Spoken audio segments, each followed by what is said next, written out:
only on ESPN.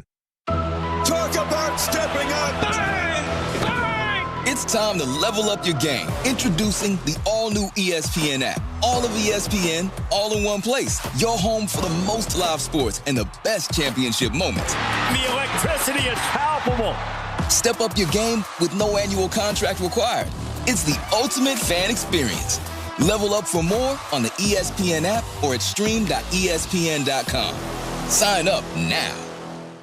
ESPN New York, now streaming live on YouTube. Subscribe today and watch the show. WHSQ and WCBS-FM HD2, New York. Got the number one pick in the NHL draft, but the men that can't seem to stump. Do something dumb, that's an observation. CLT make them need to run. That's Lawrence Taylor. Call them every trash, CMT for short. Wonder if we best once you peep the score. Up at the crack of dawn, top stories of the morning. While you're yawning, grab your coffee, rise and shine with 8:80 a.m. This is Drop Time. We provide highlights from your favorite teams. Got Dave and Rick making plenty of picks. It's Rule 76. Oh, yeah. I mean, today it's a Monday. I would discuss the weather, but I will not. We got Rick here looking lively after a massive birthday celebration weekend. Good morning. How are you? I'm doing great. I don't like this whole we're not talking weather anymore. What do you mean? That's one of your passions. Well, even RJ this morning starts to talk weather, but I guess he's allowed and I'm not. No, you know you're allowed. Now you're being spiteful. That's right. This is what you're doing. You can't, if we're not going to talk about it, you can't lead every show with, I'm not talking about it. I love weather. Well, then you know what? It's a fair point you make. I will not do that anymore, and I apologize. Either you spread your wings and you fly, because I love it. Weather. I like it.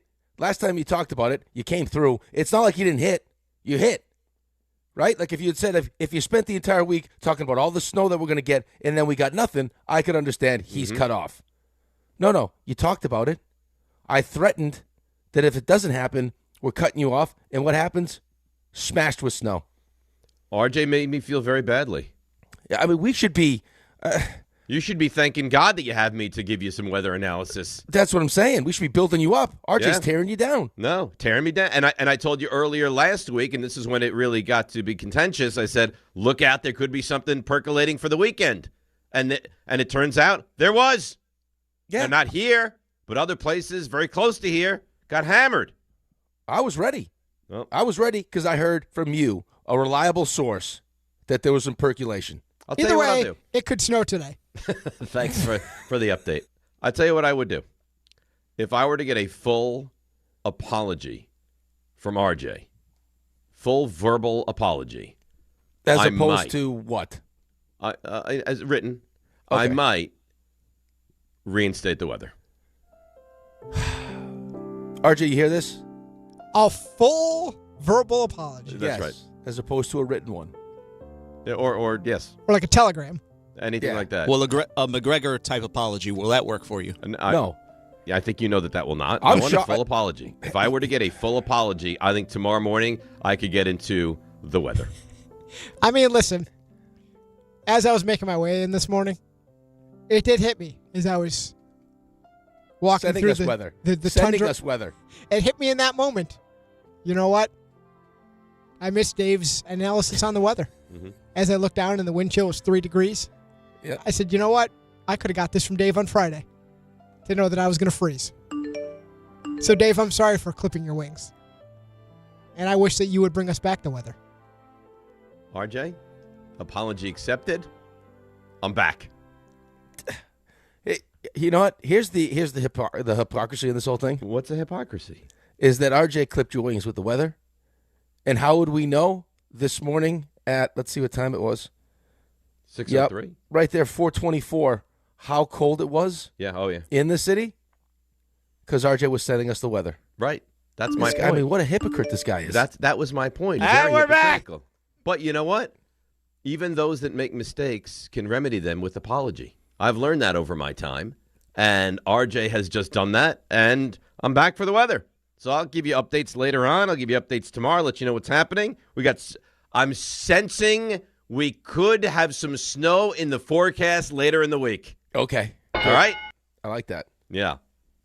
I like that a lot. So How you doing? What's going on? Good Oh, I'm weekend? doing A lot of good. birthday celebrations? A lot of birthday celebrations. Yep. My wife's birthday. We have my mom's birthday. Cassie's birthday went great. Kids did an unbelievable job. The chocolate chip cookie cake that we made came out delicious. That's nice. Delicious. Pulled it out of the oven just at the right time. Nice and gooey and melty in the middle. And then the hockey game, and we got the basketball game. I mean, how about the hockey game, though? Can we talk about that for a quick second? Sure, go ahead. I don't want to get crazy. Get But crazy.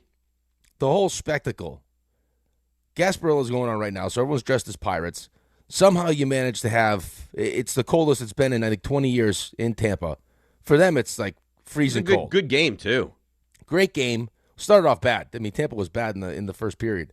But you had the Bucks walk in. I mean, you had the Lightning walk in dressed as the Creamsicle Bucks with Baker Mayfield and Tristan Wirfs leading the way.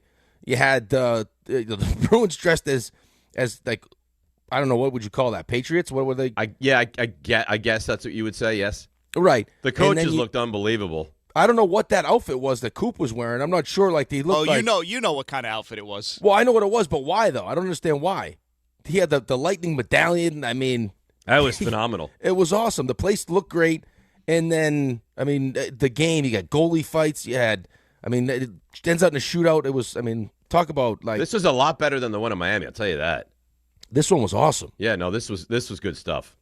Awesome. I think the uniforms look good. I don't understand how you fight and then have to go back in the game. I thought that Fazio was like, let's fight so I can get out of here. And then, nope, you have to stay in. And then they came back to win. Yeah, no kidding. But first of all, you can't pull him. Like, unless he wants, like, he doesn't get pulled. Like, Coop can't pull him. Like, he has to be like, I'm done. But Right. he wasn't. And there was earlier on, Cassie said it to me, I had to rewind it. There was a little scrum. Like, this was, like, close to when the fight actually happened. And it looked like Swayman looked down the other end of the ice and shook his head. Like, Valley, like, it looked like, I guess Vazzy must have been like, let's go. And Swayman was like, no. And then he ends up jumping into the pile next scrum, and that's when they fought. It was pretty good. I mean, it's a pretty good fight, but you see how guys react to it. I mean, the players love it. The crowd loved it. I mean, what an awesome... Might have been the game of the year, just with the entire... Yes. Environs and the weather and the outdoor and the game and the goalie fight and the costumes leading up to it. Yep. It was like theater. It was really awesome. was. I thought it was phenomenal stuff. It was great. Outside, I mean, a lot of penalties. I mean, the Bruins were complaining about like there's a lot of penalties, but still, it doesn't matter. I think everything looked great. Finished in a shootout. That was awesome. And then the next one, again. Yeah, again, and played well. And Thursday, of course, is trade deadline day. The Knicks, it's strange, though, because they're playing well, and I thought, played a really good game last night. Defensively, I thought played well. But you go back to the same issue with Karl Anthony Towns. He's not All-star. playing well, and he doesn't even close games now. Well, he's an all-star. Okay, well, fine. Which is nice for him. Well, so for him, the offense really hasn't been what you're accustomed to seeing. And I don't know if that's just him trying to figure out the system or whatever it ends up being. But, I mean, that, We're still there? No. How long would it take a guy to figure out a system? Listen, I'm just telling you what it sounds like. I'm not telling you what I believe because I feel like we're far enough along now in the season that we should be able to figure this thing out, especially someone as good as him. Like, this is not somebody that's, this isn't Landry Shamet coming off the bench that's like, I'm having a hard time figuring out how I fit into this thing. Or if it's, it was Josh Hart. Like, what do I do here? Right? Like, I can do all these other things. I'm not necessarily a scorer. They're letting me shoot. Should I shoot? Like, you're the second best player on the team. You're an all-star. Like, the system is you and Jalen. Like, let's figure it out. That hasn't happened. But to his credit, right, like he still is finding ways with the rebounding stuff to contribute. Like last night was one of those nights. He didn't have the points, had the rebounds. Jalen didn't have the points. He had the assists. Right? You got scoring from other places. Yeah. I mean, Shamet scored. OG scored. Absolutely. Yeah, what did Mikal end up with? Mikal only had 10. He had a couple big late. He got a nice dunk late. Well, they had that zone buster where he lined up at the foul line and they kicked it to him and he had that wide open look. They played He's well. Perfect. He's they the perfect really zone well. buster, I mean, I'll tell you what, Kolek is not afraid to shoot at all, huh? Oh, no, he'll shoot it. What did he take, like 10 shots in 13 minutes or something like that? 10 shots in 14 minutes. Yeah, he is not scared to shoot the basketball. But they're playing good basketball. But I still go back to the big question. Are they good enough to win the whole thing? Are they good enough to get to the NBA Finals? Would they be better suited making a trade for Giannis if that's possible? And I still stand by that would make you a better team. They're not even playing Towns down the stretch of these games now. Well, here's the thing, though. I mean, I don't. It's such a tough question to answer, right? Just because you don't know exactly what has to be traded to get Giannis. Like, I was reading an article over the weekend just as far as, like, I mean, Cat and Mikal Bridges' trade value isn't great right now. Right? It's like, so what else do you have to include besides those two to get what you need to trade to Milwaukee?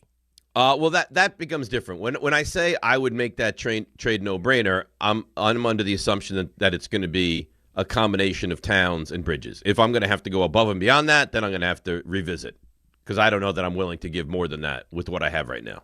Right. So how desperate are you? Are you desperate enough to throw OG into the mix? No. Right. No. So again, I don't think it's a simple answer. I think what I would like to do is let this thing play out. I think right now, I'm hoping that he doesn't get dealt. Like this goes down to the wire. You're hoping that they hang on to Towns, ride it out this rest of this season, and then we'll see where we are in the postseason and in the summer.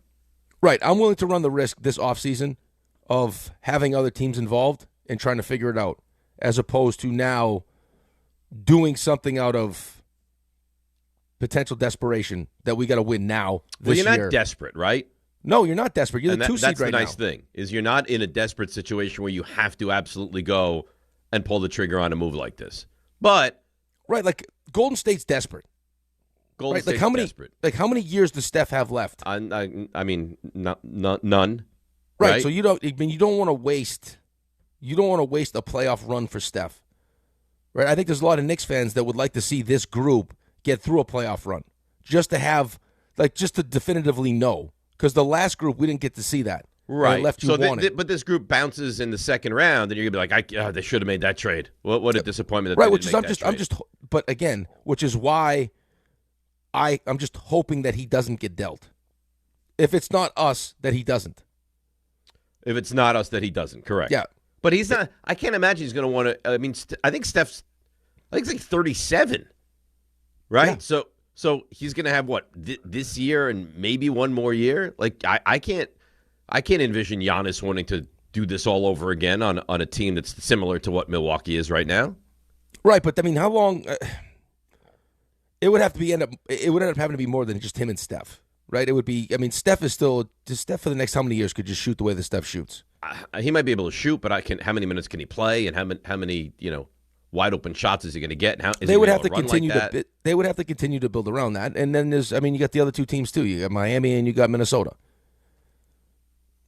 And then who's going to? I mean, it's a combination of both, I would guess, right? Like where does Giannis want to go, and which of those teams gives you the best offer? Mm-hmm. Well, I agree with you. If I can't get him, I don't want anyone to have him. Well, right? That seems like, I mean, that even says that it sounds dumb coming out of my mouth when I say it. No, I mean, I agree, of course. If I can't get him, I don't want anyone to have him. If I could get him for what I deem to be the appropriate pieces and the fair pieces and without giving up too much, that would be my preference. I guess the better way to say it is if I would, like percentage-wise, of us getting him and him not being traded, I would rather him not be traded than us get him. If that makes any sense. So you would rather right now not be dealt, and he's dangled over our potential heads for the summer, rather than trade for him right now. Yeah. See, I don't agree with that. I just don't. Depending on what the deal is now. Right, but again, I'm sure they're one of these teams that is interested. If it was as simple as you're making it sound, right? Like I think that probably gets done for unless Leon Rose just doesn't want to trade Cat, which at this point, I mean, well, I don't know how. Even if there's a close relationship, relationship, it's a deal you look at and you say, "Boy, we get better, and we move on from Cat." I don't know how you could be opposed to that, other than maybe you're just stubborn. And I don't see that from Leon Rose. Okay, so like your deal is, it sounds like an easy deal, right? It's Mikal Bridges and it's Cat, and it's the other teams that are involved in this. It's Portland, whatever it ends up being. Right. But I'm reading this this morning, and then during the weekend, it's like, okay, these teams have made aggressive offers, right? The Bucks have countered some of these aggressive offers. Like, I don't feel like it's going to be as simple as we're making it. Maybe not. Well, okay. Well, then I agree with you. Then I don't want to do it. But if it's simple-ish, or if it's a deal that I look at and I say, hey, I like it, then I would pull the trigger and I would do it. Yeah, but I feel like that's partly because you're afraid that he's going to go somewhere else eventually. I'm terrified of that. I'm terrified of that, and I have zero faith in Karl Anthony Towns. Yeah, but I also think you're willing to sacrifice this playoff run just to make sure that you have him. I mean, in a perfect world, I don't want to do that, but again, I don't. We're not sitting here in a perfect world. No, I just don't know how seamlessly this works. Well, right, but you're sitting here telling me that Karl Anthony Towns can't figure out the offense still 50-plus games into the season. Well, but that's my point, though. So, like, if he can't, like, and he's a good player that can shoot, that can spread the floor. Like, there's a bunch of things he can do. Like, he's a good offensive player, right? Like, I mean, I can understand if he can't figure out the defense because he's not a good defensive player. He can't figure out the offense. So what makes me believe now that he's gone, Bridges is gone, potentially someone else is gone, you bring in Drew Holiday and Giannis, and it just instantly works. And we know when to play Mitch, how much is, how are we working this thing with Mitch and Giannis? Like, there's just a lot of moving parts that I don't know maximize this run. You'll be better you'll be better in the long run, right? I think, but I don't know if it maximizes this season. Maybe it doesn't. Maybe it doesn't. But does it maximize the next 4 seasons after that? I think the answer to that question is probably yes, which is I think why you end up doing the deal if it presents itself. All right, if the phone rings and it's Milwaukee. Would you do it to block someone else from getting him? If he was going to get dealt elsewhere, would it make you more willing to make that trade right now? If it was in the East, yes, especially. Yeah, but just, again, like, he's going to have to go to a team that he wants to stay with, I would think.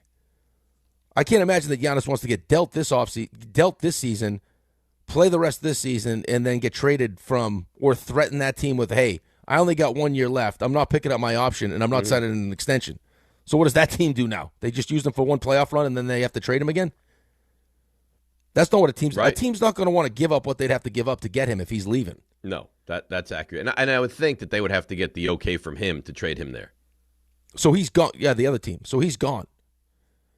Right? So in that case, if he goes to a different team at the deadline, then he's gone. Well, we'll find out by Thursday. Thursday at 3 o'clock. Is Giannis going to be dealt? If I had to bet on it right now, I would say he's probably not going to be dealt. You think it sounds like it's going to come down to the wire? It sounds like that it would have to be like kind of like the perfect storm, right? Deals right, like whatever their counter is to some of these deals, that team accepts, and then it's a team that Giannis wants to extend with. I think we're at the point where we all agree he will not be on Milwaukee, right? He will start of next season. He will not be on Milwaukee. The only question is, does that deal get done this week? Or does it get done this summer? Correct. Yes. But, by the way, I knew I wouldn't enjoy it, but no football is brutal. I didn't love it. It's brutal. And you had, like, family stuff and hockey stuff. It's brutal. Yeah, but still, like, I mean, there was still, like, this hole. It's a tremendous hole. Because even if I have hockey usually during whatever, the 1 o'clock games or the later games, at least I have... I'm going to have whatever the team was playing, like whatever, if it's Giants or Jets, I'm going to have that on DVR, and then I'm going to get home for a portion of it, and I'll be home for Sunday Night Football. Well, Sunday Night Football is dead. Listen, I got tennis, which was good. Tennis was solid. Good. Solid. And then I got good hockey, and I got basketball. Here's the thing.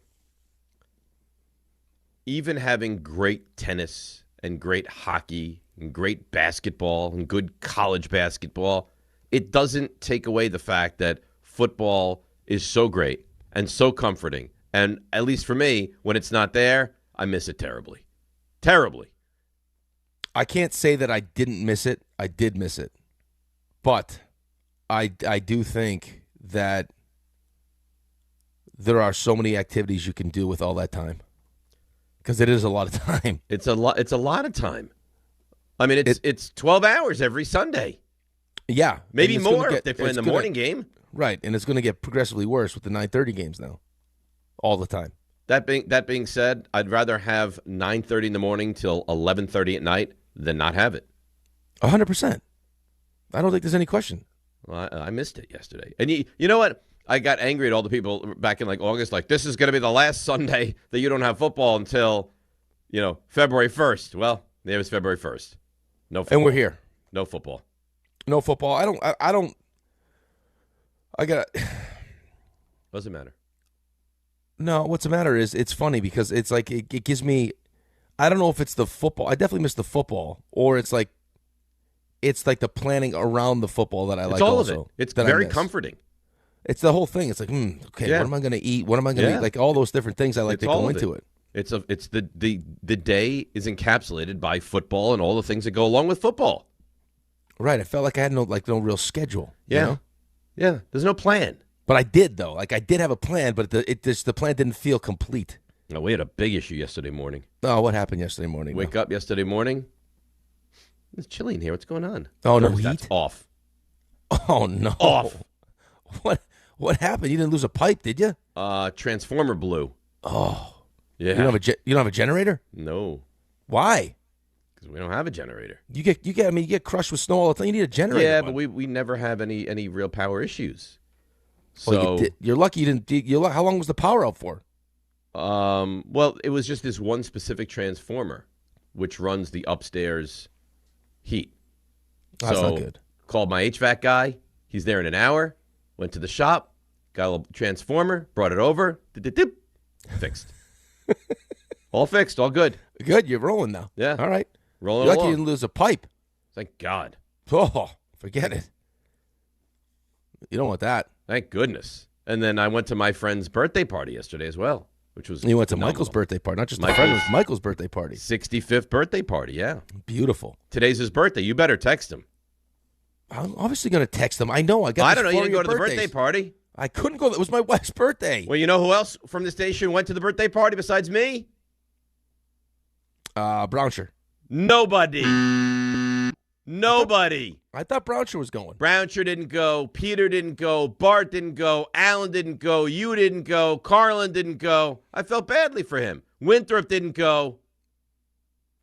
He had all his Yankee people there. He had his Yankee people there. I had a nice conversation with Aaron Boone. That's nice. Mm-hmm. Are you going to get him on the show? He's going to be on Michael's show today at 2 o'clock. Oh, no surprise, but are you going to get him on our show? I asked him, would you like to come on the show? He said, yes, I would like to come on the show. So if that's Gary Myers, Aaron's on the show. Yeah, absolutely. Gary Myers gets things done. Probably before he joins Michael today at 2 o'clock. Gary Myers has a tremendous pipeline, but don't bury the lead that you didn't go to Michael's party. And there were people asking for you. Where's Rick? I told you I wasn't going. I RSVP'd. How about this? No. I had this conversation, which made me feel very uncomfortable. What? Where's Rick? I said he's got his own birthdays today. I said his wife, his mom. Oh, Mickey, her birthday's today. Oh God. Mickey's a and mess right this now. is like a well-known person. It was like, oh, Mickey's birthday's today. Also, I'm like, you know what? What is wrong with you? That's one fine-looking coat you're wearing there. Yeah.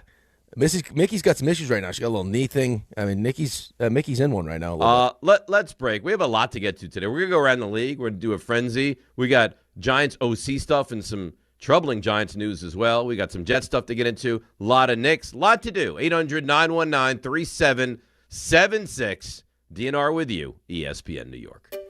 Finding great candidates to hire can be like, well, trying to find a needle in a haystack. Sure, you can post your job to some job board, but then all you can do is hope the right person comes along, which is why you should try ZipRecruiter for free at ZipRecruiter.com/ESPN. ZipRecruiter doesn't depend on candidates finding you. It finds them for you. Its powerful technology identifies people with the right experience and actively invites them to apply to your job. You get qualified candidates fast. So while other companies might deliver a lot of hay, ZipRecruiter finds you what you're looking for.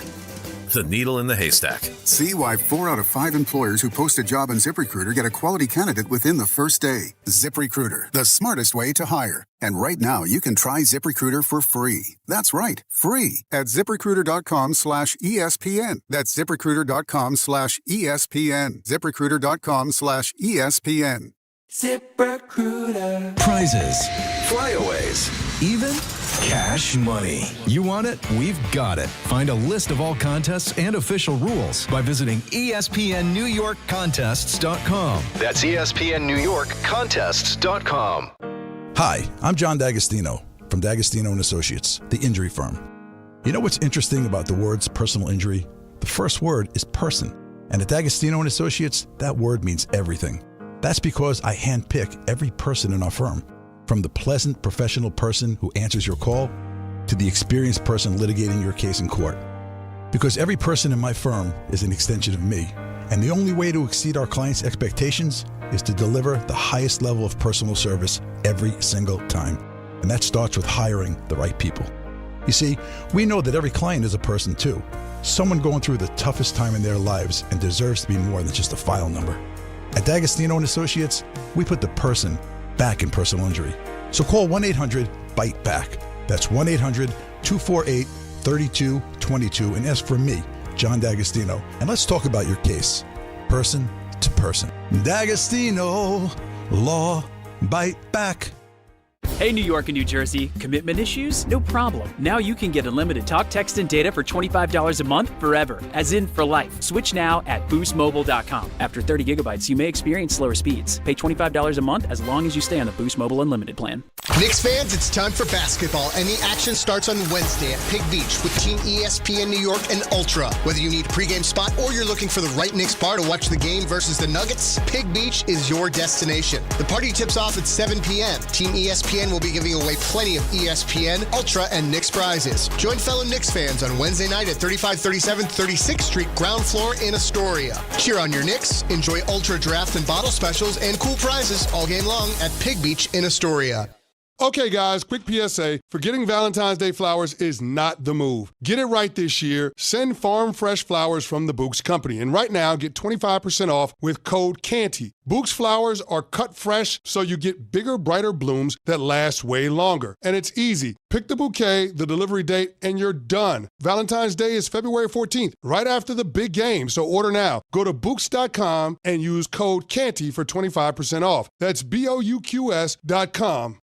Smalls here. Life is full of choices, some big, some small. And when you choose an H&R Block Tax Pro, you're choosing the largest network of tax expertise to be in your corner. For when your big ambitions need help with the small details. For when your six figures come from 6 different places. For when your gaming stream becomes your revenue stream. For when your business's year one needs 70 years of tax know-how. At H&R Block, they've seen it all. And they're here to help you make the most out of your money for life outside the box.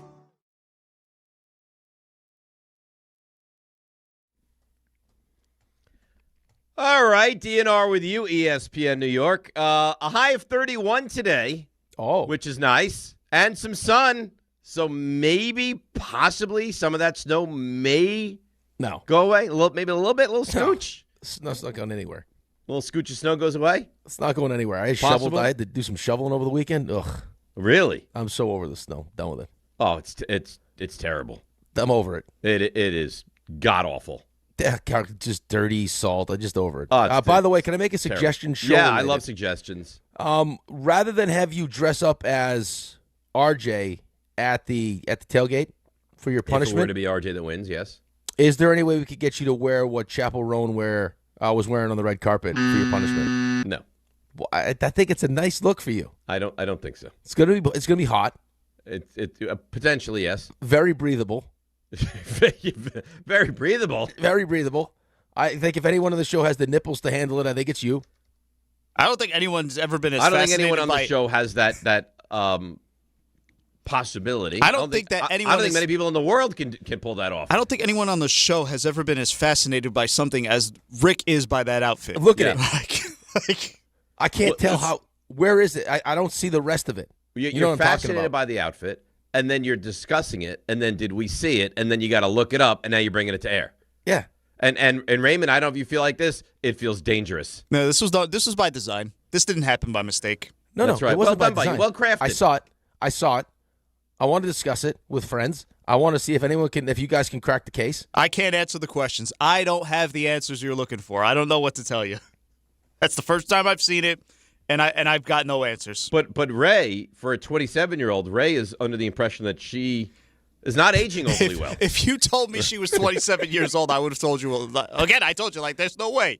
There's no way. What did you say? That. She doesn't have a young face? that might be the most polite way to say that you look old. Yeah, you don't have a young face. He's not wrong.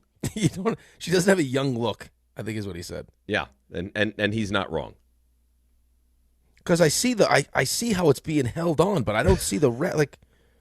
Thought maybe it's a shirt. No, that's just. I think those are just rings. Wow. Well, why don't you call up her people and ask what was going on? I'd love to there. know. I'm interested to know. That's the okay. reason why you wear it, though. So people talk about it, and I want to know how the hell that what's going on there.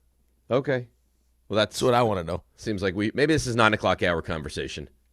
Well, no, I watched Lady Gaga was wearing like a wicker basket hat. Like it was some wild stuff. Craziness. It sounds unbelievable.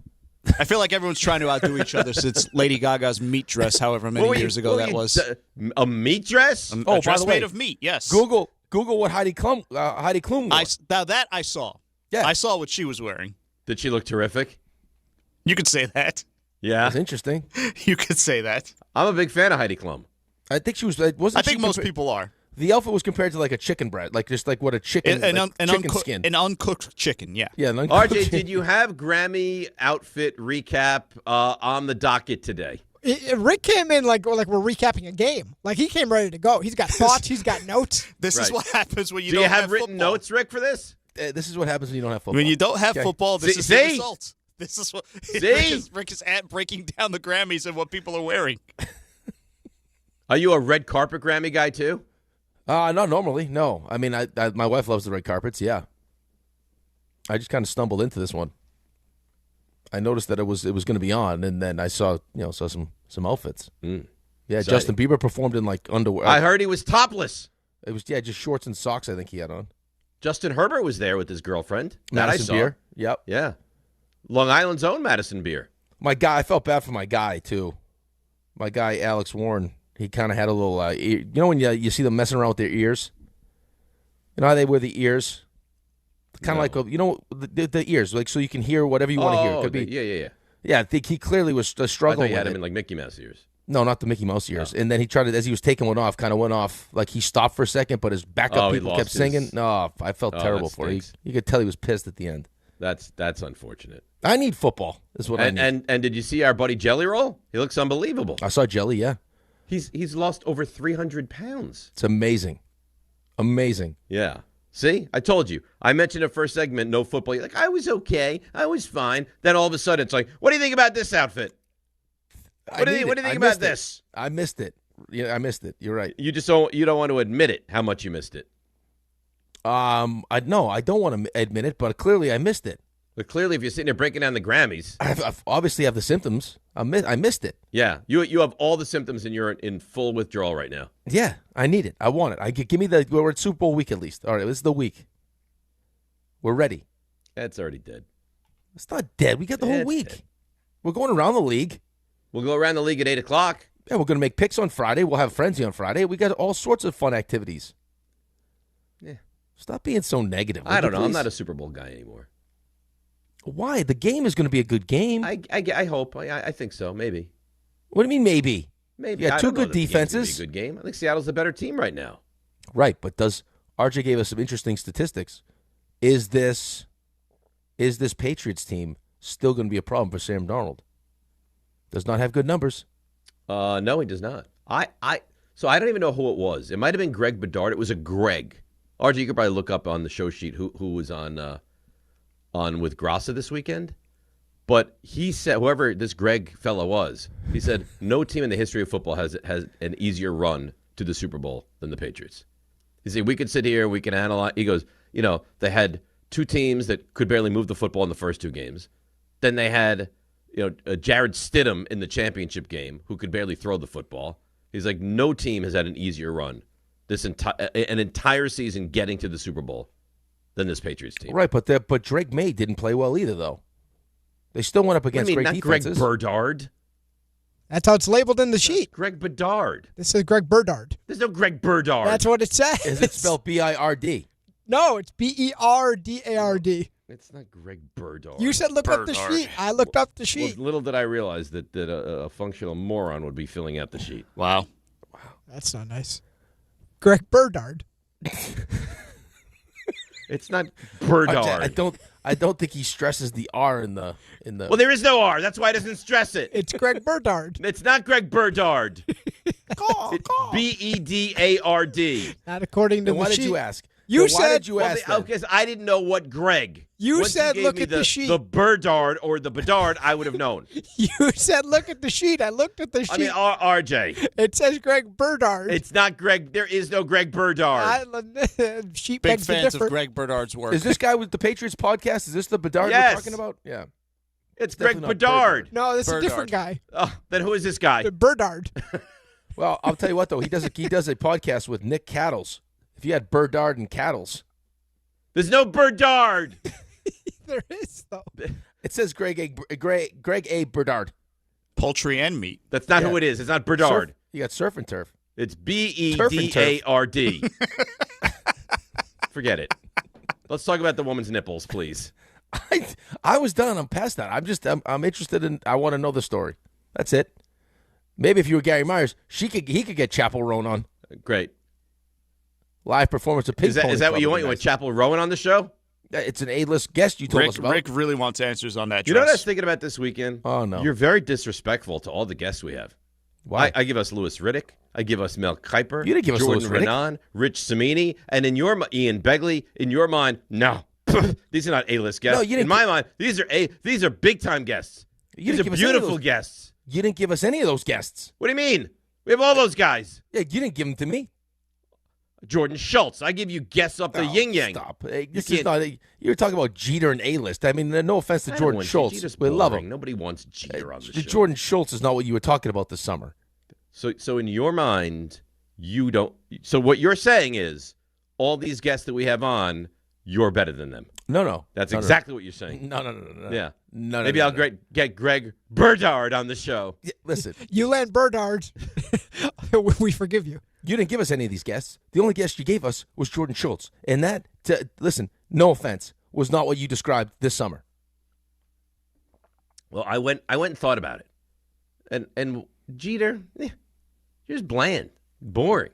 Great player. It wasn't Jeter. You were listening. You were A-list actors and actresses. Well, the then I Mannings. get yelled at by you guys. Who wants actors and actresses? RJ, you see what this guy's doing? Yeah, as if you gave us these. He didn't give us these guests. Listen, RJ's more responsible for these guests than you are. I mean, just look at the weekend. Harbaugh, Andy Reid, Ozzie Newsome, Berdard. I mean, It's one guy. One guy's monopolizing it for everybody. Berdard. yeah. I mean, Gary. One Gary, guy. It's your guy. Gary moved in, took your furniture, put his feet up on the end table, kicked you out. That's what happened there. He runs this place now. He really does. it's his house now. That's right. Yeah, you gave him a room. Hey, Gary, you can spend the night. He's the and captain he's here. now. He's living at your home. Yes, that's right. He's using Oh. my bidet. Right, the milk is. Where's the milk? Gary drank it all. Yeah, Gary's having from the cereal. carton. I walk into the kitchen. Gary is drinking from the carton. Puts it down. Is like, I'm done. We need Are more those milk. Are Go those get my more pa- milk. Yeah. Are those my pants? They're my pants now. Yeah, I am the captain now. Yeah, he is. He is doing what you set out to do all summer long. That's right. Yeah, that's unbelievable. It really is. And you should be very fearful because you hear behind the scenes. Maybe it's not even behind the scenes anymore. Gary next year, back for season 2. So you have back for season 2. So you have the summer How to could he not be? Yeah, you have the summer to regroup on what you want your plan of attack to be. Because I mean, if this was just Gary's entree, what's he going to bring for season 2? What could he possibly do next year? Oh, don't challenge him. What could he? Well, I'll challenge him. What could he possibly do for next year? why would you challenge him? You saw what just happened. Because I think this man would rise to the challenge. You might have Harbaugh for a weekly. Yeah, I don't want him to rise to He the might challenge. co-host with Harbaugh next year. No, but we don't want him. We want you to rise to the challenge. You're looking at this the wrong way. Gary might be your offensive coordinator at this rate. RJ's trying to get you to rise to the challenge. We don't need Gary to again rise to the challenge. You shrunk to the challenge. Gary rose to the challenge. And you don't like the guests we have. Ian Begley's birthday yesterday. Did you reach out? Ian Begley's birthday's tomorrow. Yesterday too. Yeah. I didn't know that. Mm-hmm. How did you know not a real that? friend. How did you know Ian's birthday was yesterday? Because I know. Because he's Facebook. my friend. That's Facebook. You're right. Facebook. No, it's I'm not on Facebook. It's on my phone. No, I'm not. It's not on your phone. Stop it. When he had a 30th birthday party years ago, and I was invited to the party. Yes, I know when his birthday is. Now, did you take that upon yourself to save into the phone, or did that do it automatically? It just happened. Uh-huh. But that doesn't make it any less impressive that I sent him a text on his birthday. At least he admits it. That is really nice. Do you wish Berdard a happy birthday? It's his birthday. There is no Berdard. Poor Berdard. This poor guy. The man doesn't exist. There's no Berdard. Just mangling the poor guy's name. You guys are the worst. Well, you know what? It doesn't get more New York than this. Wild Turkey Bourbon is giving you the chance to score the ultimate New York game day. One lucky winner, just one, scores a pair of tickets to opening day in the Bronx and New York Knicks tickets, both on Friday, April the 3rd. 2 games, one epic day, no compromises. To enter, find the contest tile on the ESPN New York app and submit your entry, or sign up in person at select Wild Turkey events happening around the city. Brought to you by Wild Turkey Bourbon. When you know it's right, don't change a damn thing. Must be 21 or over. Enjoy a Wild Turkey responsibly. Let's break. Come back. We'll get to your calls. 800-919-3776 on Giannis. We'll morph into some Giants and Jets conversation as well around the league at 8. 8:30, we'll do a frenzy. It's DNR with you, ESPN New York. Guys, quick PSA. Forgetting Valentine's Day flowers is not the move. Trust me. This is why I go to the Books Company every time. Books delivers modern bouquets fresh to her door. Plus, with my code CANTY, you get 25% off. Books flowers are cut fresh from the best farms in the world, so you get bigger, brighter blooms that last way longer. They've got incredible flowers, even roses grown on the side of a volcano. And the best part? Books makes it easy. Pick the bouquet, the delivery date, and you're done. No last-minute panic. That's why Books has over 50,000 five-star reviews. And listen, even if she says, don't get me anything, that doesn't mean no flowers. Flowers still score every time. Valentine's Day is February 14th, right after the big game, so don't fumble this. Order now. Go to Books.com, use my promo code CANTY for 25% off. That's BOUQS.com, promo code CANTY. Books, promo code CANTY. More people trust their hearts to New York Presbyterian than any other hospital in New York. It's because New York Presbyterian has the most experienced cardiovascular doctors, treating a full range of heart conditions, from heart failure to valve repair, with the most advanced treatments. Find a doctor at nyp.org/heart. New York Presbyterian. New York Presbyterian Hospital, based on U.S. News & World Report 2025 to 2026 cardiology, heart, and vascular surgery rankings. I know that hiring can be challenging. You sort through tons of resumes and you get too many so-so applicants. You're just waiting for someone to match your role perfectly. Well, now, there's a place where you can meet them fast. ZipRecruiter. Need to hire right away. Start your search for strong candidates. The right fit awaits. Build your team. Build it sooner. Meet your match on ZipRecruiter. Just head to ZipRecruiter.com/ESPN right now to try it for free, and you're on your way to meeting your match. 4 out of 5 employers who post on ZipRecruiter get a quality candidate within the first day. So try it now. Go to ZipRecruiter.com/ESPN. Once again, that's ZipRecruiter.com/ESPN. Meet your match on ZipRecruiter. Try it free. My name's Brian Windhurst, and I've seen a lot of good offense in my life. If you're looking to initiate some offense of your own against your high-interest credit card debt, I'm letting you know a SoFi personal loan might be the play. A SoFi personal loan could be quite the triple threat with low fixed rates, no fees required, and as soon as the same day funding. View your rate for a SoFi personal loan at SoFi.com/offense. Loans originated by SoFi Bank, N.A. member FDIC. Terms and conditions apply at SoFi.com/offense. NMLS 696891.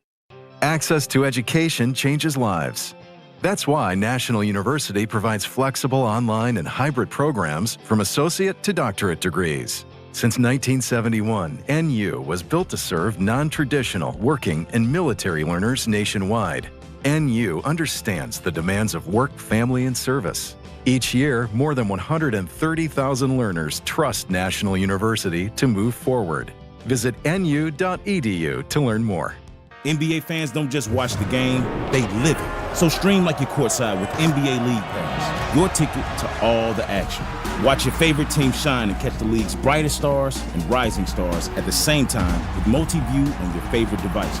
From the plays you can't believe to the most live games and the drama that comes with it. If it happens on the court, it's happening on NBA League Pass. Only select out-of-market games available. Blackout restrictions apply. Additional charges and other conditions may apply. Visit NBA.com/subscriber agreement for full terms and conditions.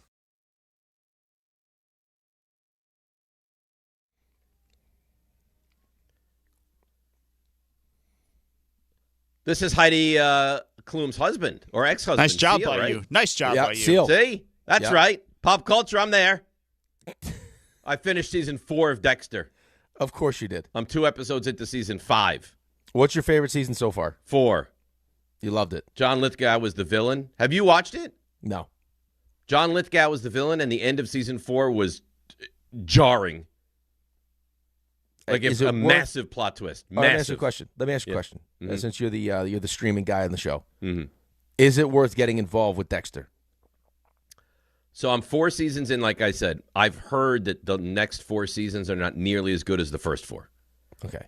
And it is a little bit gory and macabre, as one might say. So I'm not getting into it. But is it a good, entertaining show? Yes. Okay. Yeah, but you're talking 8 seasons now. It's a lot. It's a lot of TV. Yeah. Right. Yeah, it's a lot of TV. So a couple of different angles we got to get after the Giants with. Firstly, the OC situation. So Monken to the Browns. That's done. That apparently that was the guy. That was signed, sealed, and delivered. So much so that they didn't even do like interviews with all the people they would have done interviews because they just assumed they were going to get Ton Monken because he wasn't going to go to Cleveland.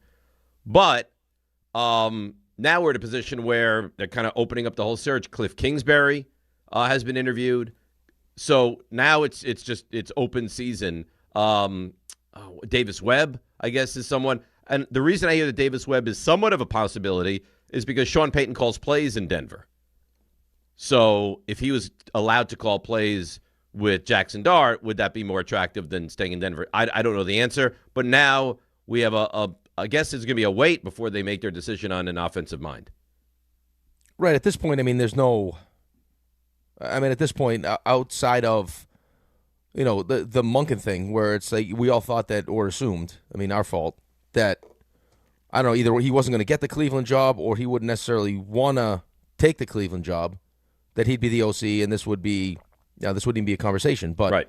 The idea now that he's in Cleveland, it's also like, who's he taking with him, right? He already took the offensive line coach, who I've actually heard not great things about, George Warhop, but that was the guy that Harbaugh wanted, and now he's going to go to Cleveland with Monken. Yeah, right. And now it's, again, I think we keep going back to the same thing, though, with this, is that because it's John Harbaugh and because of the 18-year track record of success, that whoever he ends up deciding, you'll be fine with. That's right. Right. Until the Giants and Jets, I feel, are on polar opposite spectrums. I feel the Giants, it's like, you know what, I'm going to believe in it because it's Harbaugh and whatever he does will work until I see that doesn't happen. And with the Jets, it's like, I don't care who they hire, I won't believe it'll work until I see it work. Yeah, I think the fear now is, and I apologize for not having his name written down, but the guy who handles all Harbaugh's time management stuff and making these decisions on 3rd down and 4th down. Like, there's a fear that guy may wind up in Cleveland also. May end up in Cleveland. Yeah, and I think he just assumed all these guys because I think that a lot of people thought that Schwartz was going to get that Cleveland job, and then Monken was going to come to the Giants, right? And then all the dominoes would follow. But it feels like there's a little monkey wrench thrown into this thing right now. Yeah, there is, but I think that most Giants fans are comfortable that he's going to figure it out. It's just. I think there's a lot of people in that Cleveland locker room that thought it was going to be Schwartz. Schwartz thought he was going to get that job. Schwartz thought he was going to get it. Schwartz wanted it and probably won't be back because of it now. It doesn't sound like he's under contract. So, depending on, what they end up doing, it also sounds like Monken was one of the people inside Baltimore's building that actually liked Shador. Correct. Right? So, that's also part of this. And I don't know when was Todd Monken going to get another opportunity to be a head coach? Well, he's not. I think he's almost 60 years old, take it. and he's not. Right. So I listen. I don't know exactly who it's going to be. I think the idea that Jackson Dart pushed for Charlie Weiss Jr., and it doesn't sound like that's going to happen.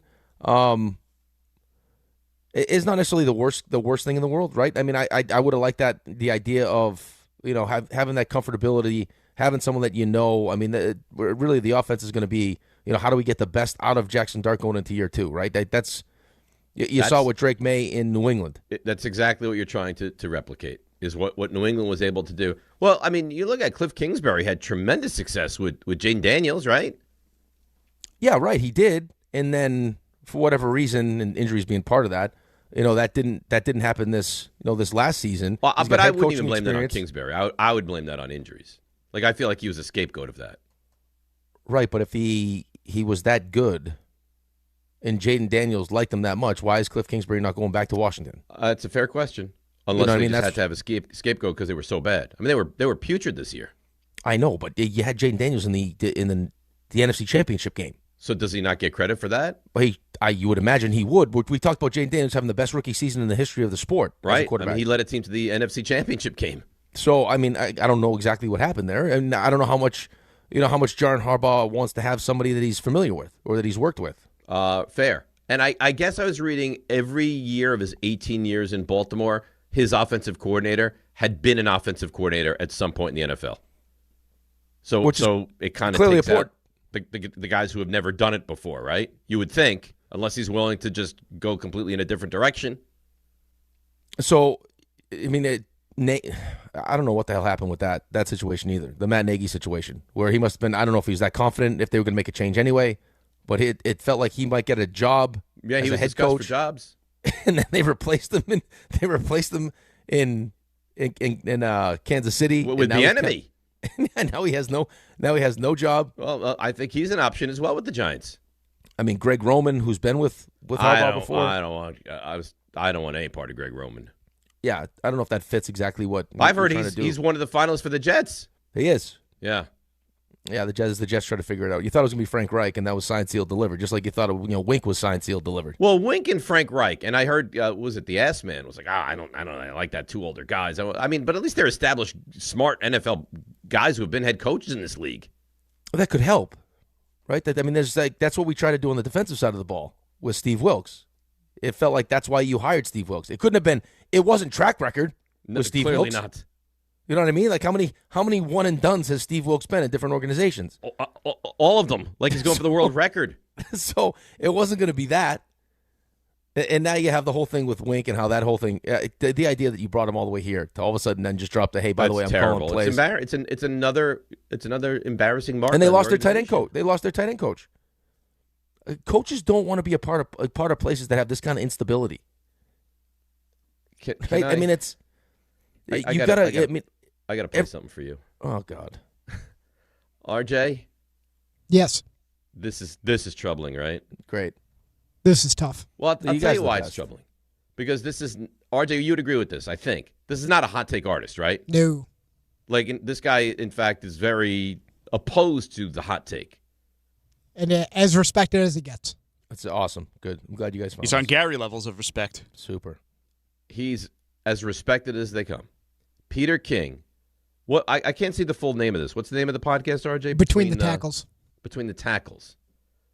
Peter King, the great Peter King, has no understanding, is confused, and is horrified at what's going on with Aaron Glenn and the Jets. Whatever the Jets touch turns to crap. And that is what has happened with them over the last few years. Does he have any coaches left? Is he just standing there alone at the bow of the ship, saying, hey, anybody want to come and work for us? This is a really bad situation. You've got to do a better job holding the fort until the new stars come in, until you get fortified. You got to do a better job than what Aaron Glenn did this year. That was a debacle. How in the world can you have any hope for the Jets? I don't care if they have 64 first-round picks. They're a laughingstock and have been for years. And I'm not trying to jump on their grave, but holy crap. Every decision they make turns to crap. It just does.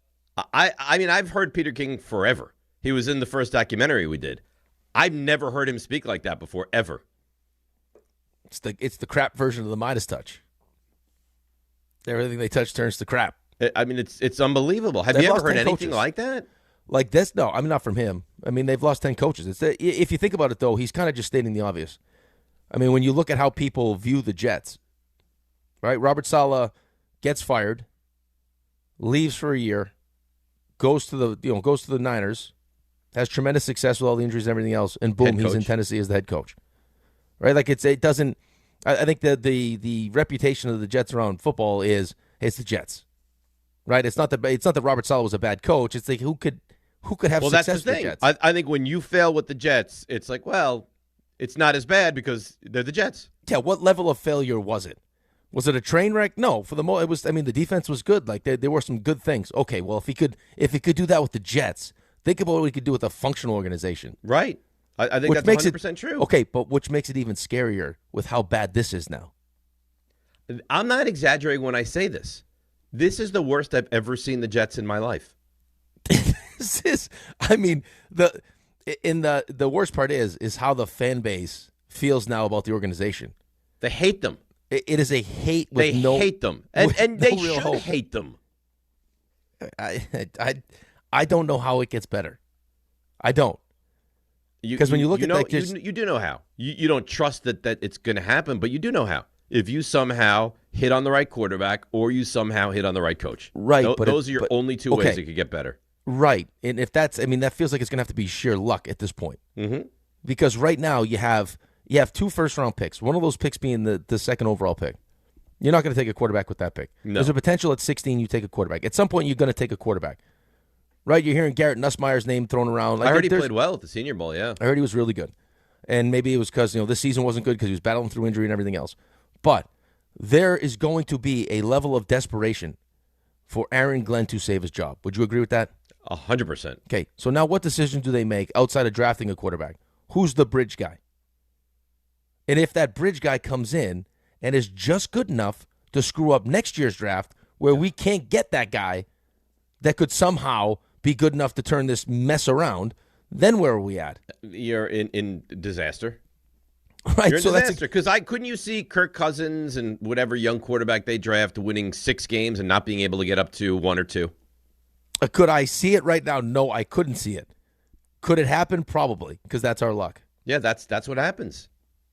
I mean, at this point, I'm not even sure they're going to be able to fill in a coaching staff. I mean, they don't have anybody. They lost 10 coaches. Gone. It really is remarkable. Why would you not just have moved on from Aaron Glenn? If you're that dissatisfied with everyone else in the staff, why would you not just clean house? Listen, it was one awful year. I made a massive mistake. Well, not only that, though. I mean, it's not just like being dissatisfied with the coaches around you. It's also like just the coaches being dissatisfied with the situation. Right now, no coach wants to come here. I want a sinking ship. Like, no get me off. coach. I mean, no coach with any reputable reputation wants to come here. It's so bad that John Gruden, who desperately wants to get back into the NFL, wouldn't even consider coming to the Jets. Well, because you're not going to be Aaron Glenn's offensive coordinator. Well, but if it was like, hey, you be his offensive coordinator, and then after that we move on to you. Yeah, but I don't know if that was in the conversation. I'm sure not. But you could read the tea leaves, no? Hey, you want to be Aaron Glenn's? You want to be maybe the worst coach in the NFL's offensive coordinator? Yeah, sign me up. Is there really a maybe at this point? I'm trying to be nice. No, but I mean, come on. Who would you take over Aaron Glenn? Everybody, no? Any one of the 31 head coaches? At the moment? Yeah. Yeah, probably. Yeah, I mean, look, Mike LaFleur got a job. I get it. Mike All the LaFleur's a Jets head can coach. help do is rehabilitate your reputation. I don't know if it's would you call it rehabilitate? Well, I mean, don't think you it's go elsewhere and rehabilitate. you have any success after the Jets, and boom, you're right back in the NFL. Right, you got to go to a place for rehabilitation. Well, the Jets will ruin you, and then you go somewhere and you have success, and then you're back. Right, but it wasn't like, but the Jets are what did it. It wasn't you that did it. The Jets did Right, it to the Jets you. crushed you. Yes. And now you went back and found success elsewhere, and now you're back. Right, now you're back. All right. So let's break. Phone lines open on the Jets. We got to get to the Giants. We have some sound on if not having Monken as the OC really threw a monkey wrench into the whole plan for the Giants, and then some other Giants stuff as well. It's DNR with you right here on ESPN New York. All right, let's see what's happening on the roads. Here she is, Debbie Duhame. Hi, Dave. Hi, Rick. Hey, happy belated birthday to Cass and to your mom as well, Rick. Hey, it's Groundhog Day, but alternate side parking rules are suspended for snow operations. Metered parking rules in effect. We're still seeing delays on the Fort Jeff branch of the LIRR. Watch for slowdowns. Southern State eastbound at Corona Ave, an accident into Valley Stream. 15 south of Berkshire Valley Road down through Wharton, overturned vehicle. Garden State Parkway north at 120, accident in the express lanes. And 17 east in Chester, it's an accident by exit 126. Sponsored by Mothers Against Drunk Driving. For victims of drunk and drug driving, your grief is unique, but you're not alone. You always have a place at MAD. Call the 24-hour victim helpline, 877-MAD-HELP, MAD.org. I'm Debbie Duhame, 880 ESPN, New York. Last call for football. FanDuel is giving you a daily profit boost every single day leading up to the big game. Today's 30% profit boost is on passing yards over under and alternate passing yards. Sam Darnold did me right in the championship game, hitting his over on passing yards, and I kind of like his over again for the big game. All you have to do is opt in each day and place an eligible bet to use that day's profit boost. So whether you're locking in early lines, you're riding your favorite props, or taking one last swing before the final whistle, FanDuel's giving everyone something extra to cheer for during football's final week. Play your game with FanDuel, official sportsbook partner of Super Bowl 60. 21 and over, physically present in New York, opt-in required. Bonus issues, non-withdrawable profit boost tokens. Restrictions apply, including any token expiration and max wager amount. See terms at sportsbook.fanduel.com for help with a gambling problem. Call 877-8-OPEN-Y or text OPEN-Y 467-369. Hi, this is John D'Agostino from D'Agostino & Associates, the injury firm. I've talked about how a construction accident took my father's leg. The heavy prosthetic he wore looked nothing like the high-tech limbs we have today. It was crude wood and metal, held together by bolts that dug into his skin and left painful ulcers. But the thing I remember about my dad is how he never complained. He put on his prosthetic leg and he went to work. He coached my baseball teams, danced, sang karaoke, and even loved to travel. He may have limped, but he always held his head up high and he lived with dignity. At D'Agostino & Associates, I spent over 35 years building a law firm that helps accident victims and those in need of their Social Security disability benefits. We fight till our clients get the money and dignity they deserve. So call us today at 1-800-BITE-BACK. That's 1-800-248-3222. We have offices throughout New York and New Jersey. So don't tell me personal injuries aren't personal. I know what they can cost a family. I've been there, and I'll be there for you. D'Agostino Law. Bite back. Hey, football fans, picture this. You bet on your favorite player in the big game to score the first touchdown, but his teammate scores instead. With BetMGM's Second Chance promotion, you'll get your stake back if your first touchdown scorer scores second instead.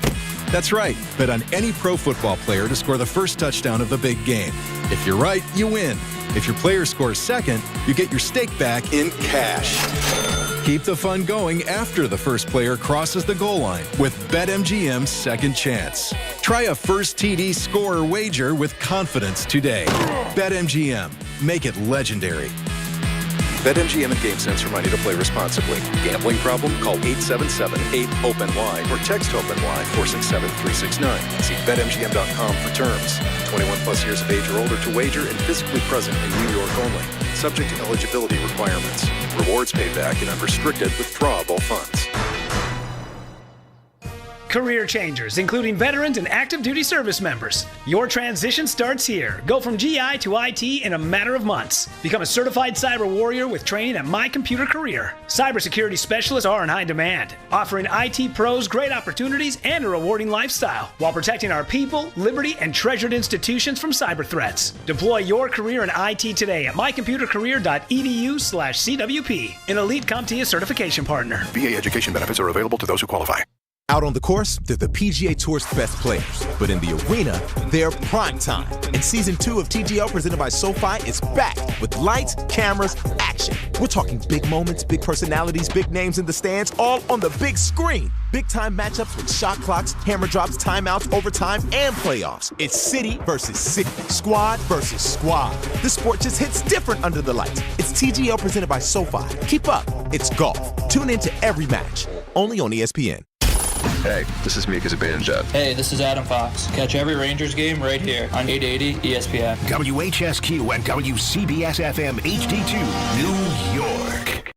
This is DiPietro and Rothenberg. So I don't even know who it was. It might have been Greg Bedard. It was a Greg. RJ, you could probably look up on the show sheet who was on with Grassa this weekend. This is Greg Berdard. There's no Greg Berdard. That's what it says. Is it spelled B-I-R-D? No, it's B-E-R-D-A-R-D. Greg Berdard. I don't think he stresses the R in the... Well, there is no R. That's why it doesn't stress it. It's Greg Berdard. It's not Greg Berdard. This is DiPietro and Rothenberg. Is this guy with the Patriots podcast? Is this the Bedard Yes, we're talking about? it's Greg Definitely not Bedard. No, this is a Berdard. different guy. Then who is this guy? The Berdard. On ESPN New York. And streaming live on YouTube. Yeah, Greg Berdard, who doesn't exist, was on with Grassa over the weekend. Nonsense. Ridiculous. By the way, I don't know if RJ made such a statement. He had to send me the rundown of over the weekend to show me it was Greg Berdard. What he also included in that rundown is Greg Bedard was on with Grassa for 12 hours and 10 minutes, according to the rundown. Right, RJ? Where are you seeing this? He was on from 11:36 a.m. to 11:47 p.m. I'm pulling this rundown. Hang on. Yeah. Because I have it. You're on the email I forwarded to. Listen, all I can do is cite facts. You wanted me to cite the show sheet, and that's exactly what I did. Greg Berdard on for 12 hours and 12 minutes. That's all I can do. Why can't you just admit to being wrong? I'm not wrong. I speak in facts. The answer was Greg Berdard. You know there's no Greg Berdard. Just like I knew it was cold this morning. I see Berdard on here twice. I don't know, Dave. Dave, everything has a purpose. Just like he knew that it wasn't Tobias Harris. He just liked to throw it in That there. was an actual Knicks mistake. scored the Knicks 31-15 in the fourth quarter. That one, Tobias Harris. That was an actual mistake. And what was this, Berdard, for 12 hours and 11 minutes? This was a mistake someone else made. Yeah. That's right. That he just teed you up to But attack that it was person. a mistake that was made twice, though. I would think you'd, if anything, you give me a pat on the back for this. This is right Why up would your you alley. get a pat on the back? Because I took the mistake golf ball, put it right on the tee for you, and said, "Step on up, Mr. Rothenberg." Whack away. No. I think that you had here's what I think. I think you don't know who the hell Greg Bedard is. I don't think you know who the hell Greg Berdard is. I think you had no idea. And that's why you're like, no, it was Greg Berdard. Knicks have not cleared. Why are you Did the attacking Mets RJ? receive Freddie Peralta in the trade? They also received Tobias Harris. Yeah, that's invaluable, Tobias Harris. Invaluable. Because if it ever breaks out into an NBA game, boom. Yeah, but you know what RJ's not going to do now? He's not going to tee you up anymore. This is you just like, he is going to be a caddy that just walks away. Okay. Carry your own bag, jackass. I'll carry my own bag. I don't care. You know, it was very nice to me last He night. will not Mike sink Breen. this putt. Mike Breen loves the show. Lovely to me last night.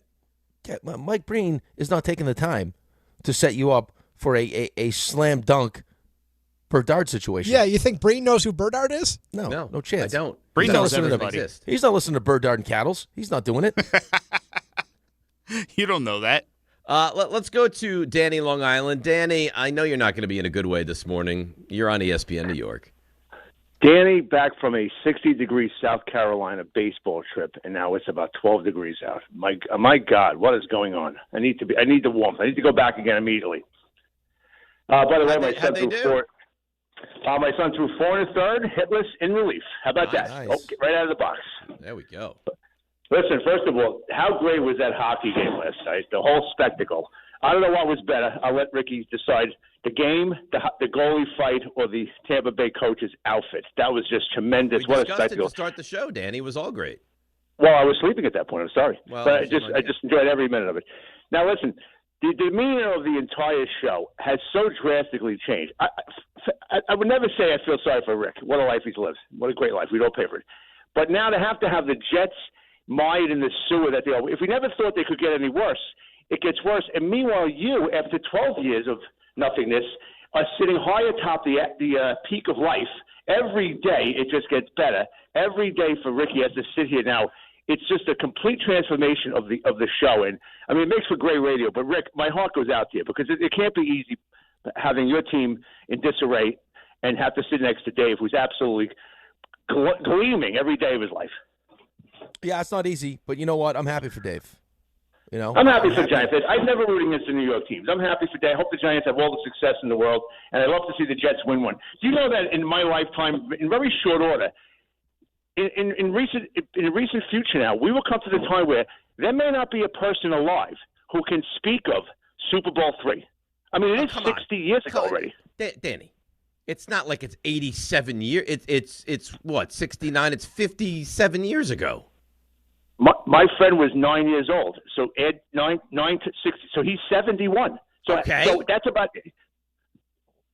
But I mean, come on, people are live to their 90s, 95, 100 years old. We're not at the point where everyone's going to be extinct that's seen the Jets win a Super Bowl. Well, okay, I take it back. Not immediately, but at some point in our life, it doesn't get better. And I hope it does. Because you know really what? If we have this conversation in 30 years from now, then yes. But not for quite listen, some time. Another quick one for Rick, if I could. You guys all have time. Rick, did you catch Don LaGreca's top 5 New York Islander Ranger list? I did catch I thought it was good. I did. There's no way you could put Henrik Lundqvist in the top 5 over Billy Smith. Was it just the best 5 players that have been on the He Islanders? took the best 5 Islanders. He took a list of the best. It was a fantastic move by LaGreca. The day before the back-to-back games, top 5 Islanders. Are those top really 5 games Rangers. at this, Danny? Are those really games at this point, though? Oh, Are those, listen, it's Islander what are we wins. supposed to say? It's Islander wins is what it is.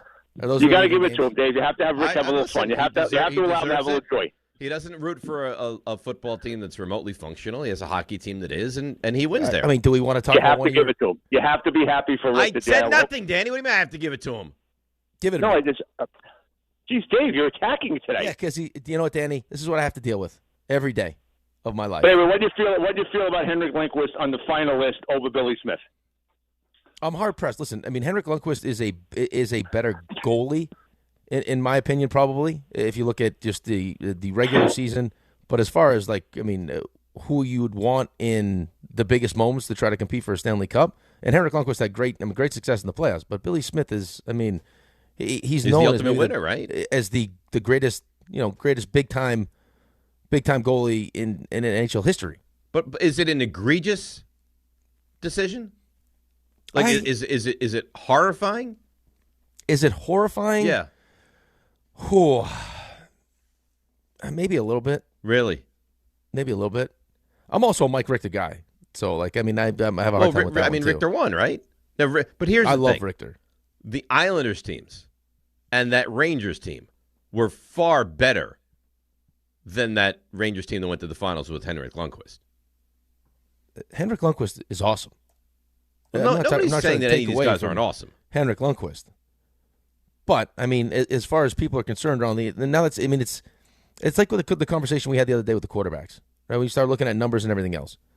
Right, I mean, in the biggest moments, Billy Smith was at his very best. Right, and he's got the Stanley Cups to support that. He's also playing on one of the great teams of all time, maybe the greatest team of all time to win 4 straight. They probably should have won 5. But if you ask anyone on that team, I mean, they'll all tell you how important Billy Smith was to their success. But Henrik Lundqvist is a Hall of Famer, man. Henrik Lundqvist is a stud. Yeah, but no one's denying the Hall of Fame, credentials of any of those guys. It's just I don't think that's egregious. I think that I would have probably leaned Billy Smith just for the amount of winning he did. I don't think it's horrible. I mean, no, I don't think it's was horrible. I thought it was a amazing. good list. I thought it was a good list. I mean, it was a good list. But you're talking about, I mean, just the amount of talent that those Islanders teams had. Trottier Incredible. and Potvin. Incredible. And, I mean, Mike Bossy's maybe one of the greatest goal scorers Oh of my all time. God, Trottier, and I mean, just it goes up and down the talent on those teams. Patty LaFontaine was on the list. I mean, it was great players, man. Great So players. Patty And now we're LaFontaine starting probably the only ones to. who have played for both the Islanders and the Rangers. Hopefully, we add Matthew Schaefer to that list at some point. It looks like there's a chance of that if Don's doing the list in 20, 25 years. He's amazing, man. He really is, huh? He really is. So this is a weird, unfortunate, concerning story from the Giants. And, of course, it gets released on Friday evening, so we have the whole weekend to kind of think about it and discuss it and throw it out there. This Steve Tisch story, being involved with the whole Jeffrey Epstein documents, it's awful. It really I can think of no other way to put it. And on top of that, I thought the statement that Tisch put out was kind of embarrassing, to be honest with you. You want me to read the statement? You want to discuss it? What direction you want? He never went to the island. You can read the statement. That's a big win for him that he never went to the island. Yeah, you read the statement. So here's Steve Tisch's statement after it comes out that he was in a lot. I think it was like 440 emails back and forth with Jeffrey Epstein. Quote, we had a brief association where we exchanged emails about, and he makes sure to say, adult women. And in addition, we discussed movies, philanthropy, and investments. I did not take him up on any of his invitations and never went to his island. As we all know now, he was a terrible person and someone I deeply regret associating with. I mean, I don't know who advised him or told him that this was a good statement to put out, but I don't think it makes him look good whatsoever. And he says, yeah, I had a brief association. There's 440 emails. I don't know that that's a brief association. And he says it was all with adult women. Well, thank God for that, Steve. Whew. That it was all adult women that you were involved with. Thank goodness. Yeah, I don't know what the NFL does here. I don't think he did himself any favors with the statement. I mean, it's still women. It's still like we know, or even if you don't fully know, you can find out what was going on with Epstein and everything else. But I mean, it was clearly about working women. I mean, the pro-civilian, there was women being set up for Steve Tisch by Epstein. And the thing that makes you so inquisitive about this is Steve Tisch is a multi-billionaire. You wouldn't think he would need setups to meet women, right? Yeah. I mean, but we've no, but yes. No, but I'm not shocked. I'm not shocked either. Like, did Robert Kraft have to get stuck in, get caught up in the orchids of Asia? No, I mean, it happens. It's terrible. Now, I don't know what happens here. I don't think the NFL can do nothing. Like, they have to do something, whether it's come out and make a statement of until we find out more, we're going to halt our decision. Like, can you just say nothing if you're the NFL? It feels like they have to say something, but it doesn't. I mean, Robert Kraft wasn't punished. There have been owners that were punished. Robert Kraft wasn't punished. He was a part of that whole sting. He was on video. Right. Now doesn't get charged with anything because of what was admissible and not admissible in court. But still, like, he didn't receive a fine. He didn't receive suspension. Nothing. So I don't know exactly what they can prove. I mean, if they do an investigation and figure out exactly what was going on. I mean, the insinuation is that Epstein was providing Steve Tisch with women. With women. Right now Tisch is telling you these are adult women, but still, it's still prostitution. I mean, it's still prostitution. Right. And God knows, and I don't know how far it goes, but I don't know how far it goes. Yeah, I mean, there have been owners that have been punished, right? I mean, but for different things. I mean, the NFL is quick to punish the players. They have no problem doing that. I mean, at the end of the day, though, the commissioner works for the owners. Yeah, I was surprised. I was actually have a co-owner of a team that's. I don't know. I mean, just doesn't feel like you can have that. Like it's an awful look for your game. But the problem is, just like the conversations we had surrounding Robert Kraft, do you want to open up this Pandora's box if you're one of these owners that probably also have skeletons in their closets? Well, and I don't know that the other owners are going to want to, but I think that the problem is the chain of command is so broken in the NFL. But that's what I'm saying to you. The owners run the sport. Right. The commissioner doesn't work for the league; he works for the owners. So, do the owners want to set a precedent here, where we're going to make you, we're going to make you like I've seen people. He's got to sell. He's got to sell as part of the team. Is that what the other owners want? I don't know. Probably that's what not. The other owners want. And you know what? We apparently we're at like the infancy stage of the Epstein files getting released. Can you sit here and guarantee me that there's not going to be more owners that are involved in the Epstein files? Probably not. I mean, Russell Wilson's name's been out in the files about a plane. He came out with a statement that he didn't know who it was, and it was just about a plane, and he wasn't involved, and thank God. But, I mean, at some point, more people are going to get involved in this Epstein stuff, and I'm sure there's going to be more sports people involved in this. Yeah, absolutely. I mean, I saw one like an NHL one. Yeah, I mean, I'm sure all the people that have had even a conversation with him are concerned that their name's going to be mentioned in one of these emails. I just don't know if the owners are going to want to set the precedent where this is going to now force Steve Tisch to sell his part of the Giants. I don't know, but I truly don't know. Now, also, let's not forget that we knew Epstein was a bad guy prior to Tisch having an email encounter with him. Like, it's one thing if you didn't know. Everyone knew. They all knew and did it anyway. Yeah, but what does that mean, though? Again, to your point. I think it makes it worse, no? Well, look at the amount of the amount of people, famous people's names you're seeing come out on all these emails. Right? Like, so how many people, how many of the people that own sports teams could potentially be mentioned in this stuff? I think probably a lot. Or have skeletons in their closet that could at some point come out. I think probably a lot. Right. And now if you, again, you run the league. So now do you want to set the precedent where something like this comes out and, hey, now you got to sell you got to sell your team? I mean, do you want to set the precedent? No. Might you be backed into a corner where you have no option but to do that if more information comes out? I mean, and the statement from Tisch does himself no favors. No, I don't think it did himself any favors either. But what are you going to say? Those were lies? That wasn't me? I mean, he quickly accepted the fact that it was him, and he regrets it. Right. It was. I mean, there's women, and it's again. I don't know what the exact deal was, but I mean, it's pretty clear what was going on. Now, I don't know because there was some stuff mentioned about this one's going to try out for a movie part. I don't know exactly what was going on, but it's not a great look for him and for the Giants. And I think you've seen the reaction to it.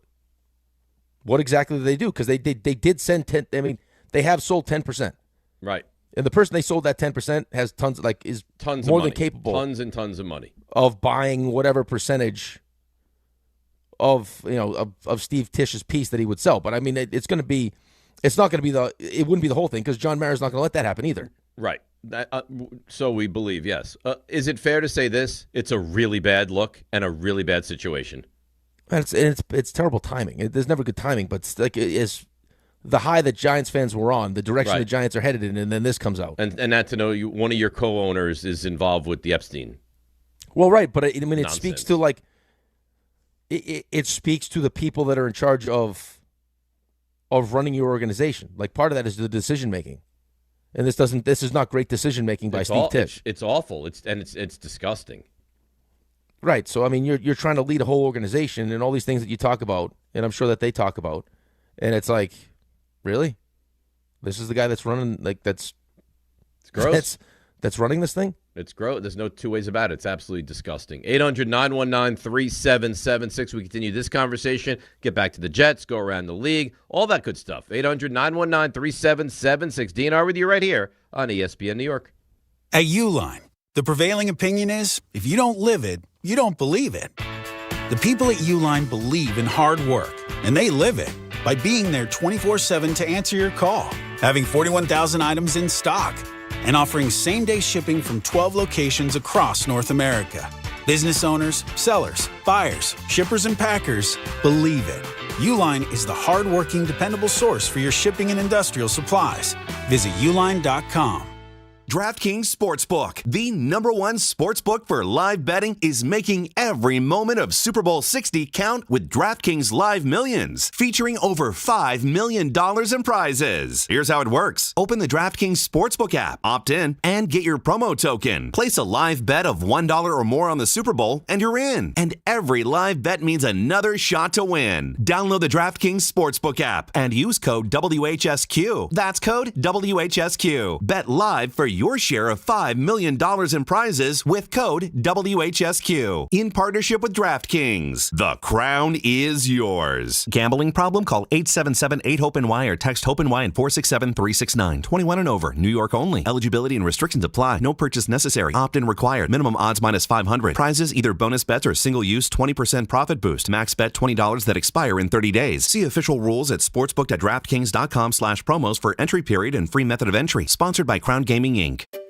Finding great candidates to hire can be like, well, trying to find a needle in a haystack. Sure, you can post your job to some job board, but then all you can do is hope the right person comes along, which is why you should try ZipRecruiter for free at ZipRecruiter.com/ESPN.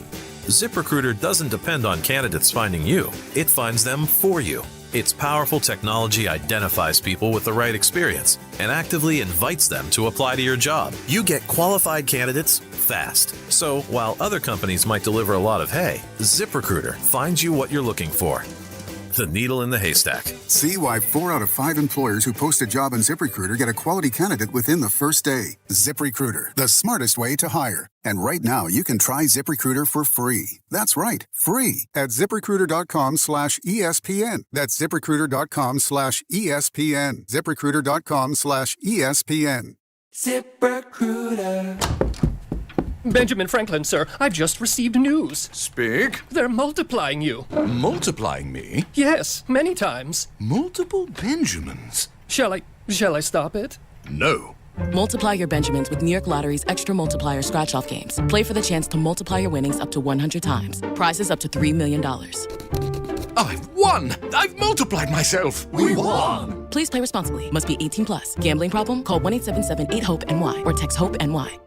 Access to education changes lives. That's why National University provides flexible online and hybrid programs from associate to doctorate degrees. Since 1971, NU was built to serve non-traditional, working, and military learners nationwide. NU understands the demands of work, family, and service. Each year, more than 130,000 learners trust National University to move forward. Visit nu.edu to learn more.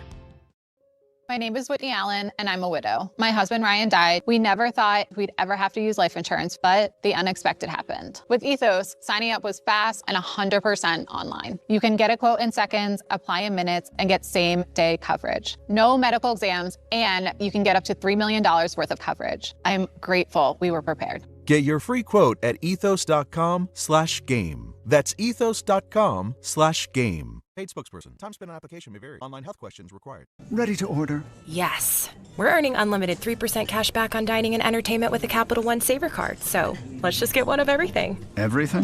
Fire everything. The Capital One Saver card is at table 27 and they're earning unlimited 3% cash back. Yes, Chef! This is so nice. Had a feeling you'd want 3% cash back on dessert. Ooh, tiramisu. Earn unlimited 3% cash back on dining and entertainment with the Capital One Saver card. Capital One, what's in your wallet? Terms apply. See CapitalOne.com for details. Progressive knows there's so many great things about being a sports fan. Like scoring the company box seats. How great is that? Trick plays that actually work. Prevent defense when your team is winning by a lot. And even more preventative prevent defense as they're hanging on by a thread. And of course, saving money when you bundle your home and auto with Progressive. That's pretty great. Just like trick plays that actually work. Yeah, but how often does that happen? Complaining about sports? Not so great. Progressive Casualty Insurance Company affiliates and other insurers. Not available in all states or situations.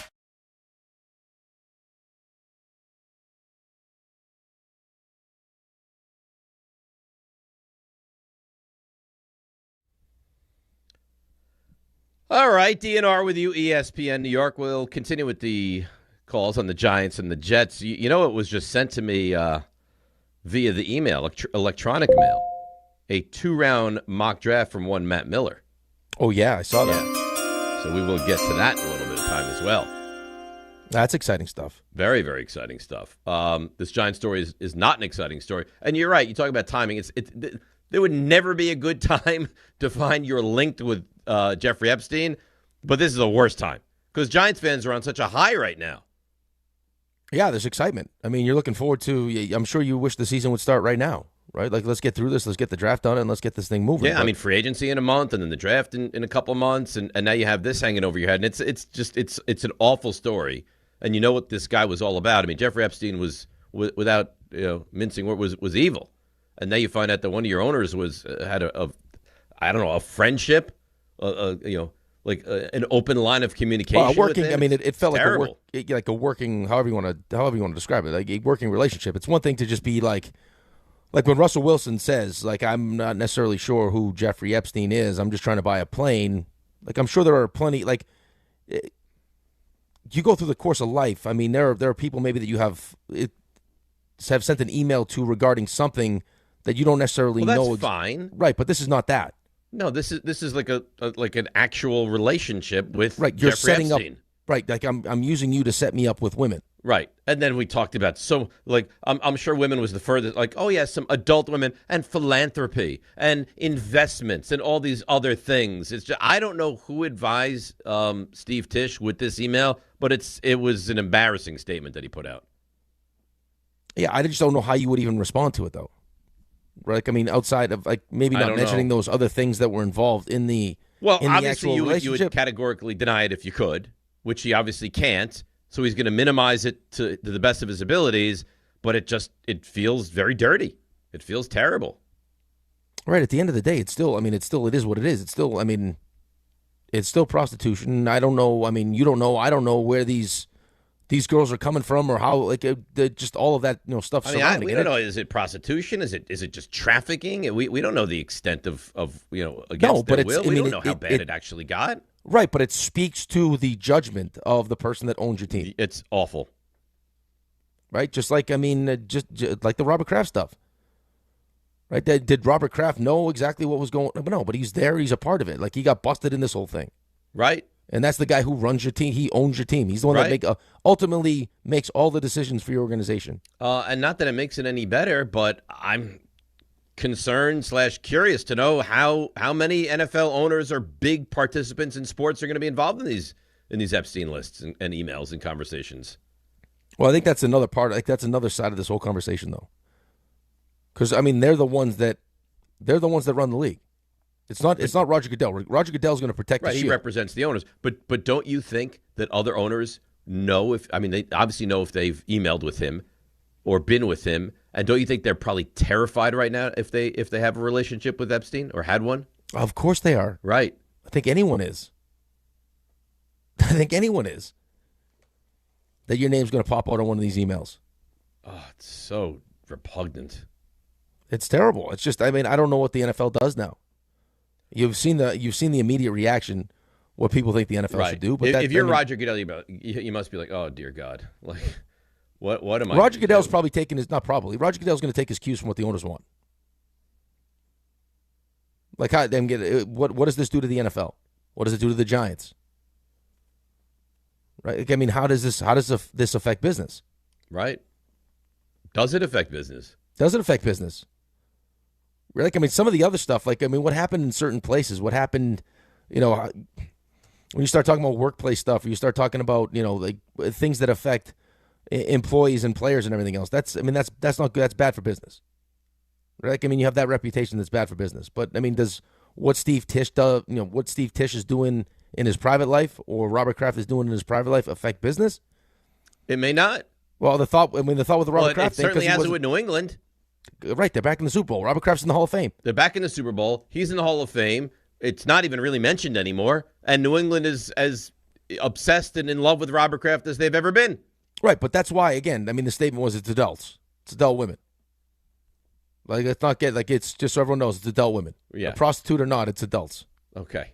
Right, but so however you want to. You tell me what % of people reading that statement do you think are like, oh, how about that? I think there's probably, there's a much better chance that this thing dies down and kind of goes away, like the Robert Kraft stuff did. And now the Robert Kraft stuff thing just becomes kind of like a joke you tell once in a while. Like, whenever you mention, massage parlors, you throw Robert Kraft's name in there. Right. But it really hasn't stuck with them. I don't know. This feels worse, but we still have more to unpack here. Both bad. Oh, both terrible. Right. Both bad. Terrible. But it was like that. What was the Orchids of Asia was busted because it was sex. It was sex workers. It was trafficked women. Right. They weren't choosing to be there. Like, they weren't choosing. Hey, guess what I get to do today? I get to massage Robert Kraft. Come on, man. It's. I'm so appalled by this story, and I'm also like curious as to how deep this goes. I think a lot of people feel that way. That they're interested to see whose name comes out next. By the way, I did some. I finally came up with that name I was telling you about. The guy that John Harbaugh, like his secret sauce. Okay. Daniel Stern. The actor? No, not the actor. Peter Schrager did a whole thing on him, and explained how important he is to Harbaugh. I guess they got him when he was 25 years old. Why would he take that role with Cleveland over with the Giants and Harbaugh? I don't know exactly what that was, like the one of the big names that they were concerned about. Right? Like isn't that a fair question to retort? Like, why, if you could have the same role with Cleveland? Well, maybe it's not the same role. Giants, would he possibly take the Cleveland position? Right, but maybe it's not the same role though. Maybe it's a different role. So maybe it's an expanded role. Maybe. Right? Like maybe it was I seeing that they were considering making him like associate head coach? Yeah, yes, to get to, so it's not a lateral, right. To sweeten the pot, maybe. Like, because this is the guy, I guess, that does, like, it's just, like all the analytics. Like, he takes, like, what all the teams are doing on third down, what all the teams are doing on fourth down, and gives Harbaugh all these probabilities of, win success, break-even success. I guess it was, the way Schrager described it, it was something I wouldn't want to lose. Yeah, no, obviously not. I mean, that's his comfort zone, and that's his security blanket. You want to tell me something about something? I could tell you some things about some things if you'd All like. right. All right, well, it's depressing, though. You're not going to love it. It's the last call for football. It's sad. If FanDuel's giving you... respectfully, I'm not going to listen to this. Okay, shut your ears off. Okay. You're going to miss a sexy read, though. I don't doubt it, and maybe I'll go back in months and listen to what I've missed right now, but I can't listen to the end of football. But other people they're okay with it, so they'll listen. Maybe what I do is I next time I do the read, I hang my T-shirt off my nipples. Just my nipples. So I did... You saw it. I probably shouldn't tell you this. I received an email. Yep. Now, I have no way to substantiate this, but it said there were prosthetics that she was wearing. Those are prosthetics, because I was wondering, because I can't see the round. Yeah. Am I allowed to say what I'm talking? No, I won't. Please don't. It's science. We've got RJ. enough. Move on. It's a scientific We've got name. enough. I think the imagination knows exactly what we're talking about. What happened to FanDuel? Right now, it's the last call for football, and FanDuel's giving you a daily profit boost every single day leading up to the big game. Today's 30% profit boost is on passing yards, over, under, and alternate passing yards. For example, maybe you want to get involved with Drake May to throw under 222.5 passing yards, or maybe you think Sam Darnold is going to throw Maybe you think that Sam Darnold to throw over 227.5 is too high. You can consider using the alternate line of 200-plus passing yards. All you have to do is opt in each day and place an eligible bet to use that day's profit boost. So whether you're locking in the early lines, riding your favorite props, or taking one last swing before the final whistle, FanDuel is giving everyone something extra to cheer for during football's final week. Play your game with FanDuel, official sportsbook partner of Super Bowl 60. Must be 21 and older and physically present in New York. Opt-in required. Bonus issued as non-withdrawable profit boost tokens. Restrictions do apply, including any token expiration and max wager amount. See terms at sportsbook.fanduel.com. For help with a gambling problem, call 1-877-8-HOPE-NY or text HOPE-NY at 467369. Yeah, I would say that was really well done, but there was a couple of missteps there. Oh, there was. It was the nipple talk. I can't. Do you know that I am not able, at my mental level, to have nipple talk and good reads at the same time? It's very distracting. It's very distracting. Very distracting. All right. Well, I'll make note of that for next time. Just know. Next read. No nipple talk. Just 9:40 next read. Avoid that kind of talk. Okay. Thank you. We'll get very serious, and then I'll really focus in on Sam Darnold's passing yards. Yeah, 227.5. All right, let's break. Come back. We're going to go around the league. We're going to do a frenzy. We're going to get to your calls. We're going to get back to the Knicks. It's all happening. DNR with you, ESPN New York. Nipple pants. If you've been injured in an accident that wasn't your fault, then you need a lawyer who knows New York's unique personal injury and workers' compensation laws. At the Parisman Firm, they have decades of experience handling all types of accident cases and a proven track record of delivering huge results. Their team has already recovered nearly $1 billion for injured New Yorkers. From construction to car accidents and slips and falls, they've got you covered. Call the Parisman Firm now at 718-WORKERS, where your case is their cause. Get the justice you deserve today. More people trust their hearts to New York Presbyterian than any other hospital in New York. It's because New York Presbyterian has the most experienced cardiovascular doctors, treating a full range of heart conditions, from heart failure to valve repair, with the most advanced treatments. Find a doctor at nyp.org/heart. New York Presbyterian. New York Presbyterian Hospital, based on U.S. News & World Report 2025 to 2026 Cardiology, Heart, and Vascular Surgery Rankings. Looking for the best meat and seafood at unbeatable prices? Get to Wild Fork Foods. They offer the widest selection of meats and seafoods you'll find anywhere. Everything is blast frozen to lock in flavor and nutrients. From beef and poultry to seafood, pork, and even exotic and game meats, you'll get the best value for your buck. Visit one of their 7 locations across Long Island and New Jersey, or order online for same-day delivery at wildforkfoods.com. Wild Fork Foods, your neighborhood's meat and seafood market. At City Harvest, we believe no New Yorker has to go hungry. With your help, we're on the road 365 days a year, rescuing over 77 million pounds of nutritious food and delivering it free to millions of New Yorkers, transforming surplus food into sustenance, sustainability, and smiles, rallying thousands of New Yorkers to power a network of nourishment across our city. One day, one meal, and one New Yorker at a time. That's how we feed good.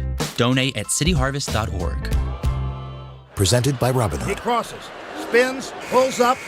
With Robinhood Prediction Markets, buy or sell your predictions all game long. No house odds, just you versus the market.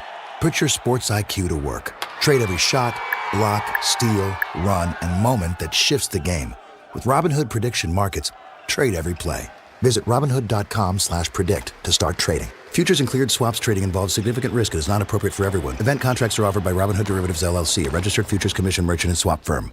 DraftKings Sportsbook is making every snap, every drive, every moment of Super Bowl 60 count with DraftKings Live Millions. Open the app, opt in, and get your promo token. Place a live bet of $1 or more on the Super Bowl, and you're in. Download the DraftKings Sportsbook app and use code UNSPORTSMANLIKE. That's code UNSPORTSMANLIKE. Bet live for your share of $5 million in prizes with code UNSPORTSMANLIKE. In partnership with DraftKings. The crown is yours. Gambling problem? Call 1-800-GAMBLER. New York, call 877-8-HOPE-NY or text HOPE-NY. Connecticut, call 888-789-7777 or visit ccpg.org. On behalf of Boot Hill Casino in Kansas, wager tax pass-through may apply in Illinois. 21 and over in most states. Void in Ontario. Restrictions apply. No purchase necessary. Opt-in required. Minimum odds minus 500. Prizes either bonus bets or single-use 20% profit boost. Max bet $20 that expire in 30 days. See official rules at sportsbook.draftkings.com/promos for entry period and free method of entry. Sponsored by Crown Gaming, Inc. This is a special alert to all Americans who own a vehicle with less than 200,000 miles with an auto warranty about to expire or with no warranty coverage at all. Due to a decline in the economy, CarShield is announcing a low-cost month-to-month vehicle protection plan that is now available to the public to save any driver out-of-pocket expenses on future auto repairs. Call now to find out how you can pay almost nothing for covered auto repairs. Yes, you heard that correctly. Pay almost nothing for covered auto repairs. An open phone line has been established for all drivers to call for a free quick quote. Call 800-793-8074 now.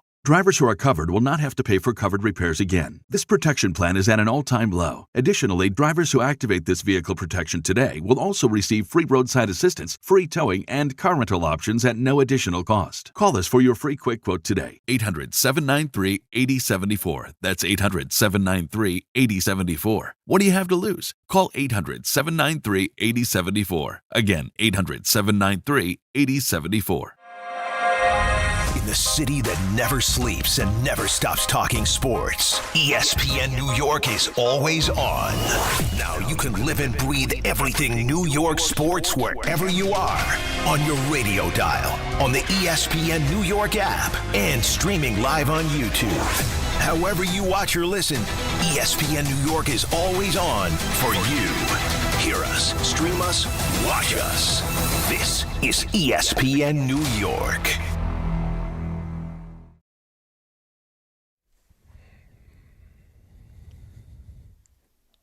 All right, DNR with you, ESPN New York. Game time, Rick, brought to you by Tullamore Dew Irish Whiskey. When it's game time, it's Tully time.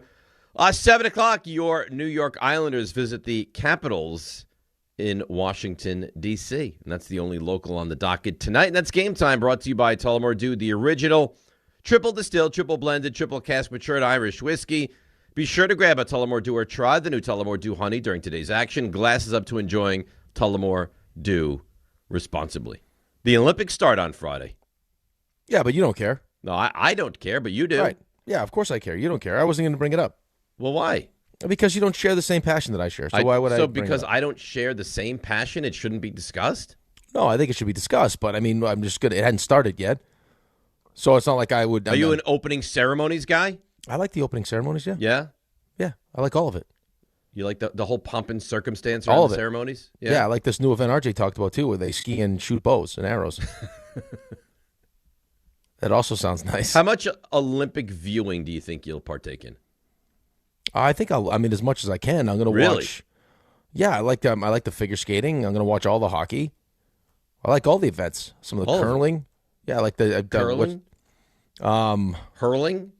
What's her name? Oh man, The skier that used to date Tiger Woods. Lindsey Vonn. Yeah, she took a big spill. I thought, she got hurt, right? Yeah. Is she going to participate in the Olympics? I don't know. I saw it. I haven't followed up on it. Haven't taken a deep dive into whether she's going to participate or not. No.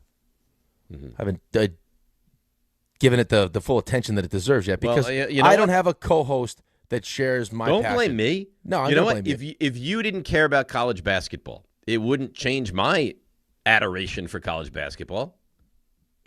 Right, but I wouldn't. I mean, if I didn't care about it, I mean, I wouldn't just bring it up to mock you with it. I wasn't. You mocked me. I wasn't. No, I was not mocking. RJ, you feel like I was mocking him? I've ensconced myself in tennis. You like it, I ensconce myself. No, but I can't. We're two different people. Just it's because un-American. you like something doesn't mean I have to, and vice versa. It's the Olympics. I'm not interested in it. Ugh. It's the USA, man. What did I tell you? I'm interested in the hockey, and that's where my interest basically ends. I don't want to talk to you. RJ, explain to him the problem with his philosophy here, please.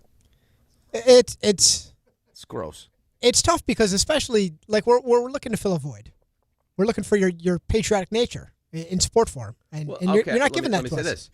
I would prefer the U.S. teams to win over the other teams. That's good. But you're not going to watch. I would hope so. Listen, you need to have something. You just spent the opener of the show complaining about not having things to watch during football. You saw the distractions, the effect that they have on Rick. What he's been talking about this morning. You need to have. But something. I think I'm able to multitask better than him. I mean, he's distracted at a level I've never really seen before. What happened to him earlier? You got the whole thing going on in the ski jump, and that's interesting. What's the whole thing? I told you. The archery. No, the ski archery. No, not the ski archery. The ski jumping. The ski jumping, where they're manipulating the jungle region. Oh, so they can right. Yeah, that extra doesn't do anything suit for me. I don't have to tell you. I mean, you got luge, snowboarding, curling, you name it. All right, that's nice. Just watch Dexter. Yeah, you know what? Stick to Dexter. No, I'm going to watch hockey and Dexter. And then Landman. Apparently there's a new documentary on the 1980 Olympic men's hockey team that's supposed to be really good. You can watch the 2026 version of the men's hockey team. Yeah, just live sports. You can watch live sports. But I'm going to watch the hockey. How many times do I have to sit here and tell you guys? But that can lead you to other things. You can indulge in all of it at once. RJ, big biathlon Sunday, February 8th. Oh, I'll be watching. Yep. He won't be watching. Yeah, I will. Yeah, I will not be watching. That's the skiing with weaponry. Yep, mixed relay. How much Olympics are you going to watch? I have it on all the time. All the time, like background noise. Well, you don't have to sit down on the edge of your seat it's like baseball. You know, you'll be into some and others it's just on, but you should have it on. You got 9,000 TVs. I should have it on. So if I don't have it on, you'll look down on me. You got 18. How many TVs you got? 8? Like metaphorically, you'd look down on me. You got 7, 8, 9 TVs. You can't put it on. I could put it on. You don't want to. You're proving a point. I'm sitting here looking at the schedule. I like all this stuff. I'm interested to watch all this stuff. Big curling. Luge. Yeah, I like the curling. Luge. The U.S. women's netminders from Westchester. What's that? The U.S. women's netminders from Westchester. Oh. So you should be watching. I pay attention. How many times do I have to tell you I'm going to watch the hockey? Oh, yeah, but what about the bobsled? Nah. You into the bobsled? I'll tell you what. Speed skating? Instead of avoiding snowboarding like the plague, if I'm home, I'll have it on, and I'll see what's going on. Is that fair? That's all we ask. Okay. To be the best teammate I can be, if I'm home, I'll have it on. Just show some country. Just show some pride in your country. Root your people on. You know how hard they've trained for this? Yeah, no, it's an amazing accomplishment. I'm not taking away from their accomplishment. Got the figure skating, got the ice dance. I mean, come on. You're into this, Raymond, as well? No, I'm just reading the schedule. Ray's going to watch it. Ray loves this stuff. I don't know that he does. Snowboarding, freestyle. He's got all these things. All these things. How much are you going to watch, Ray? I'll watch what I can. You know, I'm going to have a way more of a schedule than I would before. You're going to have more time because you don't have the hockey. Because the Rangers are going to be off for the month. Haven't they been off anyway? Well.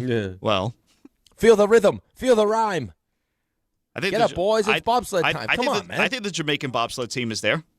I think they barely qualified, actually. See, Ray's dialed. Don't let Ray fool you. Ray's dialed in. Dialed in. Let's get to Artie in Brooklyn. Artie, good morning. You're on ESPN New York. Hey, good morning, guys.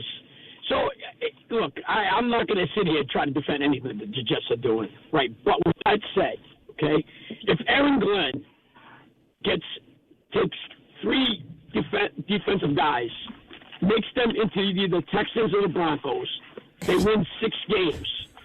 You consider him a good coach? Hey, that's all it's going to take, you think, is just the 3 guys to take what you just saw and turn us into the top 3 draft picks. You take them to take defense. Because you know what happened? I was listening to one of the shows, Jake's show, and he said that one guy in 2015, Hugh Jackson, he won 1 game, and then he lost every game. And he basically did what the Jets might do. He took Garrett, the defender, right? You can't put him. They took Peppers, and they took a quarterback from Notre Dame, and they started him right away. And they didn't win a game. And the Jets are right there. They could take that same theory, go draft the kid like the kid from LSU, and just stink it up, and then Aaron Glenn loses his job.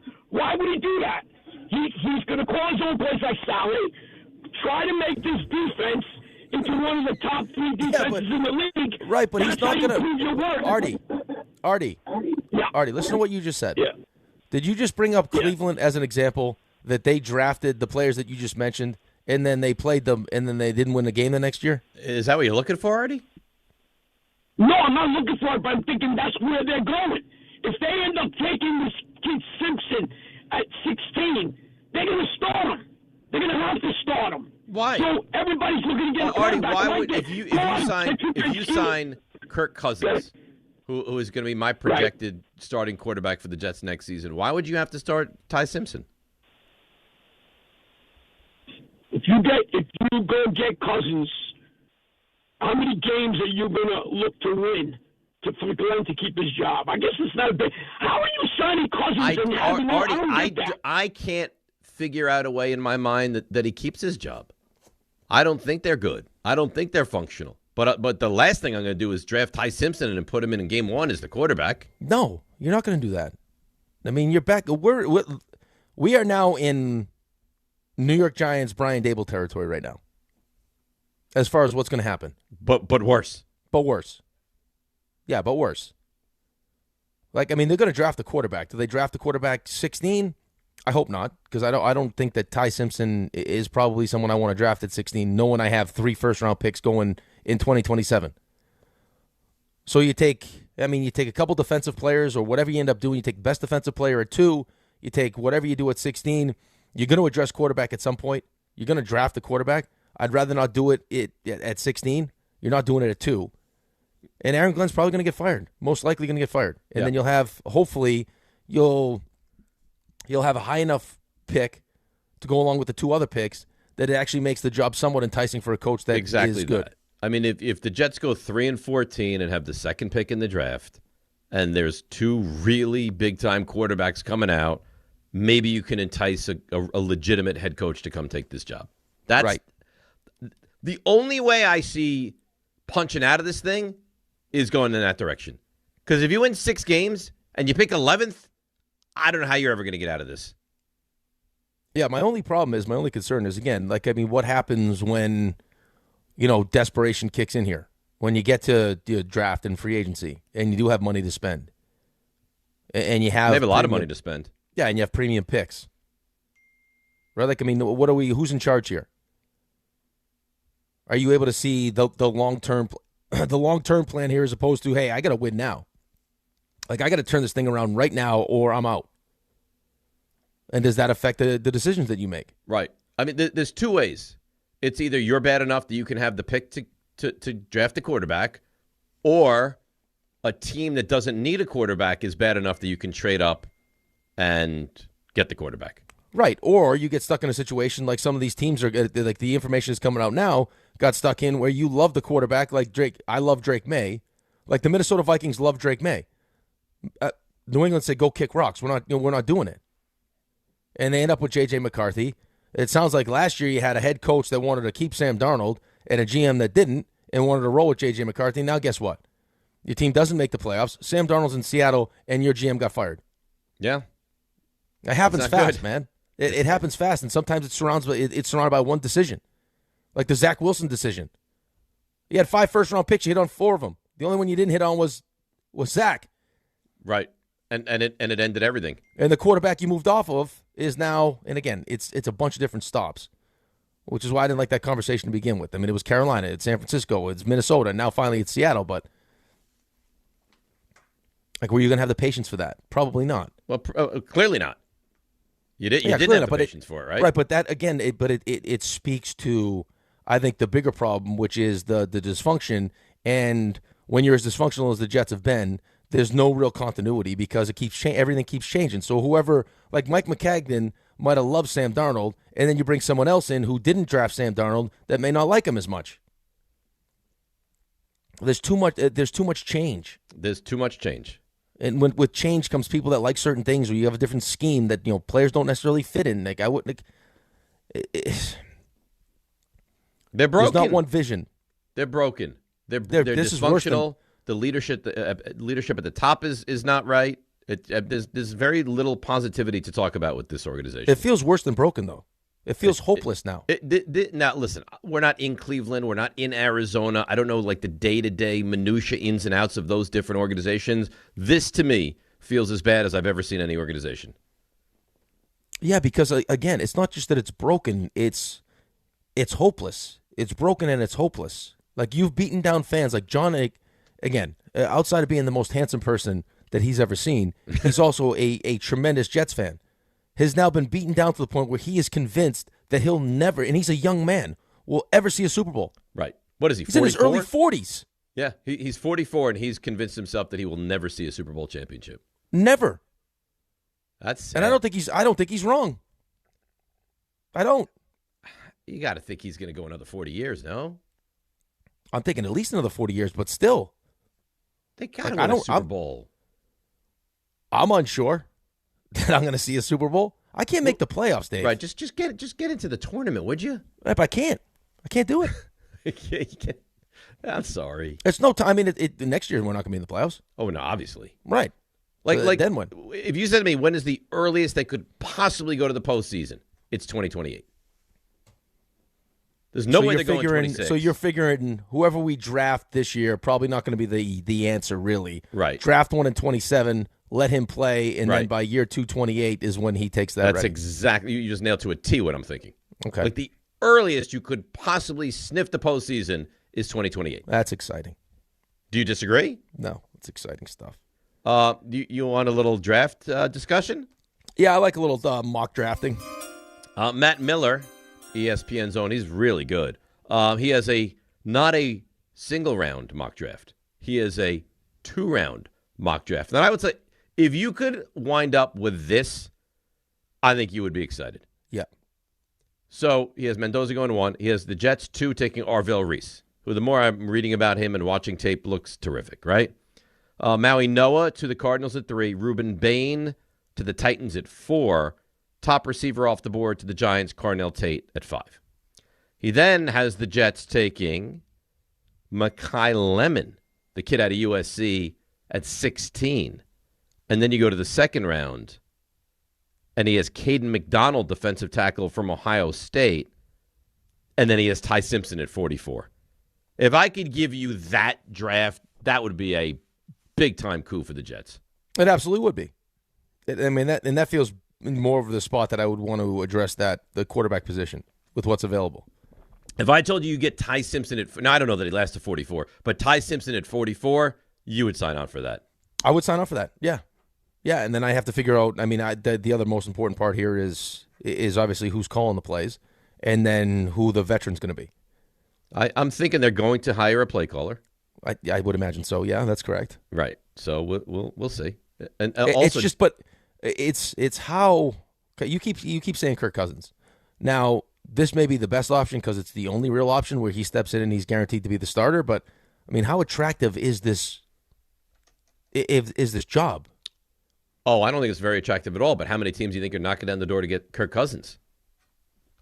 Probably not a lot. But I got to imagine. I mean, what is Minnesota going to do? Like they have to figure something out because J.J. McCarthy's always hurt.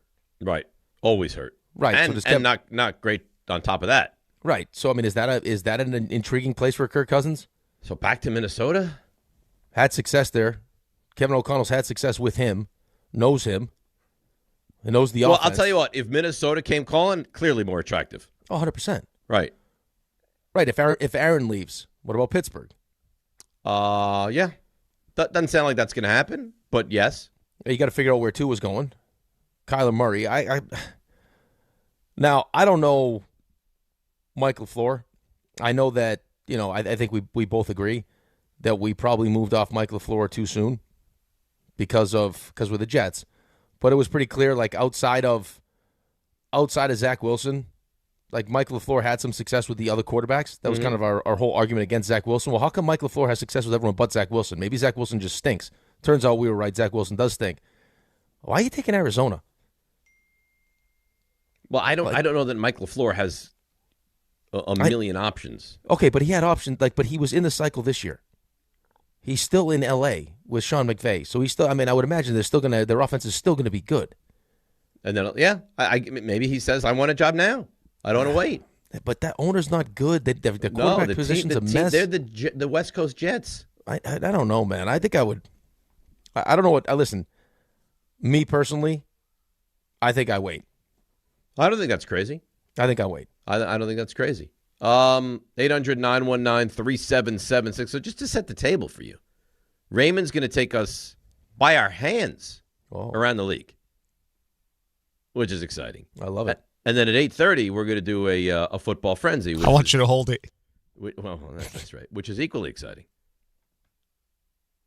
This whole long segment is always exciting. It's very exciting. Part of this long segment is me giving you a legal ID.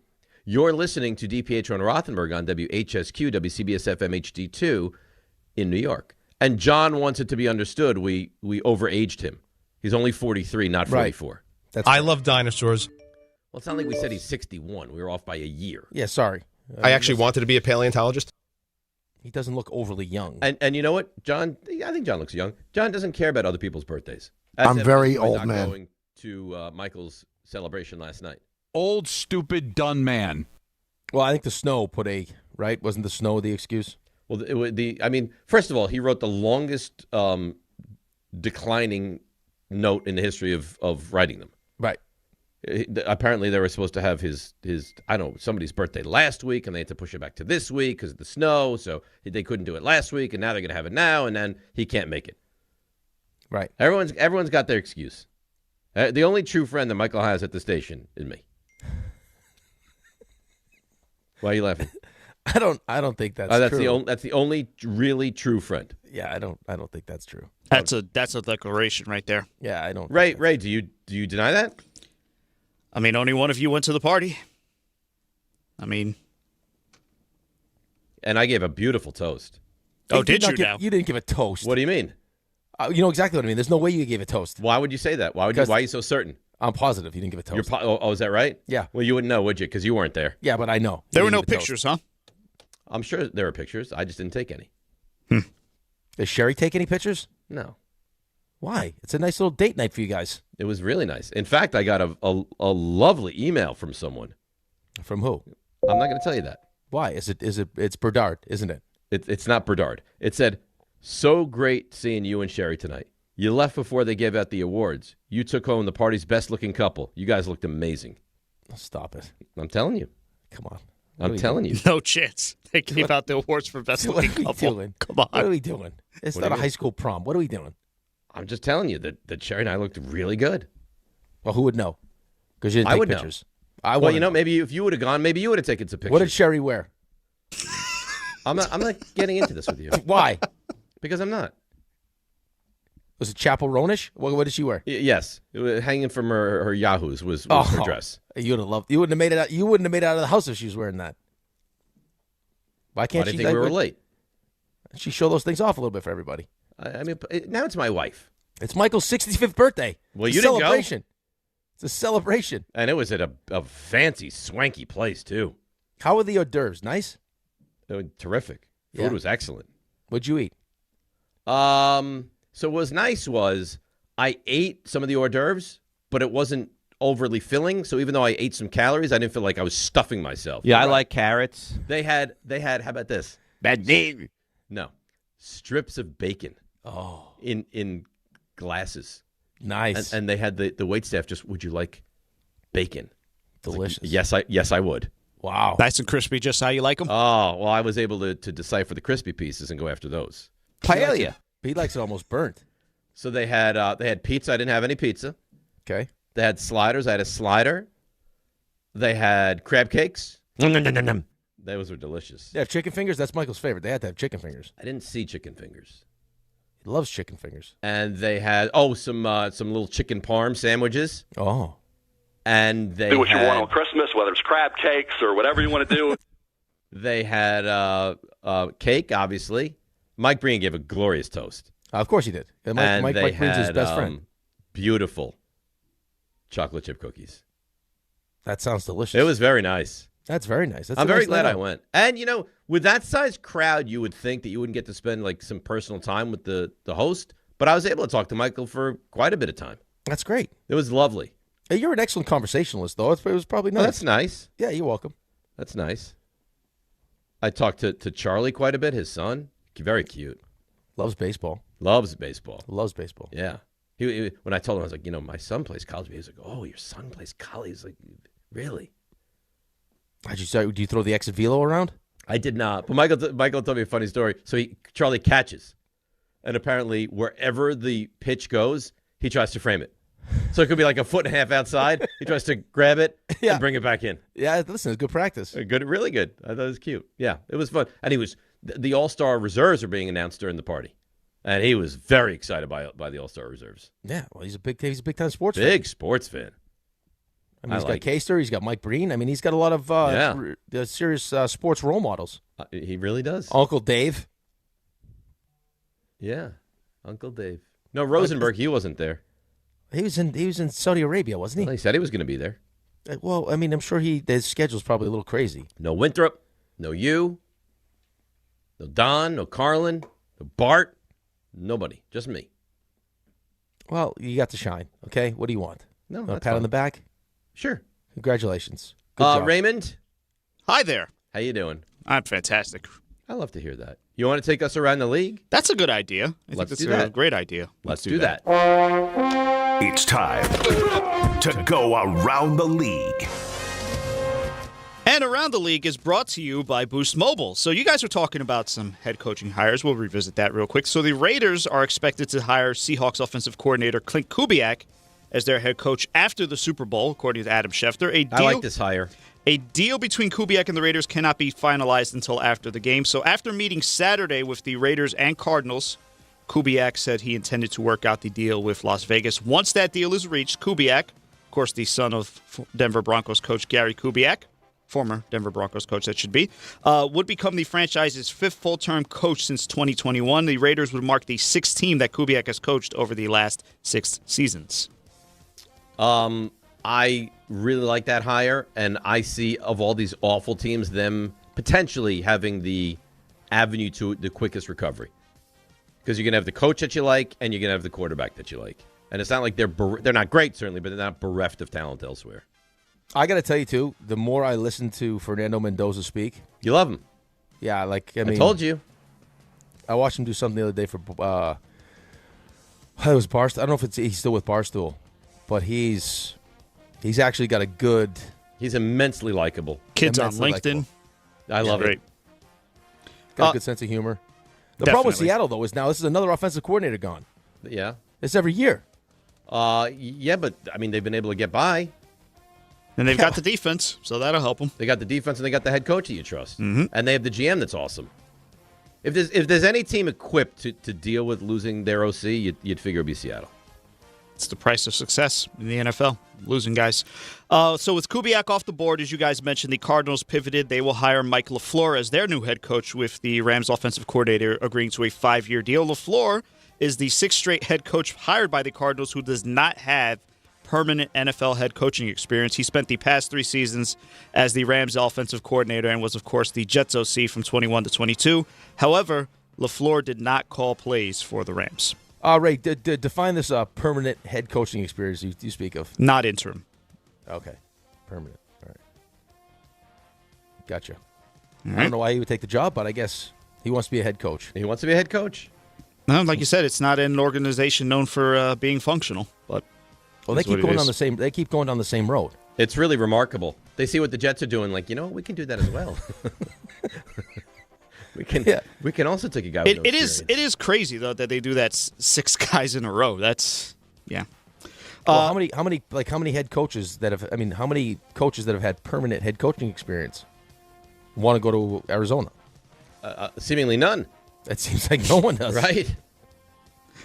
The Vikings made news this week, and they fired their GM Kwesi Adolfo-Mensah after 4 seasons with the team. The owners, Ziggy and Mark Wilf, they tapped Rob Brzezinski, their longtime executive vice president of football ops, to lead the front office through the 2026 draft. Adolfo-Mensah was notable because he was hired back in 2022 as the first NFL GM who rose primarily through an analytics-based background. Did you see the story that it was frowned upon that he took multiple weeks off for paternity leave? I did. It took 2 weeks, yeah. Yeah. World is changing. Worked from home, but took 2 weeks off for paternity leave. I don't think football has crossed that bridge. No, I would agree with you. But I will say it is kind of a sad testament, isn't it? You don't think?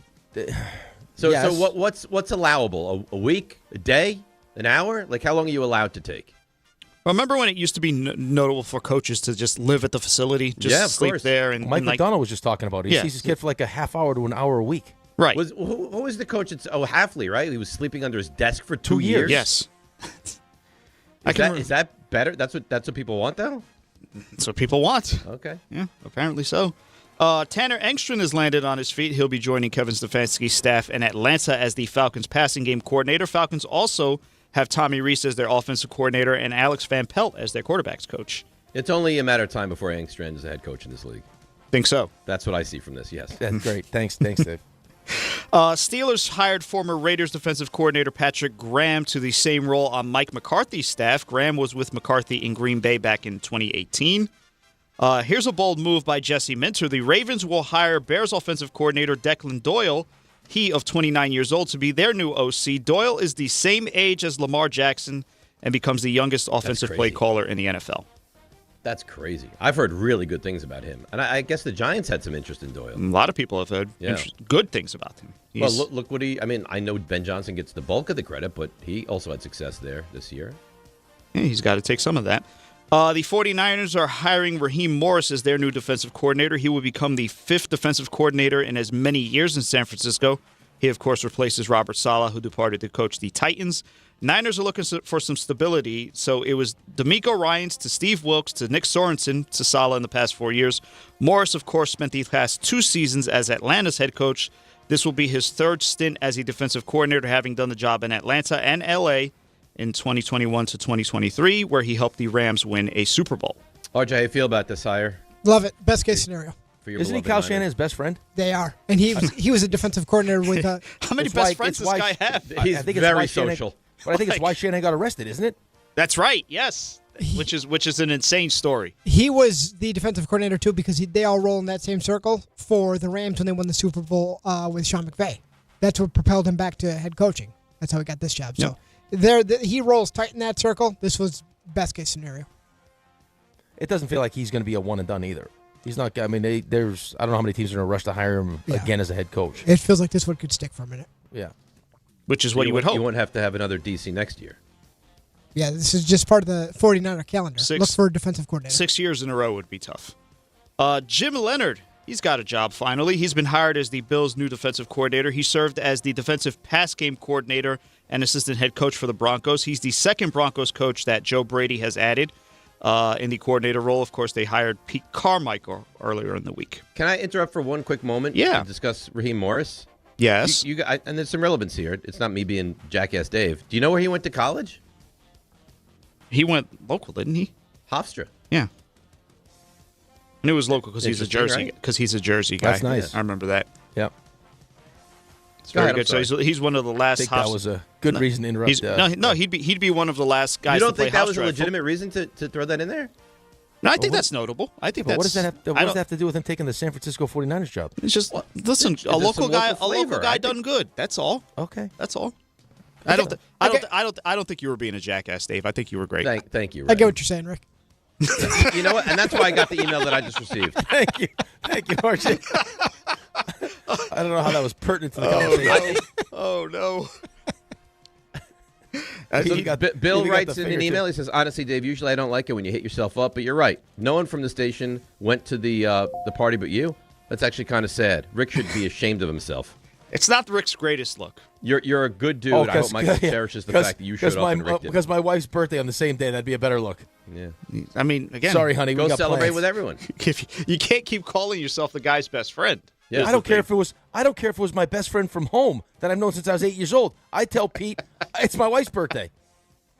I don't sleep next to Pete. You're a good you're a good husband, okay? I mean, great husband, bad friend, I think is established. Steve B, why do Ray and RJ glaze Rick so much? Everything he says, they always agree with. That's Be your we own just person. got done disagreeing. Well, not RJ. We just got RJ slobbers all over. RJ has been up your ass for the last 6 my months. God. You can't say that. Why? I don't know. Call Bedard. Dave, you're a goat. Bleep them. That's what this great Steve You B emailed says. yourself? I wouldn't. Dolphins are hiring former Packers linebacker coach Sean Duggan as their defensive coordinator, according to Jeremy Fowler. Duggan will join recently hired coach Jeff Hafley for the fourth time after previously coaching with him at Ohio State, Boston College, and, of course, in Green Bay. He will have the title and role of defensive coordinator, but he will not call plays. Hafley said in his press conference that he plans to call defensive plays because it's, quote, important to him. I don't know if this is important or not. Sean Duggan, Boston College. Forget it. Forget it. Are we in Boston? I didn't know. Rick is Boston adjacent. It's Northeast Flair. Okay, fine. You want to play that game? Although it's Boston College. The gloves are dropped. That's fine. This is what we'll do. I just thought you didn't acknowledge Boston College, but okay. It's got some Northeast flair. Interesting. Okay, very nice. The Seahawks will go for sale after the Super Bowl. League and ownership sources familiar with the arrangement tell ESPN that this will end years of questions about when the team would seek new ownership following the 2018 death of former owner Paul G. Allen. Sale discussions have taken place at ownership and league levels for at least the past week. The Seahawks and Trailblazers have been owned by Allen's estate since the former owner and Microsoft co-founder died from complications of non-Hodgkin's lymphoma. His sister, Jody Allen, has controlled the teams as executor of the trust with a directive from her brother to eventually sell both and donate the proceeds to charity. Wow. So they could win a Super Bowl and be sold right after. That's pretty cool, though. Yeah. To sell it, get that kind of money and donate it to charity? It's going to be a good chunk of money. Of course, the Super Bowl is this Sunday, February 8th, the Patriots and the Seahawks. By the way, yes. Paul Allen, Wazoo, Washington State. We're just going to keep doing this? But for the record, he did not graduate. You know what? Sunday, Super Bowl, Seattle favored by 4.5. Halftime show featuring Bad Bunny. You want to tell me where he went to school, Dave? I'd have to look it up. I'm not familiar with it. In the meantime, I'll tell you you that was Around the League, brought to you by Boost Mobile. Don't overpay. Get unlimited talk, text, and data for $25 a month forever, for life, for real. Switch now at boostmobile.com. After 30 gigabytes, you may experience slower speeds. University of Puerto Rico at Arecibo. It's not bad. But much like Paul Allen, he also didn't make it through the 4 years. Well, that's not surprising. He found something fits him better. Exactly. So now we know. Says Seahawks could fetch $7 to $8 billion. Yeah, that seems low. But Washington just sold for what, over $6? It's a competitive team. It's of course, they're a Seattle competitive team. They're great. They're And top the Super 5 Bowl. most functional organization in the NFL. Yeah, I think they'll go over that price easily. That's the thing. Usually they're pushing 10. Overinflate these teams' prices in the NFL. It's just like it goes for so much money. That sale will push $10 billion. May not get there, but it'll push $10 billion. What do you think the Cowboys would go for? 15? At least. At least 15? Yes. 17? Probably in that range. Who's buying these Well, that's teams the thing. for Who's Who buying has them? Who's $17 buying billion to spend on a team? Rich Uncle Steve? Is that actually a good investment? That'd be all his money. Is that actually a good investment in an NFL team at this point? I don't know. If the salary cap's any indication, then maybe. Salary cap's over $300 million now, right? Yeah, it's going to go, I think, between what do they get a check for every year, too? The owners get a check for like $400 million or something? Yeah, the $400 billion. We talked about the Forbes list last week. I think Dallas's profits were like $648 billion, something like that. So you're making You're doing okay. Well, I mean, the cap's going to be somewhere between what they say, like 301 and 305, because it's going to go up like $20 million. You see how much money the Jets are going to have under the cap? A ton. Like $75 million. You're going to be obligated to spend. In 2022, I think the cap was a little over $200 million. So it's gone up $100 million in 4 years? It keeps growing. This by the way, is the golden goose. Here's the scary thing, too. Do you see who's 5 on that list? Salary cap space? Yes. The No, Seahawks. who? The Seahawks. Yeah. Great. Because it's a highly attractive place. That should be fun for everybody. RJ, is this the guy that you got into a screaming match with years back? I think so. Ask him. Trash can guy? Tony Dobbs Ferry. Tony, you and RJ went at it, right? Yeah, a long time ago, but we're friends now. You've patched that up? Yeah, I mean, we don't hold any grudges. Okay. All right, well, good. because Tony recognizes that RJ's a man that answers He's the a phone, nice not guy. a woman. Yeah. He's a great guy. He's a nice guy. But you took huge shots. Especially once I got the hang of his voice, I understood I was wrong, and I apologized to him. Oh no! What does that mean? Once you got the hang of his voice, He thought it was a woman that answered the phone. did That's you? why they When got you into a said fight. that, you genuinely thought you were talking to a woman? Yes. Did you think it was like a hot Yes. woman or just like a woman? Well, I thought it was. Now you're asking the real questions. Yeah, I thought it was a woman. You thought it was a woman. You So you didn't don't think he has judge the- Hot or her not. looks at all. So you I don't didn't- think I didn't he doesn't have like a consider that, no. he doesn't have like a sexy woman voice. No, No. he has a woman voice of somebody who screams calls to the radio. Mm-hmm. Wow. That's nice. That's But unfortunate. he's a nice guy, He's and a I was great wrong, guy. and I apologized to him. Yeah. So you Yeah, you take dynamite. the L on this. You thought you were in the wrong on this. I was 150% in the wrong. Okay. RJ, do you accept Tony's apology? Oh, yeah. We covered this crowd a long time ago. That's great to know. All right, Tony, what do you got here? Listen, I was speaking to RJ about it. I've never felt so low as a Jets fan, and it's been a lot of lows. But this is like coaches are saying they don't want to coach here. They're actively passing on jobs. They're bringing coaches in and then kind of sidewinding them, and it's a totally different thing when they come in to interview and they're flying out unhappy. I mean, it's just, what's the direction of the team? You keep saying, and Rick keeps saying, well, we'll go through this year and then Aaron's going to get fired and then we'll hire somebody new when we have all these picks in 27.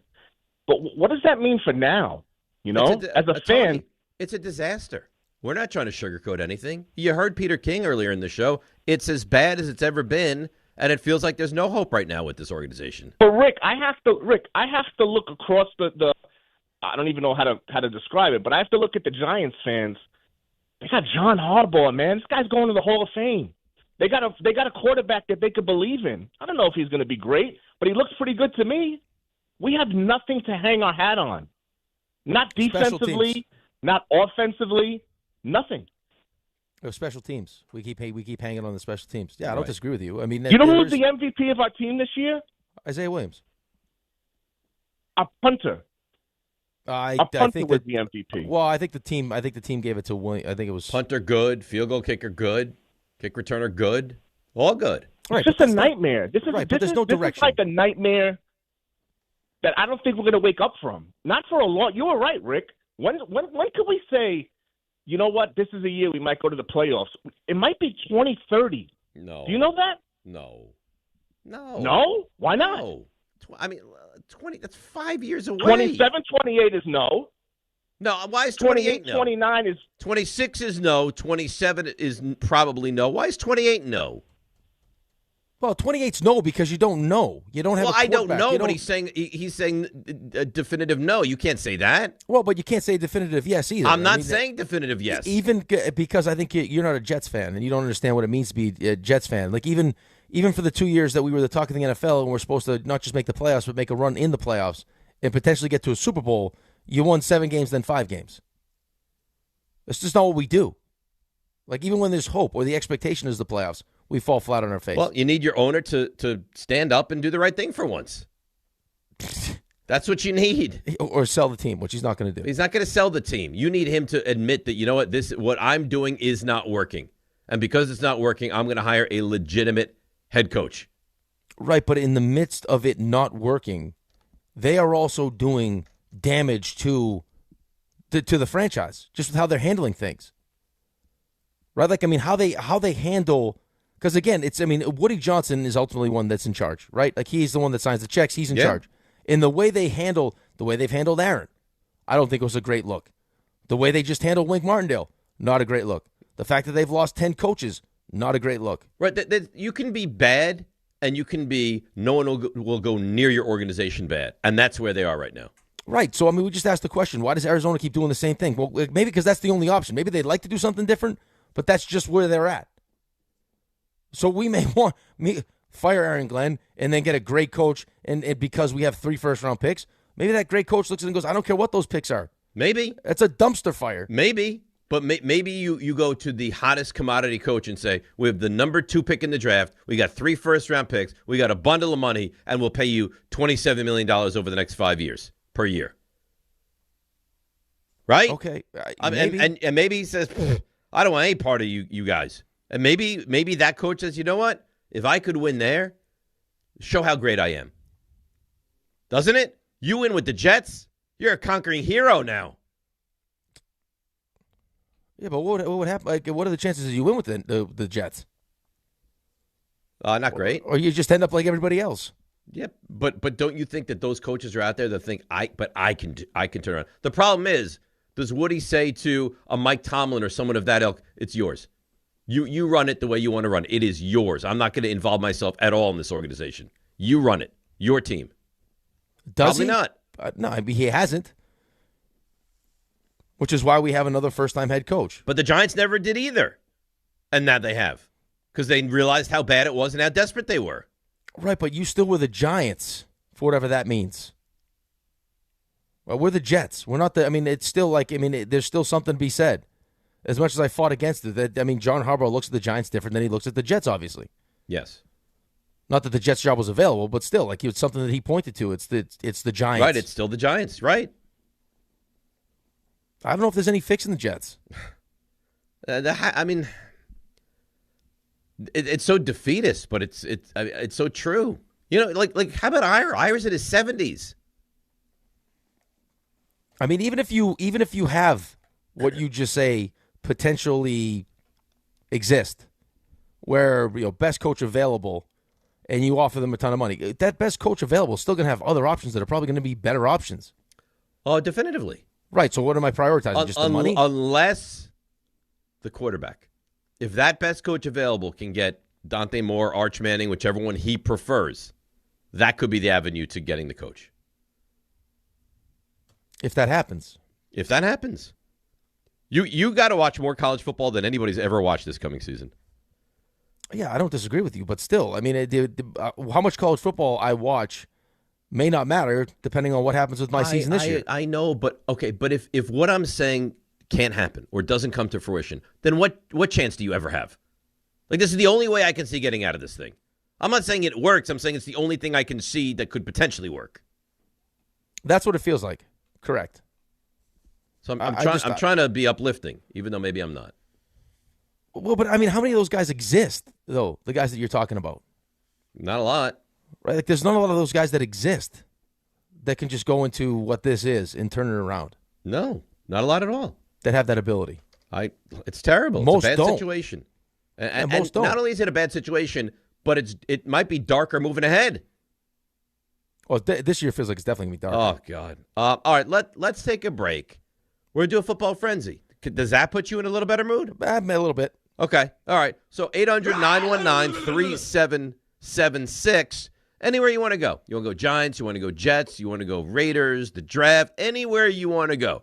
On Twitter at Rothenberg ESPN.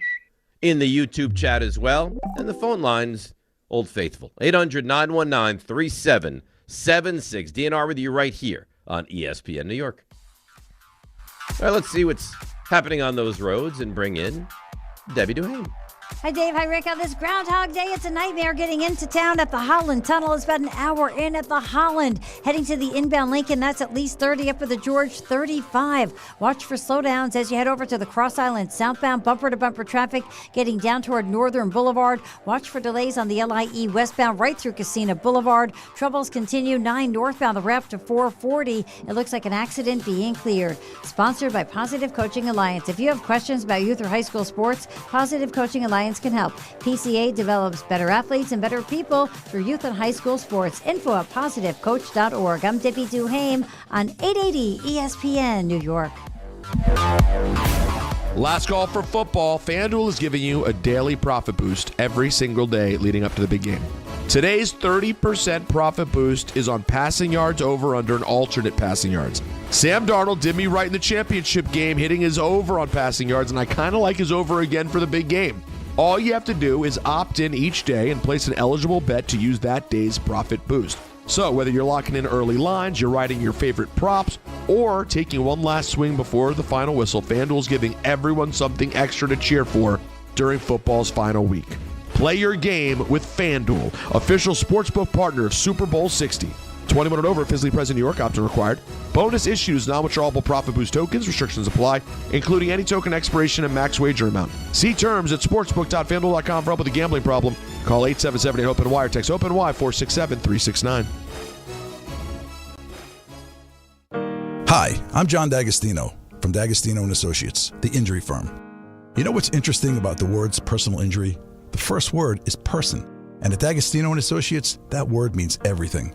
That's because I handpick every person in our firm, from the pleasant professional person who answers your call to the experienced person litigating your case in court. Because every person in my firm is an extension of me, and the only way to exceed our clients' expectations is to deliver the highest level of personal service every single time. And that starts with hiring the right people. You see, we know that every client is a person too, someone going through the toughest time in their lives and deserves to be more than just a file number. At D'Agostino & Associates, we put the person back in personal injury. So call 1-800-BITE-BACK. That's 1-800-248-3222 and ask for me, John D'Agostino. And let's talk about your case, person to person. D'Agostino, law, bite back. At Uline, they know going the extra mile takes hard work. For companies pushing to go further, Uline will go the distance with you. 24/7, they answer the phone to get you the shipping and industrial supplies you need. Business can move fast. Unexpected large orders, adverse weather, new safety guidelines, and changing economic trends. Uline works hard keeping 41,000 items ready to ship, minimizing detours on your way to the extra mile. Visit uline.com. When it comes to meat and seafood, selection matters, and no one beats Wild Fork Foods. To everyday essentials, to high-quality steaks, to seafood and more, every product is blast frozen to lock in peak flavor and freshness, so you get restaurant-quality meats at home for amazing prices. Shop in person at 7 locations across Long Island and New Jersey, or you can order online for same-day delivery. It's easy, it's convenient, and the prices are wild. WildForkFoods.com. Whether you're building a single roof or a successful roofing business, roofing contractors like you need the right tools for the job, and software is no exception. Service Titan is on a mission to be the most powerful software platform for the trades, with purpose-built technology proven to maximize revenue, streamline operations, and deliver 5-star customer experiences. We are taking roofing companies like yours to the next level and beyond. Service Titan, we are built for this. See what we can do for roofers at servicetitan.com. This is the story of the one. As the purchasing manager at a manufacturing plant, she knows the only thing more important than having the right safety gear is having it there when you need it. That's why she partners with Grainger for auto reordering, so her team members can count on her to have cut-resistant gloves on hand, and each shift can run safely and efficiently. Call 1-800-GRAINGER, click Grainger.com, or just stop by. Grainger, for the ones who get it done. It's time for a frenzy. A football frenzy. You could say that 10,000 times and it still wouldn't be enough. It fires me up, man. I love it. Say it one more time. A football frenzy. Any team, any player, any question. I feel somewhat sad. What are you sad for? Well, we don't have the phone lines lit up for the frenzy. I think people now like when you call them out. I'm not doing a subpar frenzy. I won't do it. I won't demean myself. Okay, so if the people don't want a frenzy, we won't do a frenzy. No, people want a frenzy. I think they like you call. I think they like when you call them out. Is what I don't want to have to call them out. I don't know what else I'm supposed to do. That's all you can do. All you can do is chastise them and hope they respond. Maybe this frenzy we punt. No, we're not punting. Maybe we punt this baby away, and we don't do a frenzy because people can't handle it. Maybe people are as turned off by football right now as I am, that they're so despondent and so sad that they don't want to do a frenzy. No, they want to do a frenzy. Well, no, they're telling us they don't. They want you to yell at them. Yeah, talk dirty. Get nasty. Hey, baby. Do a little frenzy with me, Rick? There you go. Yeah. No, I think they want you to yell at them. You want me to yell at them? I like that. They want you to yell at them. They want me to yell at them. They have a fetish for it. A screaming fetish. How about I talk dirty while yelling at them? Hey, baby! You call us with this frenzy right now. Tell I'm them to topless. Tell them to bring it. Bring it! 800-919-3776. I got it. Jets, Giants. Can I say one thing? International games. Can I bring one thing to the table here before we get to this frenzy? Yeah. RJ, because you were at the party, being the bestest of friends. You were watching the Stadium Series. You watching that game? I did watch. Okay. Didn't you think that they should have made the hole in the net bigger? What are we doing? What are we talking about? The charity shot. Oh. I did. So you think me talking about where Raheem Morris went to school was awful and off base. But in this moment where we're trying to get callers for the frenzy, we're waiting. And RJ is screening said callers, this is a stall this tactic. would be the time you would ask about the charity shot during this winter classic? Don't do your two-finger things like that. It's not a winter classic. It's a Stadium Series. I don't need to see you do this whatever the hell it was. We're killing time. Ray, I know you disagreeing with Rick is something that is verboten, but for a second, can you stand up and just call him out like he deserves? Listen, it's not supposed to be a frenzy topic. I appreciate the stall tactics, though. That's all I what can this tell you. is. That's now the banks are full. So right, that's what we're waiting for. It worked out. All right, okay. We weren't mitts going around the league. We had to throw that in. Okay. So I mean, you can take credit because you yelled at the callers, and then again that yelling fetish is a thing, or Rick can take credit for stalling and letting the banks fill up, or both. Yelling fetish and Rick. All right, let's get to Wes in East Hanover. Wesley, you're on the frenzy. Cuddle, marry, trash. You had to pick one of these three teams as your fan, or as your team: the Jets, the Browns, the Cardinals. Oof.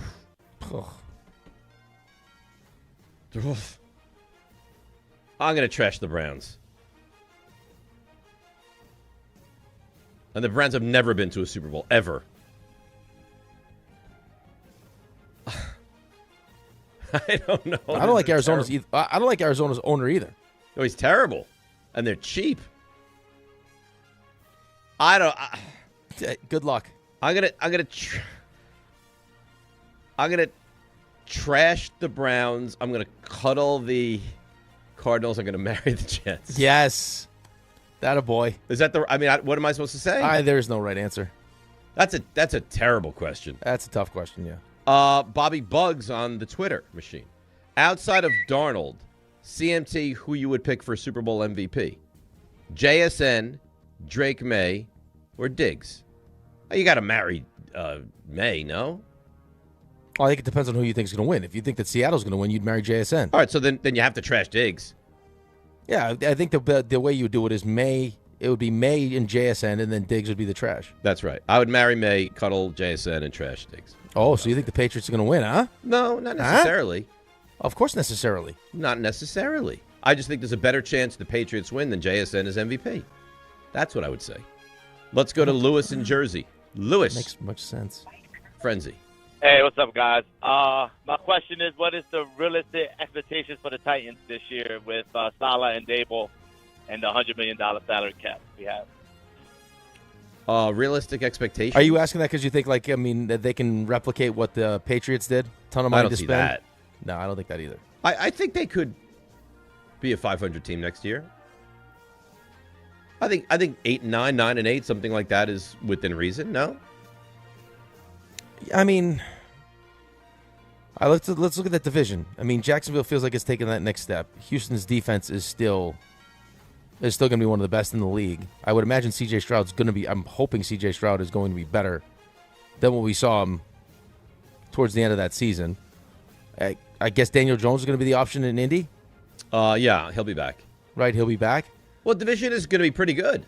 I mean, that right now is a good division. Yeah, I agree with that. But could they not go 2-4 in their division? Yeah, they could probably go 2-4. I have to look at the rest of their schedule. Yeah, but I mean, I think they'd be better. I think they'd be right. Of course, better coach. And the Cam Ward in year 2 is going to be much better. And they have a fortune of money to spend. So if they do it wisely, could they be a competent team? I think that's within reason. No. Right, but you're talking about a team that was 3-14, though. Look at what the Patriots were. But that's what I'm saying, though. Like that's now everyone's like that. That's why he asked the question. Which is somewhat unfair, but I'm not saying they're going to go to the Super Bowl. I think it's within reason. They could be a 7 or 8 win team. I don't think that's crazy. Right, but when you look at what the Patriots, I mean, we talk about how easy their schedule was, right? I mean, I think at one point they had the Giants had more wins against 500 teams than the Patriots did. It was like the perfect storm for the Patriots. Not to mention the fact that the Jets were a train wreck and Miami was a train wreck in their own division. Right, like so. I mean, they'll have a bet. The South will be a better division than the East was this year. The South will be a better division, yes. So, I mean, 9 wins. You're going to play plus 6 wins. I have a hard time believing that. I mean, what do you think they're over? Probably 7 or 8 wins. Okay, but I said 8, right in that 8 range, 7, 9, somewhere in that range. I just but don't think. I don't think being a 500-ish team is crazy for Tennessee. I think it's an unfair expectation, though. Maybe because What happens if he takes a legitimate? I mean, you got Brian Dable, who's very good with young quarterbacks. What happens if Dable and Ward hit it off, and all of a sudden he's good, which I don't think is crazy to think. Okay, good, but Drake May could win the MVP, and they hit on. I think they hit on almost every single person they went on to spend money on. They hit on that's. So what would you think? What's the upside for them in your mind? I think there's tremendous upside, but they won 3 games. I don't think it's not the same upside as the Patriots. But I'm not giving them that kind of upside. I'm giving them a 4 or 5 game boost. I know, but you said look what the Patriots did. But I'm not giving them that. I'm just saying look at what the Patriots did, as if to say it's possible. And right, but you're also I know, but then you're also saying that Robert Saleh is as good a coach as Mike Vrabel is. I don't think that. There's no or reason Brian Dable is as good as Josh McDaniels is. I think Dable's going to be good with Cam Ward. Okay, but we've seen Josh McDaniels be awesome. Listen, Mike Vrabel shouldn't have been fired in Tennessee. And they're in the Super Bowl. So we're not going to get that. Let's move on here. Jared in Morganville, and then Ray will go to you. Jared, you're on the frenzy. Who will be named Super Bowl MVP? I mean, if you get to pick one person, you'd have to go with Sam Darnold. So you do think that Seattle's going to win? Yes. You're reading all my context. All the tea leaves. Raymond, what do you got? Andrew's Family 24/7 asks, will the Patriots be another dynasty? No. Got another one for you. Well, let Rick answer that. You're so dismissive of it. I don't think so. Doesn't mean he doesn't. Dynasty. I hope not. I hope not. Listen, the AFC right now, though, it's going to be hard to get through there every year. I mean, the AFC is so good. Chiefs have been able to do it. I know, but you got Drake May's 23 years old going into it'll be year 3 next year. I get it. And you figure he might just be getting better, right? Yeah, I mean, to do what he did in year 2. Now the playoffs. I mean, then the playoffs will get better. You'd think too. It's like he's been good through the playoffs. But you could also argue were they lucky to get into the Super Bowl?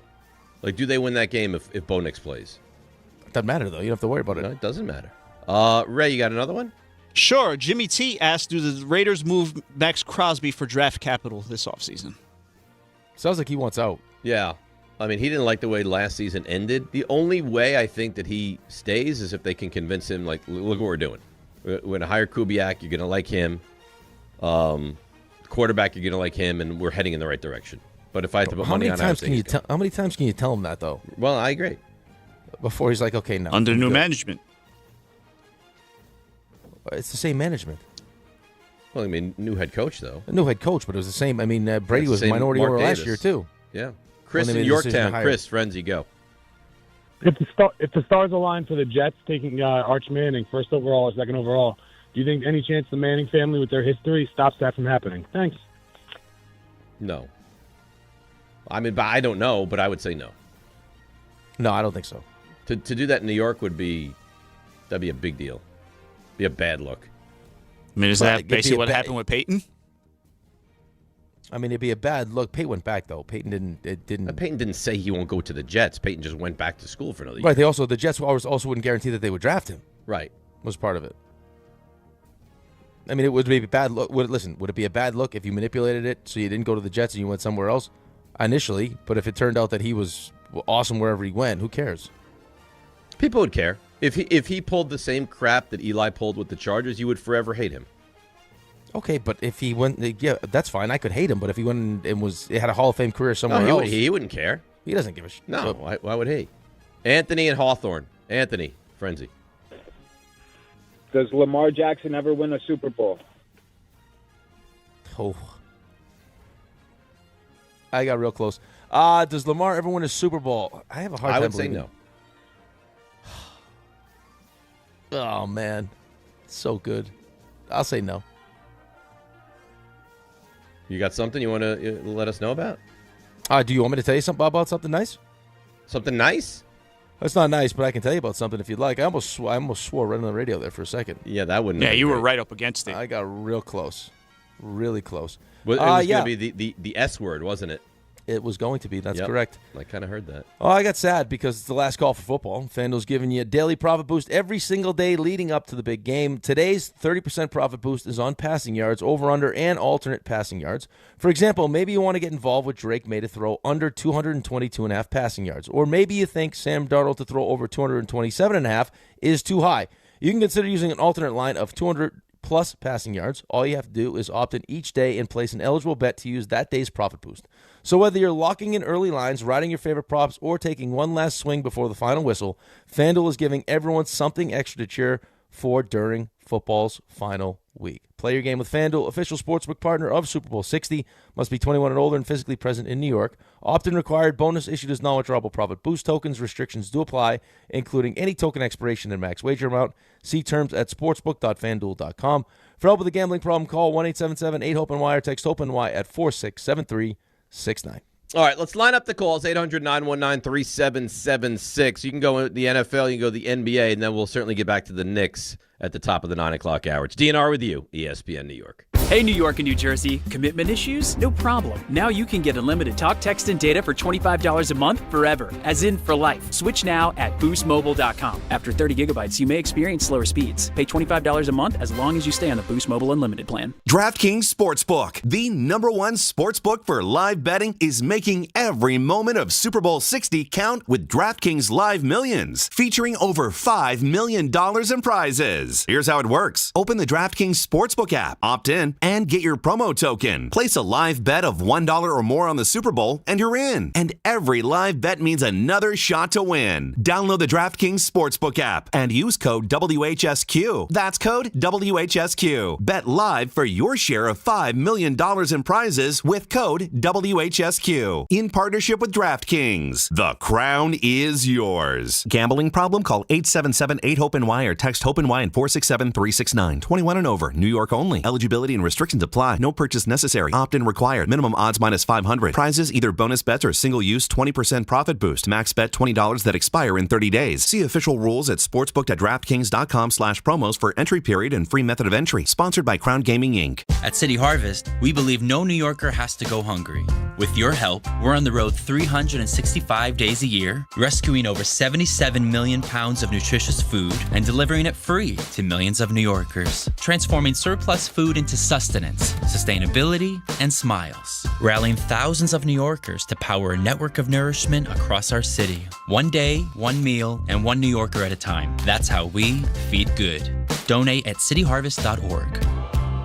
You remember what it feels like to move without thinking about pain? To get up, sit up, walk, work, or live without that constant ache? If neck pain, back pain, joint pain, or sciatica took that away from you, it's time to get it back. I'm Bart Scott. Dr. J. Shaw at Sandwell Pain is the guy you need. Ivy League trained, double board certified, no surgery, no scars, no long recovery, just precise, image-guided, non-surgical treatments designed to get you feeling strong again. With offices in Woodbridge, Livingston, and Inglewood, and most major insurances are accepted, there is no reason to wait. Go to SandwellPain.com.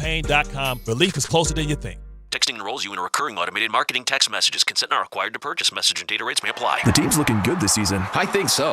Man, I miss playing football. Ever since I turned 40, I just can't find that fire I used to have. Think it could be lower testosterone? What do you mean? I was feeling the same way. After 40, the body has less testosterone, and men lose their edge. That's why I take Nugenix Total T2. That's the testosterone booster, right? Yes, but Total T2 is their brand new formula that skyrockets nitric oxide levels in as little as 3 hours. Since I started taking it, I've been lifting like when we played for Coach Carter. My energy is way up, and it even spiced up things between me and the missus. Are they still giving out complimentary bottles? Yep, just send a text. Text HAWK to 321-321 for your complimentary bottle of Nugenix Total T2, the next generation testosterone booster. Text now and we'll include a bottle of Nugenix Thermo X, our newest, most powerful fat burner ever, absolutely free. Text HAWK to 321-321. That's HAWK to 321-321. These statements have not been evaluated by the FDA. This product is not intended to diagnose, treat, cure, or prevent any disease.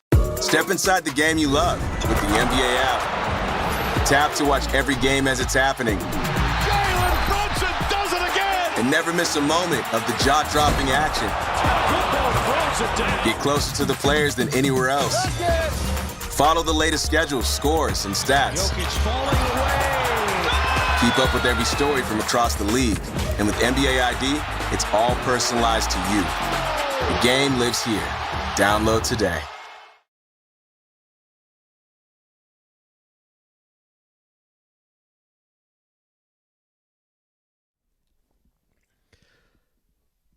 All right, DNR with you, ESPN New York. You want to get to some phones, and then I'm just learning. We have a big announcement in the 9 o'clock hour. I got a huge announcement. Yeah, I'm excited about this. Jazz hands. It's exciting news. It's going to be like a redo in some ways. A little bit different. But a similarity to a redo, right? Yeah, very close. Yeah, but yes. It's going to, this is even better. This is even better. And I'm excited about it. I can't wait. And this has more tentacles to it as well. It's bigger. It's bigger, it's badder, it's better. Yep. Yeah. So what do you think? Like 9-10 we make that announcement? I like that. Yeah. Yeah. Maybe we come in with the Knicks hot, and then we get into the announcement. Sounds good. And then we get to RJ's stuff you missed. RJ also, I'm understanding, will be involved in this. Potentially. No. Not potentially. RJ will be involved. I don't know if we can guarantee that yet. I'm guaranteeing it. Oh, well, no RJ, that's on you. No DR. That's on you. But it's also, RJ has to agree to it. RJ, you agree to it? I got some See? potential things I got to sort out. See? He's got some sorting. What sorting do you have to do? I'll tell you later. He's got stuff to do. God. He's got a baby on the way. There's lots of stuff happening Baby's here, not going to man. be due for months after this announcement. Well, I don't know. He's got stuff to sort out, okay? Right. So don't start making guarantees. Don't start I didn't know writing there could checks. be some kind of a side project RJ's got going on. Don't start writing. You're the only one with side projects. Don't start writing checks that RJ's got to cash, okay? Let RJ do what RJ needs to do, and then he'll let us know. I want him at this thing. I want him there. I'm the one that suggested it. Because Of it's not course I want him complete. there. It's not complete if RJ's not there. I'd love to see him I'm there. not complete if RJ's not there. Well, I'll be there. I'm not complete if RJ is not where I am at any moment. I want to live with RJ. You've gone off the deep end. I'll definitely be there. So then why would you not be involved? There's some other things that need sorting. I'll tell you. Okay, fine. Well, at 9:10 we'll sort. Let's go to Danny in Centerport. Danny, I know you're in a great mood. Good morning.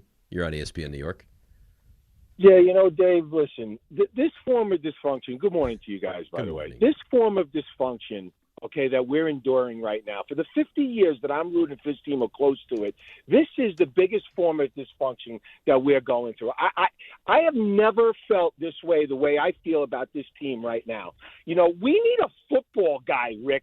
Okay, I wanted to see Aaron Glenn succeed, and apparently it's either not going to happen or they're not going to let it happen, right? Because now we're talking about how we're going to judge this man next year on in the first 7, 8, 9 games, whatever it might be, is ridiculous. He's bringing in now a whole crew of different coaches. We don't know who our quarterback is. We still don't know who our OC is, but we're going to judge this guy and say he's got 8 or 9 games, and then he could be on the hot seat. If that's the case, get rid of the guy now. Well, they're not going to get rid of him now, Danny. But Danny, he's already on the hot seat, though. No one's judging him based on what he's going to do in the first 7 weeks. We've already judged him on what he did in the first 18 of this season. And you know what? Just don't go 1-7 in the first 8 games. Go 3-4, and you'll definitely be there for at least the rest of the season. Maybe more. So Dave, I understand that. How's the guy going 3-4 when we have no clue to any new coordinator that we have? We don't know who our quarterback is. Right, but whose fault is that, though, Danny? 3-4? Right, but Danny, whose fault is that? Rick, that's what I'm getting at here. So my point is, let's stop the nonsense and let's stop even doing that, and let's go get a real football guy. I said this to Alan the other day, okay? I would bring in Tomlin now or the beginning of next year, offer him a 1 or 2% stake in the team, give him $30 million, and get out of the way. That's what we need to do. We haven't had a football guy since, in my lifetime, it's been Walt Michaels, Bill Parcells, and we caught lightning in a bottle with Rex. Hearn gave us a little something, but other than that, it's been an absolute disaster. Go get a football guy. You think, Danny, you think they're going to give Mike Tomlin 2% of the team? You know how much money that is? Hey, Dave, did the Miami Heat not do that with Riley? And look what it did for them. Okay? That's what we need. Somebody needs a stake in this thing in order to make this work, because we're never going to get a credible guy otherwise. It's a joke, man. Do you guys realize that the Jets are worth $7 billion? Okay? If this guy won a Super Bowl, he could double the value in this team's worth. Why would it be such a lousy businessman and not do something like that? This dysfunction has got me nuts, man. I just can't believe what I'm enduring. I really, really can't. I mean, okay, listen, a couple things. I don't know what to say. A couple things. And I know. I don't know what to say either, guys. You've said enough. I love this game. Danny, you've said enough. Yeah. You've said a lot. I appreciate the phone call. You just went from it's unfair to judge Aaron Glenn on the first 7 or 8 weeks to we should give Mike Tomlin a 2% ownership stake of the team. I mean, that was all over the place. It was all over the place. Because the guy's having a nervous breakdown, and I understand why. I mean, first of all, I don't know if you can do that. I can't imagine that other owners would want to see a team pay a coach with ownership stake. So I don't even know if you can do that. And I don't know if Mike Tomlin wants to coach again. Right? Does Mike Tomlin want to coach again? Well, I have no idea. Now, listen, for 2%. For 2% of the team, yeah, I would. I mean, I think we'd all. You're going to pay him $25 million a year and give him 2% of the organization. Maybe he doesn't want to, but maybe he feels like he has to. I mean, that's generational wealth. I don't even know if you're allowed to do that. Is that allowed? I don't know if it's allowed in the NFL. Ray would know. Ray, can you give a percentage of the team? Where were you, Ray? I was editing. What were you doing? I was editing. Doing? Sorry. I heard percentage of the team. Can you give away a percentage of the team? This poor boxer got his toupee knocked off. That was something. Actually got. Oh, he threw it he threw it away. He played it up though. Poor I mean, guy. Which is about all you can do, because what are you going to do? You're going to fight fate at that point? No, you're done. You've already that thing's already. So may lost. as well point. First of all, yeah. From the look of it, that's a fight he should have given up a long time ago. And second of all, like you've got to embrace the moment at that point. So good for him. Can we sell the team or not? What are we doing? No, you can't sell the team. You can't sell the team. No. What do you mean? What do you mean you can't sell the team? You can't sell minority ownership of the team to the coach. I don't think, or give. Yeah. Well, no, that actually has to be a transaction, I believe. Could you sell Mike Tomlin 2% for $500,000? No, because you have to. I mean, the percentage of it's sold. Deal? No, I think the percentage is sold on the valuation of the team. Okay, so it's valued, and then you have to get that level. Well, of what was there. the John Gruden deal when the Raiders had signed him back? Because didn't he have like an ownership stake that he had to give up? Just $100 million. I think it was just $100 million, wasn't it? Mm. I mean, is there a certain amount of money? I don't know. If there's a certain amount of money that you could offer Mike Tomlin to take the job. I would whatever I was allowed to do by law, by rule, I would do if I were the Jets to bring in Mike Tomlin. Apparently, with the Gruden thing, the other owners, they kind of put the kibosh on that. They said no, they didn't want that to happen. So he signed a 10-year, $100 million deal. It sounds like, which back then was an unbelievable amount of money. Right now, I mean, what's Harbaugh making? 20? 5 years for $100 million. Yeah. Yeah. Right. Yeah. So double that. And what year is that? Do you have that? That was 2018. 2018. So not even a decade ago, NFL top salaries have doubled for the coaches. Well, I think there's no other sport where, isn't of the major sports, coaching in the NFL is the most important. I would think so. You just asked if the money's worth it. Well, there you go. There's your answer. All right, let's break. We'll get back to the Knicks, and then we've got the news, and it's real news, and it's good news, and you'll be happy, and it's an event. 800-919-3776, DNR with you. Although the name of the event I do not love, but the event I do. DNR with you, ESPN New York.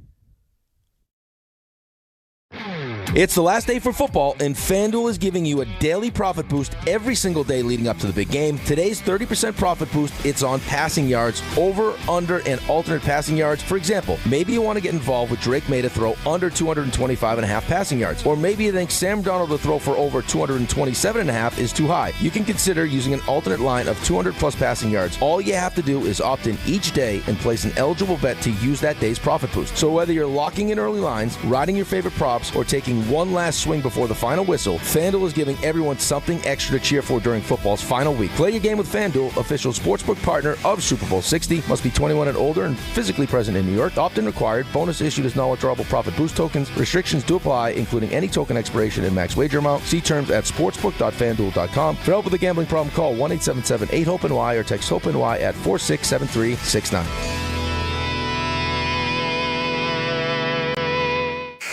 What if your instincts could pay off? With Robinhood Prediction Markets, you could put your sports IQ to work on the games you know best. It's not you against the house. It's you participating in a live market. Buy or sell your predictions all game long. Trade every play with Robinhood. Visit Robinhood.com/predict. That's Robinhood.com/predict. Futures and cleared swaps trading involves significant risk and is not appropriate for everyone. Event contracts are offered by Robinhood Derivatives LLC, a registered futures commission merchant and swap firm. Ox Spine at New York Presbyterian is always in pursuit of a better way to heal the spine. We're getting more people moving again with minimally invasive, non-surgical, and surgical treatments with innovative solutions for every back and spine condition and your unique needs. Expert spine care is available now across New York City and Westchester. Find a doctor at nyp.org/oxspine. Stay amazing. New York Presbyterian. If you've been injured on a construction site, then you need a lawyer who knows New York's unique labor laws. At the Parisman Firm, they have decades of experience handling construction accident cases and a proven track record of delivering huge results. Their team has already recovered nearly $1 billion for hardworking New Yorkers. From scaffold accidents to slip and falls and equipment failures, they've got your back. Call the Parisman Firm now at 718-WORKERS. That's right, 718-WORKERS, because your case is their cause. Get the justice you deserve today. Looking for the best meat and seafood at unbeatable prices? Get to Wild Fork Foods. They offer the widest selection of meats and seafoods you'll find anywhere. Everything is blast frozen to lock in flavor and nutrients. From beef and poultry to seafood, pork, and even exotic and game meats, you'll get the best value for your buck. Visit one of their 7 locations across Long Island and New Jersey, or order online for same-day delivery at wildforkfoods.com. Wild Fork Foods, your neighborhood's meat and seafood market. Out on the course, they're the PGA Tour's best players. But in the arena, they're prime time. And Season 2 of TGL presented by SoFi is back with lights, cameras, action. We're talking big moments, big personalities, big names in the stands, all on the big screen. Big-time matchups with shot clocks, hammer drops, timeouts, overtime, and playoffs. It's city versus city, squad versus squad. The sport just hits different under the lights. It's TGL presented by SoFi. Keep up. It's golf. Tune into every match. Only on ESPN. Progressive presents the Passionate Sports Fan Checklist. Signed jersey of your favorite bench warmer? Check. 14 bobbleheads that look nothing like the players they're emulating? Check. Twin TVs so you can watch the game on 2 different networks simultaneously? Check. Life-size wall sticker of your favorite player that routinely freaks you out at night? Check. A second life-size wall sticker so after the first one freaks you out, you see the second and you're like, oh right, the wall stickers. Check and mate. Bundle your renters and auto insurance with Progressive and save on protection for the things on your checklist. Get a quote at Progressive.com. Progressive Casualty Insurance Company affiliates and third-party insurers not available in all states or situations covered subject to policy terms. ESPN New York, now streaming live on YouTube. Subscribe today and watch the show. WHSQ and WCBS-FM HD2, New York. This is DiPietro and Rothenberg. The 49ers are hiring Raheem Morris as their new defensive coordinator. Can I interrupt for one quick moment? Yeah. Discuss Raheem Morris. Do you know where he went to college? Hofstra. What does that have to do with him taking the San Francisco 49ers job? I don't think you were being a jackass, Dave. I think you were great. Thank you. I get what you're saying, Rick. You know what? Thank you, RJ. I don't know how that was pertinent. Oh, no. This is DiPietro and Rothenberg. Team with the most rushing yards. Yep. So, got to figure out the numbers. On ESPN New York. And streaming live on YouTube. All right, no longer will I add insight to the show. I am strictly walking into the show, doing content, and walking out because you guys can't handle it. I thought the fact that Raheem Morris went to Hofstra was a nice tidbit, but apparently for you jackasses, it was too much content. It's less than 100. 93. 92. But I see what RJ does. I mean, forget it. Whatever. Knicks, what do you think? Giannis, you want him? No. That's what we do. That's what we'll do. We got RJ, big news coming up in 10 minutes, and before that, we'll discuss Giannis. Want him or no? No, we're not doing that now. No? You don't want him? All right, let's move on. 800-919-3776. Rick doesn't want Giannis. Why can't you be a professional? I am. I'm trying. I'll tell you, you know who would never do this? Michael Kay. My best friend Michael Kay would never treat me like this. You knew it was You knew it was coming. You knew that I didn't know the rushing yardage was coming back. At least he snipped it. At least he didn't play the whole thing. Like the Raheem Morris, I still stand by it. It's an interesting nugget. It wasn't the nugget. It was the delivery of the nugget. I stand by it. I thought it was good. I'm not going to apologize to anybody. And you teased the nugget. I got a great nugget, and then you couldn't even read the nugget. It's 100. I think it's less than that 100. was bad. But why did that follow what was an interesting piece of information? Hey, I didn't realize Raheem Morris was a Jersey guy that went to school on Long Island. Well, you know what? I don't bring that to your attention. You never know. You should thank me. I think again, delivery. You probably could have let Ray finish what he was saying, and then, hey, by the way, before we get to the next story, Raheem Morris, Hofstra guy. Okay, so it was just when I did it. Ray didn't have a problem with it. And the only reason RJ does is because RJ is your lap child. That's why. You just said child. Yeah, why is he be my lap child? Because he's your lap child. If that feels like it's because of his size. No, you're like a puppeteer. He's trying to say he lives on your lap like a little dog. That's yeah. Goodness. Exactly RJ, what I'm trying to say. RJ, I don't believe that. I don't believe that you like my lap that's not what you child told at all. me. You pet and stroke him like the Bugs Bunny character. I think the quote was, don't you feel RJ's kind of like my lap child? And I will love him and pet him and squeeze him and hug him. You going to call him George? That sounds exactly like something I would say. Hey, yeah. Did you know that in '99, Raheem Morris was Cornell's defensive backs coach? Wow. And he spent some time at Kansas State as a defensive coordinator. Yeah. Wow. It's Manhattan. That's good stuff. Yeah. Don't say that, Ray. They'll crush you for that. That's bad information. It's Manhattan, Kansas. Anything that leads to more knowledge, I find to be good. Not them. You know what it is, Ray? They're threatened by my prowess. Oh, here we go. They're threatened. Now we're getting to the That's root of the exactly issue. what's happening. You're right. Now it all makes sense. It's good. My knowledge, my prowess, it threatens them. It Interesting. emasculates them. Morris, when he was at Hofstra, was a phys ed major. That's interesting. Yes, this is the RJ I know and love right here. Oh, this is The what you like? feisty one. Yeah, the feisty one. I love Hey, it. feisty. He's just petty. There's a lot I of like knowledge. it. You know I what like would be it. nice? Niners go to the Super Bowl next year after the Giants smash them in the regular season. Oh, no. and then RJ, Dave, tickets. RJ, no. Sorry. He just looked into the camera and said that with a certain smugness. RJ, I'll get you Super Bowl tickets if You the can't. Niners. You don't have the connections I have. Yeah, okay. Okay. I mean, you're not the only one that can get him Super Bowl tickets. Okay. All right? Okay. I'll call Gary. Yeah. I will tell Gary no. Gary, no. You don't control Gary. I don't run control Gary. No, you're quite the opposite. He's my left child. That is clearly not the case. Quite the opposite. Based on the recent events. I around want to this talk place. about the Knicks. I run Gary. I run Gary. Sure. Yeah, Gary's going to be running the station soon. Gary is a wonderful man, and I will not speak ill of him or his guests. You said you run him. You run Gary. You said you run Gary. You run Gary. You are the Giants. Yet the head coach of the New York Football Giants was on with Gary. That's right. Well, Gary has a long-standing relationship with John Harbaugh. Yeah, but we haven't had one Giant guest because of you. That's not true. We had Bobby Okereke because of me. Yeah, but that wasn't because of you. That was one time. Did you growl? Yeah, he growled growled. right That at was him. a growl. That was a girl. Honestly, I don't want to be here. And there it is. I don't want to. Talk about Giannis. Can I work on another show today? No. If I do 2 hours on another show, would that make up for the hour left on this show? No. You don't even have a Carlin's full hour. got to be there, no? You don't even have a full hour. You got 57 minutes. 53. That's what I mean. 53 minutes. But I know math and you didn't really. We're very good at the math. Add up together. Guys, can we just talk about the Knicks, please? That's what I tried to do. That's all I want to do. Let's talk about these Knicks. All right, here's the problem. You're at the point now you can't even play cat down the stretch. So I feel like maybe you're playing with kind of fool's gold. And it's like, well, they're playing so great, so why mess with what's going well? Is that right, though? Are they playing great, or could they be playing better? Like, if you add Giannis, are you more of a championship contender than you are right now? I think that's the question, but I can't answer that question because I don't know what's leaving. If it was as simple as I can trade Cat for Giannis, then yes. It's not that simple. So I say Cat for Giannis, you're done. I'm done. Yeah, I'm doing it. And listen, I'm going to end up doing it regardless. I just don't know how whatever you lose and then add gives you a better chance necessarily this year to compete for a championship.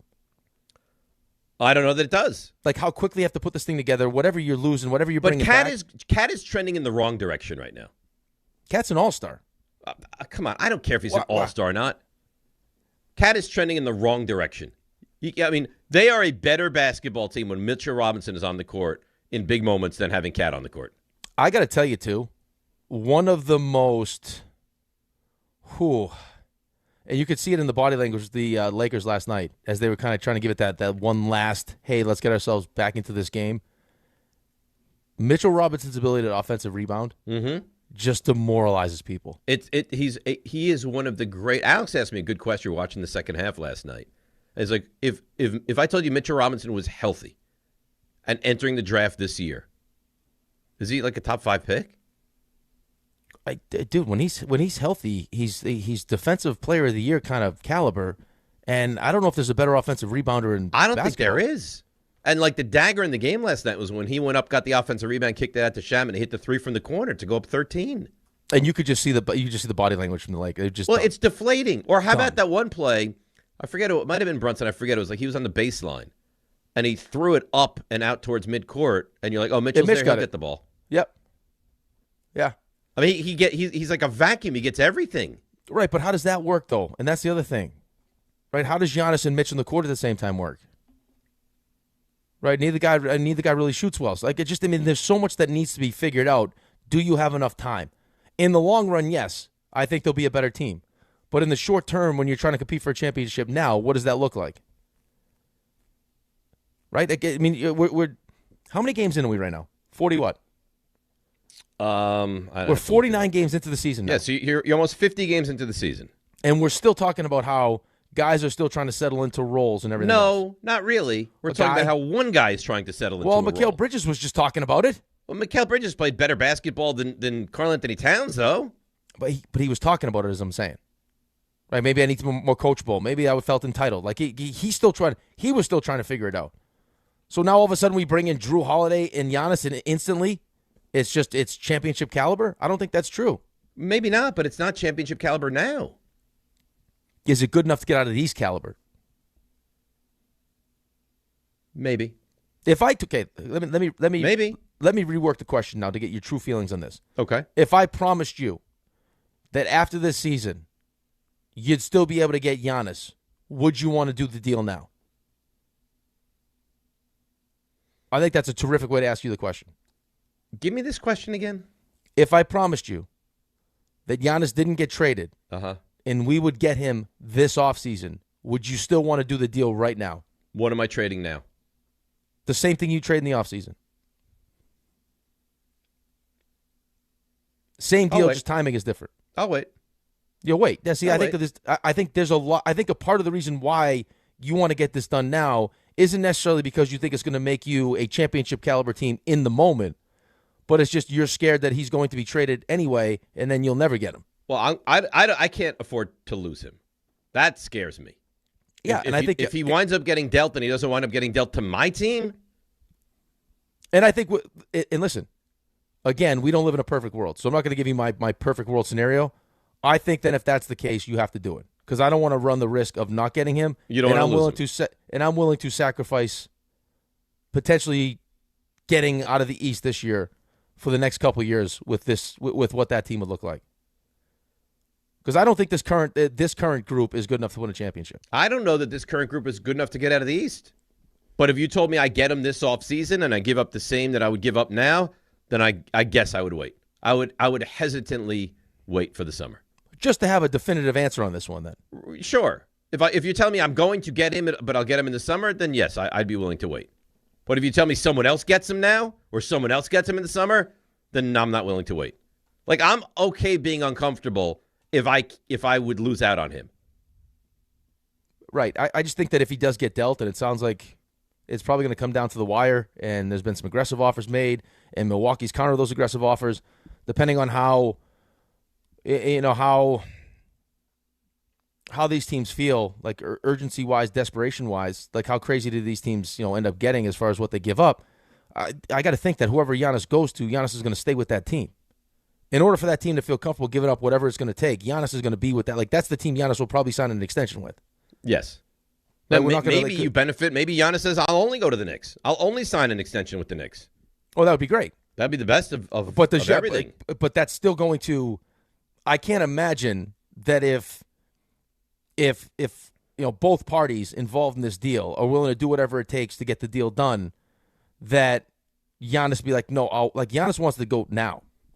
Like, Giannis wants to be able to compete now, and whatever team trades for him, go to the playoffs with. Now, that what team. happens if Giannis says, "Listen, I want to be dealt now. I don't want to not play the rest of the regular season, then get dealt in the summer. Now I missed out on a postseason run." I'm sure he does. He doesn't want to. Would you want to waste a year? No, not a year where I could be on the Knicks or the Wolves or the War. No, like the only way you're doing that, run. Right? The only way you're doing that is if you're hell bent on one team, and that team currently right now does not have the ability to do it. Like, if the Knicks can't put together a deal that's attractive enough for then Milwaukee, you wait. If that's where you have to wind up, then Giannis is going to say, "I'll wait." Yes, exactly that. All right, we'll get to the calls on this because I think it's good, it's topical, it's important. 800-919-3776. But we have the announcement, and you know what? Shame on everyone. Oh, you guys are announcing the Mets tailgate. We know exactly what it is. You have no idea what it is. You have no idea. Is that what people thought? Oh yeah, I'm getting a lot of those. It's Why the Mets would we tailgate. announce? I mean, we would announce the date for the Mets tailgate, but we don't. No. Well, it's not the Mets tailgate. Of course it's not the Mets tailgate. It's sooner. It's a big deal. And by the way, Mets tailgate, when announced, is a bigger announcement than it normally would be. Oh, there's going to be some little side pieces to the Mets tailgate, yeah. It's going to be a better event. It's going to be a better event than it's been in the past. I would agree. Okay, proceed with the real announcement. The real announcement is March the 20th. Mark it down.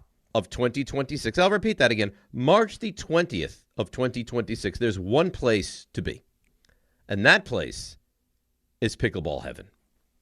Tell me more about Pickleball Heaven, you ask? Well, I shall. It's a pickleball facility, massive facility, with 16 pickleball courts in Medford, New York. We're a little further out east on the island, but we're going to do the show there that day from 6 to 10. Then there's a tournament. 32 teams, it sounds like, are going to participate, including Rick and I. And then after we win the tournament, Rick, we'll stay and watch some basketball, March Madness, with the people. How's that sound?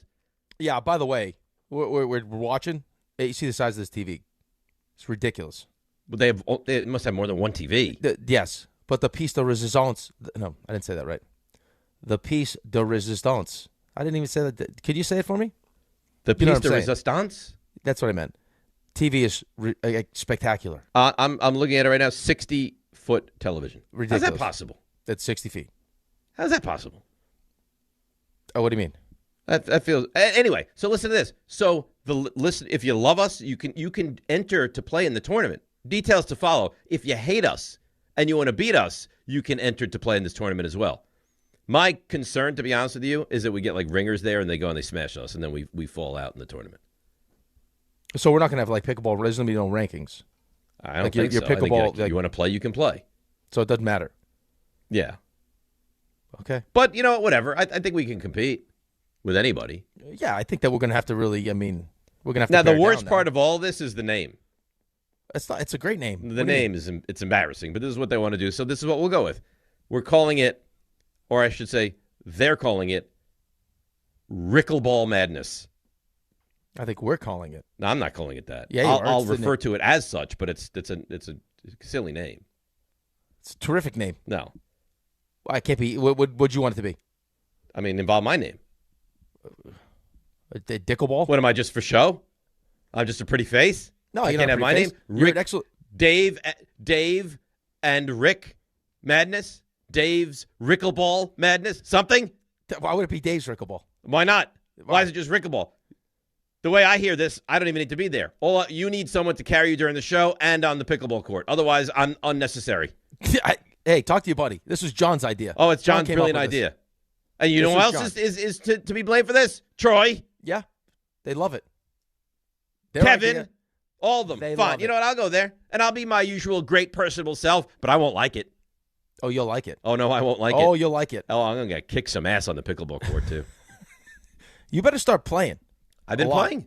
No, a lot. I've been playing. Yeah, this is not Anita and Amani. Oh, I know. Yeah, this is like and apparently we might have a battle with two people that work with us before we even go out for the March 20th date of Pickleball Madness. That's a little appetizer. Oh, please, that'll be silly. Right, they need to be humbled. We're just the guys to humble them. We're just the guys. We're just the guy because humbling is our middle name. That's it. Yeah. In fact, I'm Dave Humbling Rothenberg. The TV setup at this place is phenomenal. I'll be the judge of that. I'm just looking at pictures right now. Phenomenal. I'll be the judge of that. Yeah, so there's going to be multiple games on at the same time. What's the pickleball rating system, Duper? Well, I don't know what you're talking about. The pickleball rating, like what's your rating? I don't know. Right, that's what I'm saying. This is going to just be whatever. Then. Yeah, I mean, I guess it's all bets are off. All bets are off. Yeah, you can just join and if we're playing fives, we'll probably get beat up. But if we're playing like-minded, like talented individuals, we'll probably have a good chance to win the whole How thing. close to a 5 can I get you here before March? I've actually played fives in doubles and we've won. But I don't. But you were playing. But who were you playing with? I was playing with someone who was good, but not a 5. Really? And it was like in old school when Will Ferrell was just like he answered the question. It was like, "Whew, what was that?" That's what I played like. Like it was outrageous. You were that good. It was the best I've ever played. So I think it's possible. It's in there, but I don't expect that. I mean, I think if we played a couple of fives 10 times, we win maybe 1 or 2. So it's possible, but I wouldn't expect it. Right. We just need to catch lightning in a bottle one exactly time. That. Okay. Exactly that. But it's going to be everyone can play. Everybody can join. Yeah. And details to follow. It's going to be a nice event. It's going to be a great event. And it's going to be a full day. It's the whole 6 to 10. The show is going to be from out there. Yep. Then the Pickleball tournament will be from there. And then the TV viewing will be from there. Be one-stop shopping. It's a nice Friday. It's a nice Friday. How else would you want to spend your Friday? It's a nice Friday. RJ, how do you feel about this event? Thrilled. You're very excited. Listen, this is real competition. Not to say that you guys won't prevail, because I think you will. But I don't know. I think that's that we'd unfair. Be favorites to win. Yeah, I think those are unfair expectations. Yeah. I'm just saying my personal. I believe in you guys. I know the work that at least one of you puts in, and I'm confident the other will. He'll put work in. Don't worry. Yeah. But listen, there's going to be some real competition out there, and then we get to hang out after, which is probably the most exciting part, I think. And I'm hopeful that RJ is going to participate. I'll be out there. Don't you worry about that. No, participate. We'll work on that. We'll work on that. So that's a big event. We're going to need to get our friends at Masters involved. Say, hey, come on, as athletes, as Masters athletes. Yep. We're going to be ready. Some paraphernalia, some attire. We're going to need some team. We'll need some team jerseys. Team jerseys would be nice. Well, I need those for sure. Yeah. I mean, RJ's going to need. Hopefully, we'll see how involved he wants to be, but it's going to be a scene out there too, though. At the very least, he's going to have to represent the show somehow with his own jersey. RJ and Ray should be a team. I don't think Ray can be out there though, because he's got to run the board. Because we got the show. I'd love to see those two play pickleball. Maybe John and RJ could be a team. John lives like right next door to there. I can't see John being very good at pickleball though. You didn't think I would be good? I knew you'd be good because I said you played tennis. I said you'd be good. I said don't sleep on Dave. I was very confident that you'd be good, and you were good. Yeah, great. And then hands. that first match that we took on, who was that? It was Brian and Shea. We destroyed them. We destroyed them. Nita and Amani lucky we didn't have that kind of game. We would have pickled. We would have rickled them, is what we would have done. We would have rickled them. We would have rickled them. We still should have rickled them. We still should have pickled them in the last game. Yeah, that was disappointing. But how upset can you be that you sweep them 3 games to none and Amani, Super Bowl champion, goes storming off, never to be heard from again? Well, if Amani wasn't busy hitting pickleballs into the crowd, hurting young children, my last serve would have been the win for Pickle. That's right. That's right. So it's going to be a great day. We want you guys involved. We want you to be there for the show. We want you to register when the time comes, and we'll keep you updated on the event and also hang out and watch college basketball with us as well. So there you have it. March 20th. Make sure you mark that down on your calendar. RJ? That was nice. Thank you. Are you ready to give us the stuff that you missed? Sure. Okay. Now. Walk-up three-pointer. He got it! See ya! Put it in the box! The you missed. That's going to be a day right there. That's going to be a day. I'm greatly looking And forward I to might it. be sun-kissed when I get back from Florida because I'm going to Florida earlier that week. You're a busy guy. Yeah, I got a lot. I don't know if I like you on vacation before the big event. Are you out of your mind? Are you going to be I'm going to have nothing but time to play pickleball in Florida. Rick is worried about this. Is like Who are you when playing with? What do you mean? Who are you going to play with? You going to go to open runs? Who are you I'll playing find with? people to play with. Well, I mean, I'm going to go down for Ben's baseball. Yeah, So when I'm down there, there's going to be a lot of parents. I'll become friends with some before and make sure they bring their pickleball. This is like when NFL players go away in July before camp. It's like my boat trip. Rick has a lot of concerns about how you're going to handle yourself. I don't know why you would think that. I'm nothing if not a consummate teammate. We don't doubt that. But anyway, you guys mentioned the Knicks winning. We know that Jalen Brunson's an all-star. Also, Karl Anthony Towns is named an all-star reserve. So is LeBron James, which extends his streak to 22 all-star games for his career. Jalen Duren had 21 points, 10 rebounds. He was also added to the all-star game roster. Pistons hammered the Nets, 130-77, the biggest win in Pistons franchise history. The Nets lose some of the worst games you've ever seen. Yep. They also lost by 54 to the Knicks just 2 weeks ago. So not great for them. Also not great, Igor Demin, who's a really good rookie for them, didn't make a 3. So he had just set the NBA all-time rookie mark for consecutive games with a 3 with 34, and then he didn't. Where do you go to college, RJ? Ooh. BYU? That's right. Thank you. Look at you, RJ. Thank you. Big matchup out west. Thunder beat the Nuggets, and the Cavs make a trade. DeAndre Hunter to the Kings for Dennis Schroeder and Keon Ellis. Not a great weekend for Paul George. The Sixers banned 25 games for taking an improper medication. Unfortunate for him. We mentioned men's college hoops. Number 1, Arizona, off to the best start in school history. They are 22-0. They beat Arizona State. Number 9, Illinois, beat number 5, Nebraska. Number 14, Kansas, beat number 13, BYU in the 1,000th ever game at Allen Fieldhouse. Could have the 1 and 2 selections in that game. Yeah. Peterson and Devansta. NFL signed a new multi-year deal to continue playing regular season games in Madrid. Dave, I know you'll love this. You see who's a first-time Pro Bowl berth getter over the weekend? Joe Flacco. Yeah. 41 years old, never too late. Good for him. So you got Joe Flacco, you got Shedeur Sanders. This is must-watch stuff. on the ESPN Family Networks. When is the Pro Bowl this weekend? Kevin Stefanski had 2 Pro Bowl quarterbacks on his roster. It's surprising. No wonder he got fired. It's surprising he couldn't do more. Is it this weekend? I think it's Tuesday. It's midweek, huh? Yeah. I think it's actually Tuesday. And it's out at the Super Bowl location? I'll tell you in a second. Nobody knows. This should tell you everything you need to know. Yeah, it's Tuesday out in San Francisco. Okay. So make sure you watch. You'll be watching, Dave. I can't get enough football. NFL going to consider replay, by the way. They still drop the ball from the sky? Yeah, I don't think so. No. NFL going to consider making replay available for player safety penalties, which... Like they do in college? Yeah. Mm-hmm. Which, I don't know if I love Targeting and the like? Yeah, because when you screenshot things, a lot of things look like targeting. So, And then you get guys getting thrown out, and they're missing first half of the next game. Yeah, it gets messy. The A's locked up their all-star shortstop. That would be Jacob Wilson to a 7-year, $70 million deal. Eugenio Suarez back to the Reds, 1-year, $15 million deal.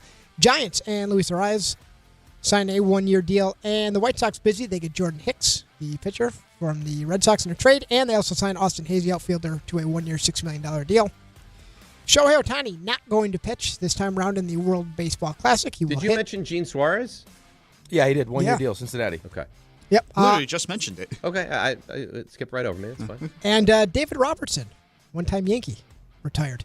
The Lightning, we talked about this, come back from 4 goals down to beat the Bruins. Lightning shut the cannons after the Tampa Bay Bucks. By the way, no one buys into a gimmick like hockey players. Seeing them get off the bus in full creamsicle uniforms for the Bucks and seeing the Bruins get off dressed as actual Patriots, really, really good. Chris Letang of the Pens out 4 weeks with a broken foot, and Justin Rose set the scoring mark in a wire-to-wire win at Torrey Pines over the weekend. That's it. With Brooks Koepka back. Yeah, nice to see. Oh, yeah. Nice to see. Hit a nice 6-iron right off the cart path. Very well done. I love golf. It's nice to have it back. Can I take over here? Wow. Sorry. It's up to I don't understand in the way of golf. Hey, where did he go to college? Koepka? He didn't go to university. God forbid we talk about other sports. My fault. No, I can't wait for Friday and the Olympics starts. He went to Florida State. Florida State. I hate you sometimes, seriously. Why? You don't mean that, though. I don't mean that, because you're nasty. Because RJ and I love golf. Prompted this. Because RJ and I love golf. And we just wanted to how about off the air you guys spend some time on golf? Or why don't you call Don? Don will be happy to talk about golf with you later today. You're in a dark place. He's a bad guy. Listen, I got to participate in Pickleball Madness. What do you want from me? You're a teammate of Pickleball. Yeah, right. You're part of the event. You're the headline. You're the co-headliner. People would have no idea. Listen, you could have Grouser there. No one would have any idea. Right, but if your name was better suited to add to Pickleball. If my name was better suited, it would still be Pickleball Man. If my name was Dave Pickleball, it would still be Pickleball Madness. I think that's accurate. Yeah. I could be Dave Pickleball Rothenberg, and it would still be Pickleball Madness. I think you're right. Yeah. I could have a tattoo of a pickleball on my ass, and it would still be Pickleball Madness. I think that's still accurate. Yeah. Yes. if you were this is my partner, Pickle Rothenberg. Yes. There'd be a wild story behind that, though, if you actually had that tattoo. I could be Dave Pickle. You could show everyone that tattoo. You'd never know, because they wouldn't care. As long as Rick can be there, that's all that matters. Yeah. Right? Yep. Yeah, exactly that. So I'll be there. Listen, but you get to be the arm candy. You get to be the I don't want to be the arm candy. That's what you are. I'm sorry. I might tank. You're going to throw the match? Yeah, I might throw the match. 3 match points. Oops. All of a sudden I turn into just a disaster. Anita, I don't want this kind of pressure. I would prefer it be named after you. No, you don't. You want all the shine. No, I don't. I don't need it. We can call it whatever you want. Dave's Pickleball Extravaganza. I like that. It rolls right off the tongue. Right off the tongue. Well, Rickleball Madness? Well, it's March Madness, and it's pickleball. So, Rickleball? Dave's Pickleball Madness. You're just adding your first name to it. That's right. It's not creative. Well, Rickleball Madness is not so good either. No, that's really good. You think they have a meeting of the minds? I've got it. I think it's a great name. RJ loves it. Great. Then RJ can play with you. Oh. And I'll play with someone that My cares. name could be Dave. Good babies. And I want Ray there. Can't be there. And I want a car service. Oh, no. And I want pistachios and red M&Ms. This is why it's Rickable. Let's take a break. Come back. We'll get to your calls on the Knicks and more of this. DNR with you, ESPN New York. Let's see what's happening on the roads. Here's Debbie Duhame. Hi, Dave. Hi, Rick. Hey, heading out to Medford today. Well, you're going to see some delays on Patchogue-Yaphank Road as you get out toward National Boulevard over in Medford. Some people heading out to pickleball heaven right now. Let's go out to the Southern State westbound on the island. Accident out by Eagle Ave to watch for. We're seeing delays eastbound Southern State at Hempstead Avenue with a collision. Thruway north at 15A, a debris spill. And watch for delays on 78 westbound local lanes closed by exit 49 in Union. Serious accident there. Sponsored by Positive Coaching Alliance. If you have questions about youth or high school sports, Positive Coaching Alliance can help. PCA develops better athletes and better people through youth and high school sports. Info at positivecoach.org. I'm Debbie Duhame, 880 ESPN, New York. Hi, this is John D'Agostino from D'Agostino & Associates, the injury firm. I've talked about how a construction accident took my father's leg. The heavy prosthetic he wore looked nothing like the high-tech limbs we have today. It was crude wood and metal. held together by bolts that dug into his skin and left painful ulcers. But the thing I remember about my dad is how he never complained. He put on his prosthetic leg and he went to work. He coached my baseball teams, danced, sang karaoke, and even loved to travel. He may have limped, but he always held his head up high and he lived with dignity. At D'Agostino & Associates, I spent over 35 years building a law firm that helps accident victims and those in need of their Social Security disability benefits. We fight till our clients get the money and dignity they deserve. So call us today at 1-800-BITE-BACK. That's 1-800-248-3222. We have offices throughout New York and New Jersey. So don't tell me personal injuries aren't personal. I know what they can cost a family. I've been there, and I'll be there for you. D'Agostino Law. Bite back. Hey, New York and New Jersey, Boost Mobile has an unlimited talk, text, and data plan that's only $25 a month forever. Meaning you'll only ever pay $25 a month for the rest of your life. Who wouldn't want unlimited wireless when it only costs $25 a month forever? If you don't, you must be one of those people who enjoy overpaying for their phone plan. $25 a month forever is truly as good as it gets. So go online and switch now at boostmobile.com. After 30 gigabytes, customers may experience slower speeds. Customers will pay $25 a month as long as they remain active on the Boost Mobile Unlimited plan. Benjamin Franklin, sir, I've just received news. Speak. They're multiplying you. Multiplying me? Yes, many times. Multiple Benjamins? Shall I stop it? No. Multiply your Benjamins with New York Lottery's Extra Multiplier Scratch-Off games. Play for the chance to multiply your winnings up to 100 times. Prizes up to $3 million. I've won! I've multiplied myself! We won! Please play responsibly. Must be 18 plus. Gambling problem? Call 1-877-8-HOPE-NY or text HOPE-NY. Knicks fans, it's time for basketball, and the action starts on Wednesday at Pig Beach with Team ESPN New York and Ultra. Whether you need a pregame spot or you're looking for the right Knicks bar to watch the game versus the Nuggets, Pig Beach is your destination. The party tips off at 7 p.m. Team ESPN will be giving away plenty of ESPN, Ultra, and Knicks prizes. Join fellow Knicks fans on Wednesday night at 3537 36th Street, ground floor in Astoria. Cheer on your Knicks, enjoy Ultra draft and bottle specials, and cool prizes all game long at Pig Beach in Astoria.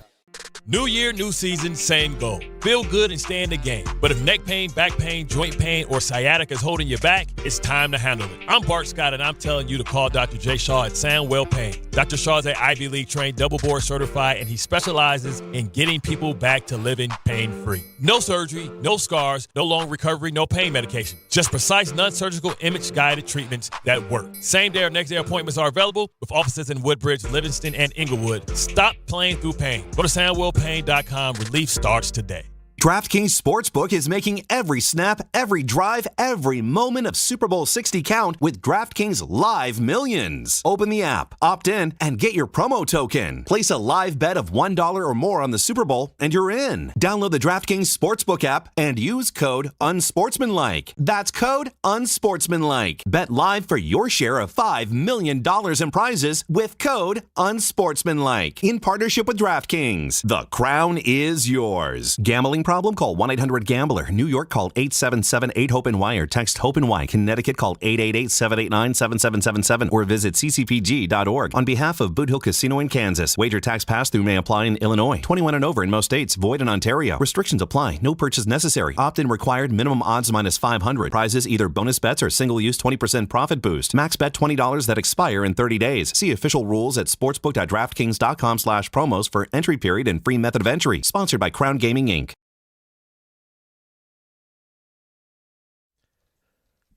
All right, DNR with you, ESPN New York. Let's get to a couple of these Knick calls, and we'll switch over to John Harbaugh, who was on with Gary over the weekend, and some of the things he had to say. So let's go to Edgar in Bloomingdale. Edgar, good morning. You're on ESPN New York. What's up, boys? I wanted Giannis a week ago. I still want Giannis, but Cat rebounding lately. He was like, bring it. You want me to play better? I'm going to get you 80 boards in 3 games. So he's been playing better, but I agree with you guys. We can't let this go to the summer. Hang on. Has he been playing better or has he been rebounding better? He's been rebounding better. But I agree with you guys. We can't let this go to the summer and see. We got to get him now or that's it. Well, I don't know that Rick feels that way. I think Rick is actually, if you could get him in the summer, a proponent of doing that.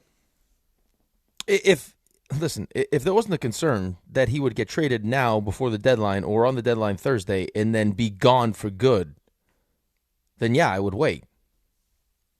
right? Because it's not, again, it's not as simple as, hey, here's Cat, we'll take Giannis. There's going to be more players involved. There's more teams involved. Does that mean that Mikal Bridges is gone? I mean, I was reading an article this morning, like I told you, where it's like the trade value for Cat and Mikal Bridges right now is not great. So you don't think you can get, well, if you can't get Holiday and then picks sent over and Giannis, then I'm not including OG in a trade.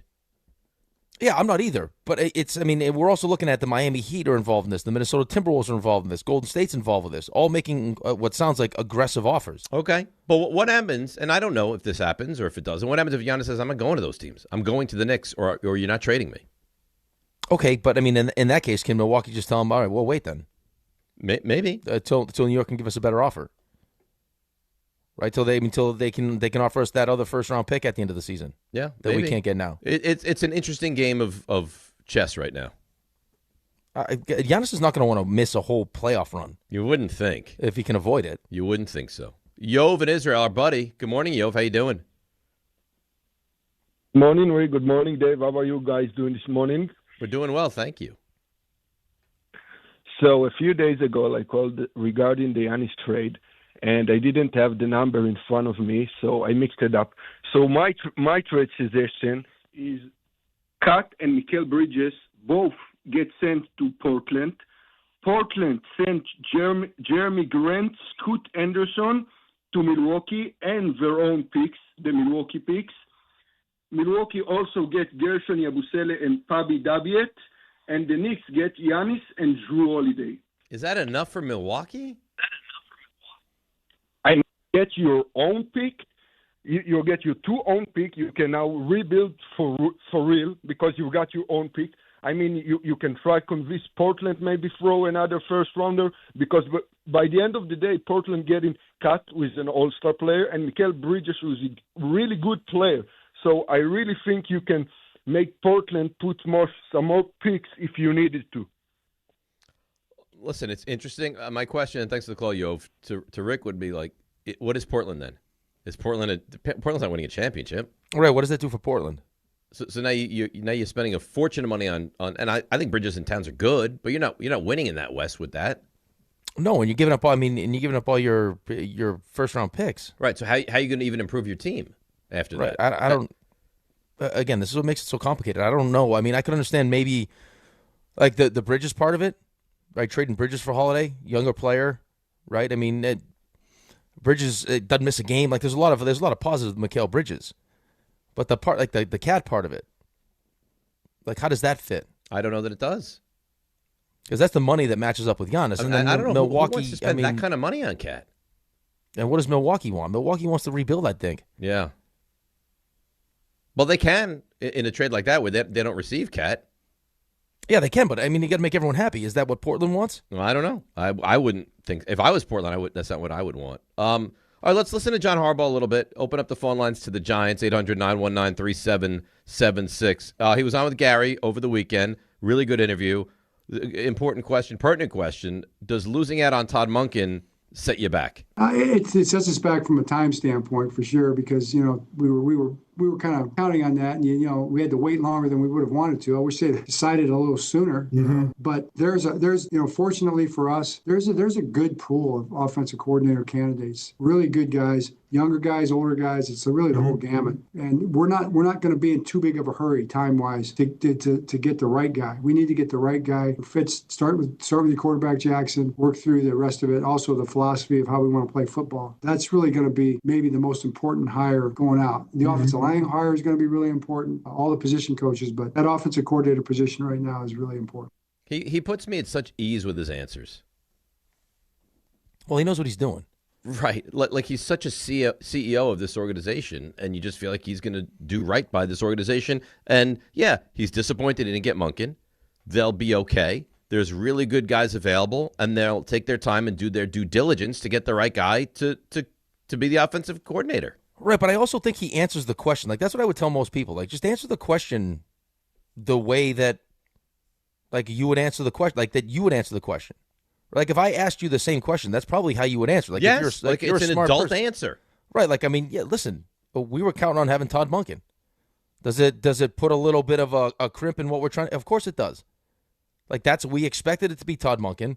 It took longer than we thought. We wish it would have happened faster, so we could have pivoted faster. But right now, there's plenty of candidates available, and he goes to young, old guys who have done it. And then now, because we don't have one, there's no reason to rush into this thing. We have time. We have good candidates. We'll sift through them and figure out what works best. Yeah. Now, I don't know if it's someone that has to have a relationship with him or someone that has to have OC experience in this league. Or that's previously called plays, yeah. Yeah, but I mean, again, you go back to the fact that you look at him as a terrific CEO of a team, and you believe that he's going to get it right. And it's exactly what you don't have with the Jets right now. He knows what's work. He knows what works, right? Like, I mean, he knows. Like, I'm sure he has an idea of what he's looking for, and I'm sure that if someone comes in for one of these interviews and blows him away with all the different things that they feel like this offense can do with Jackson Dart, and that's the one thing that he said earlier. I think we talked about it last week as far as what he was looking for. It's like, I prefer coaches that aren't just system-driven coaches, where this is my system and this is what I do. It's no, these are the players that we have, and tell me how you can make them perform to their best. That's what the best coaches do. All right, let's break. We'll come back. We got more from John Harbaugh. We got the 3 stars, and we got your calls. 800-919-3776. DNR with you right here on ESPN New York. Good Karma Brands is proud to be an equal opportunity employer, providing equal employment, development, and advancement opportunities to all teammates and applicants. To learn more about careers with us, please send an email to talentacquisition@goodkarmabrands.com. That's talentacquisition@goodkarmabrands.com. When it comes to meat and seafood, selection matters, and no one beats Wild Fork Foods. To everyday essentials, to high-quality steaks, to seafood and more, every product is blast frozen to lock in peak flavor and freshness, so you get restaurant-quality meats at home for amazing prices. Shop in person at 7 locations across Long Island and New Jersey, or you can order online for same-day delivery. It's easy, it's convenient, and the prices are wild. WildForkFoods.com.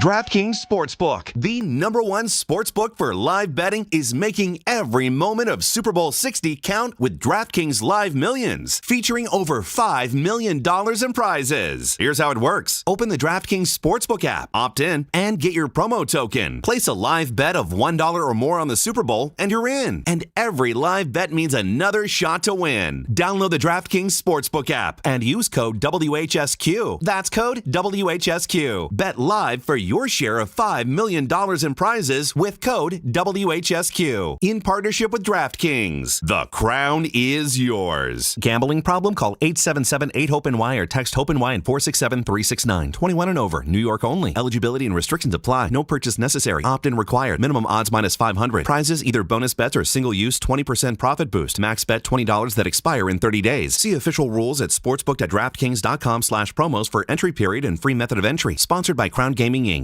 If you've been injured in an accident that wasn't your fault, then you need a lawyer who knows New York's unique personal injury and workers' compensation laws. At the Parisman Firm, they have decades of experience handling all types of accident cases and a proven track record of delivering huge results. Their team has already recovered nearly $1 billion for injured New Yorkers. From construction to car accidents and slips and falls, they've got you covered. Call the Parisman Firm now at 718-WORKERS, where your case is their cause. Get the justice you deserve today.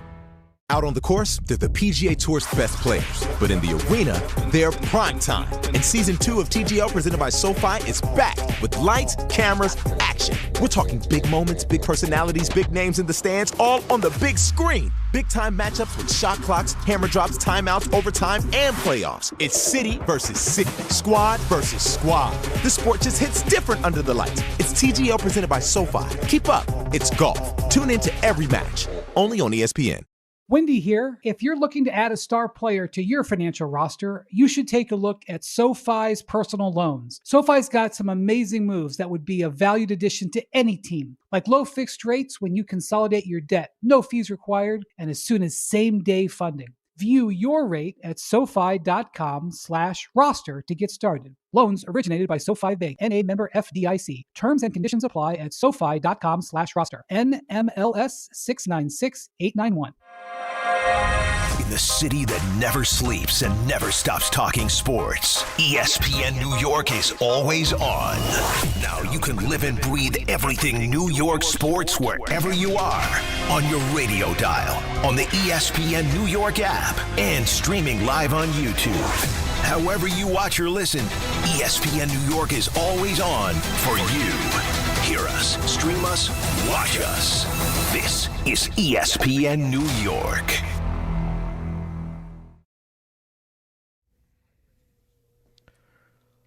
All right, so today's Groundhog's Day, which Ray is playing the song from the movie.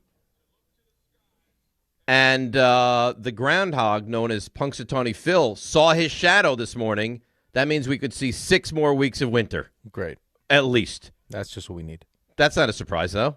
Not a surprise the way things are going, no. But who would know? Who would know? Because you don't get to talk weather. Well, but I'm back. RJ gave me a full apology early in the show, and now I'm a weather aficionado once again. All right. I love the weather. I know you do. You love it. Yeah. I mean, we should get a weather sponsor. You get me a sponsor, I'll go through the weather every day for you. Highs, lows, pressures, you name it. Dew, sunset, you name it, I'll do it. Imagine if your name was Dave Pickleball. You'd have all sorts of endorsements. Yeah, right? Yeah. They'd be sending me paddles and paraphernalia. I could have a tattoo of a pickleball on my ass, and it would still be Rickleball Madness. So disrespectful. Maybe if we win the championship, you do that. I'm surprised that the name of our show is not like Rick and the other guy. I told you I would never do that. This is not what that is. I don't know what to believe. It's DiPietro and Rothenberg. You want it to be Rothenberg and DiPietro? I don't care. No. I want it to be our event, not Rick's event. Talk to your buddies then. I didn't come up with it. I'm just there as an add-on, as a passenger. No, I didn't say, hey. You know when you have your tickets for a flight, and it's like, oh, you're on their reservation? I'm on your reservation. I'm a minor on your reservation. No. I did not go to them and say, hey, I have a great idea for an event, but I'm only doing it if it's called Rickleball Madness. They decided that. Yeah, that's great. I think because they want to like They want to transition this into Tickle Rickle or whatever it is. Tickle Rickle. With the Tickle booth. I could be Dave Pickleball Rothenberg, and it would still be Rickleball Madness. I think you're right. Game time. I'm so unhappy. Brought to you by Tullamore Dew Irish Whiskey. When it's game time, that's when it's Tully time. 7 o'clock, Islanders visit the Capitals in Washington, D.C., and that's game time brought to you by Tullamore Dew, the original triple distilled, triple blended, and triple cask matured Irish whiskey. Be sure to grab a Tullamore Dew or try the new Tullamore Dew Honey during today's action. Glasses up to enjoying Tullamore Dew responsibly. What a slight. That was a terrific read. Well, that's what I do. I don't know why people slight you. I don't think I slight you. You know what? I have John Harbaugh. So you can have your Rickleball. John can have his whatever. RJ can have whatever he wants to have, his Niners. I got Harbaugh. I got it. It's happening for me right now. Coach, can this thing turn around in 2026? Of course, we believe that, like I said, when you work hard, man. We build something. We go into a game. We expect to win the game. We believe we're going to win the game, and we're planning on winning the game. And that's going to be for every single game. And we may win every single game. You never are going to ever for 1 second forfeit that opportunity to do that. But are we saying it's going to be easy? That's not a prediction. You're not saying that's what's going to happen. That's what we're going to be working to make happen. And now the responsibility, you got to go fight, man. You got to go compete. You got to go play a football game and try to find a way to win the game. So obviously, to your point, Gary, it can be done. It was just done this last year. Mm-hmm. It's been done every year. So that's it's time for us to be the team to do it. I love it. I can't wait for the Giants season. I will say though, is what he's talking about is real. And I think when you start talking about, we hear it all the time, right? Culture. It's why Aaron Glenn was hired, right? It changed the culture. I think a big piece of that is to have the belief, not just say it, but actually truly believe it, that you have a legitimate chance to win every game. Right? The expectation is now changed, so we should win. Like, we have every chance to win. Well, we should every be game competitive for every game. I don't think you think you're going to win every game. No, you're not going to win every game, right? But that's why most coaches say, focus on the process, not the result. Because there's it doesn't happen, right? The reality is you're not going to win every game. But if you're focused on the process and you believe in that process, you'll go out there at the very least thinking that you have a chance to win, as opposed to what the Giants have gone through. Right. Where it's like Jackson Dart, wins a meaningless game in Week 17. He's like, oh, we need more of this. Well, no, you need that when it actually matters is what you need. Yeah, they need to get out to. You can't get out to a 1-5 start again. Like when you're playing games that the other team is actually trying to win, like those are the games that we need to believe that we can go up and compete and win. That's right. And when you get into this malaise of always losing, that becomes, what you expect. Hey, how many times did you watch the Giants last year and you just figure to yourself, they'll find a way to lose this game? Well, if you flip that and all the games that you're in and you're competing with and you're better coached, I'm not saying it's going to be Patriots, but it could translate to a lot more wins than it's been. Because really, and you mentioned this, and you're right, they won 2 games last year. They got gifted 2 games and they won 2 games. And it's completely unacceptable. And quite frankly, it's embarrassing. Well, I was just listening to some of the stuff after the hockey game yesterday. Right now the Tampa's rolling, right? But Tampa also has John Cooper. Tampa's also had his success. Has been John Cooper Hofstra, by the way. Right. Has been a wagon, like a dynastic run they went on. What happened after the first period? Well, we just recognized that wasn't us, and we need to go play our game. Like a lot of teams can't do that. A lot of teams like, oh God, we're done. This isn't gonna. They found a way, right? There's this belief that hey, we'll be able to find a way. And I think that's what Harbaugh's talking about. Like, are we going to win every game? No. But if we believe that we can win every game and we go through that process, then we're going to have a better, we'll have at least give ourselves a chance every week. It's been a minute since we've had that belief that we have any real chance to consistently win these games. Ray? Hello. Oh, Ray. How are you? How you doing? I'm fantastic. I love to hear that. A little chilly, but all good. You get to stay in your home tonight? And it's the first time in over a week. Oh, it's delightful for you. I'm happy for you. No, thank you. You ready for the 3 stars? Absolutely. Well, let's go. Today's 3 stars. Number 3. You bring the knowledge, Dave. We all know this. And, so even if you're bring the knowledge when it's no longer relevant, which I appreciate. Can I interrupt for one quick moment? Yeah. To discuss Raheem Morris? Yes. And there's some relevance here. It's not me being Jackass Dave. Do you know where he went to college? Hofstra. What does that have to do with him taking the San Francisco 49ers job? Yeah, Hofstra's just pumping people out. John Cooper. I don't think you were being a jackass, Dave. I think you were great. Thank you, Ray. I get what you're saying, Rick. Yeah, not everyone agrees. You know what it is, Ray? They're threatened by my prowess. You know who should be threatened by you? Gary Myers. You don't control Gary. I run Gary. You run Gary.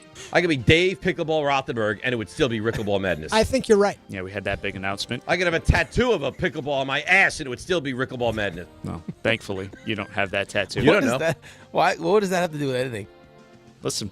I could be a lifer. It wouldn't matter. Drives the point home. Number 2. Speaking of driving the point home, there's a guest that was on this weekend. It might have been Greg Bedard. It was a Greg. RJ, you could probably look up on the show sheet who was on with Grassa this weekend. This is Greg Berdard. Berdard. Greg Berdard. I don't think he stresses the R in the... Well, there is no R. That's why he doesn't stress it. It's Greg Berdard. It's not Greg Berdard. I appreciate RJ sticking with this. Is this guy with the Patriots podcast? Is this the Bedard Yes. we're talking about? Yeah. It's Greg Bedard. No, this is a different guy. Then who is this guy? Berdard. Berdard. Number 1. Happy birthday, Michael K., even though not all of us got to celebrate with you. I couldn't go. It was my wife's birthday. Well, you know who else from the station went to the birthday party besides me? Brownshire. Nobody. Brownshire didn't go. Peter didn't go. Bart didn't go. Alan didn't go. You didn't go. Carlin didn't go. Winthrop didn't go. It's a lot of people, but at least we had Dave representing. And Dave's very good with birthdays. Just ask Ian Begley. Yes, I know when his birthday is. Now, did you take that upon yourself to save into the phone, or did that do it automatically? It just happened. Do you wish Berdard a happy birthday? It's his birthday. There is no Berdard. Listen, Dave and Sherry, they did a great job at the party. Apparently, they won big awards. You left before they gave out the awards. You took home the party's best-looking couple. You guys looked amazing. Stop it. I'm telling you. It's not a high school prom. What are we doing? I'm just telling you that Sherry and I looked really good. Well, who would know? Because you didn't take pictures. Well, maybe if you would have gone, maybe you would have taken some pictures. What did Sherry wear? What did she wear? Was it Chapel Ronish? What did she wear? Yes. It was hanging from her Yahoos was her dress. Listen. At the end of the day, Rick couldn't go, so there's no proof about this, but you're a good husband, okay? Great husband, bad friend, I think is established. No, listen. Steve B., why do Ray and RJ glaze Rick so much? Everything he says, they always agree with. That's we just got done disagreeing. Well, not RJ. We just got done. Slobbers all over. I suppose that's as good a place as any to leave it. See you boys tomorrow. All right, then. Rule 76. No excuses. Play like a champion. It's DiPietro Rothenberg. And happy birthday to maybe my best friend, Michael K. Right here on ESPN New York and on YouTube.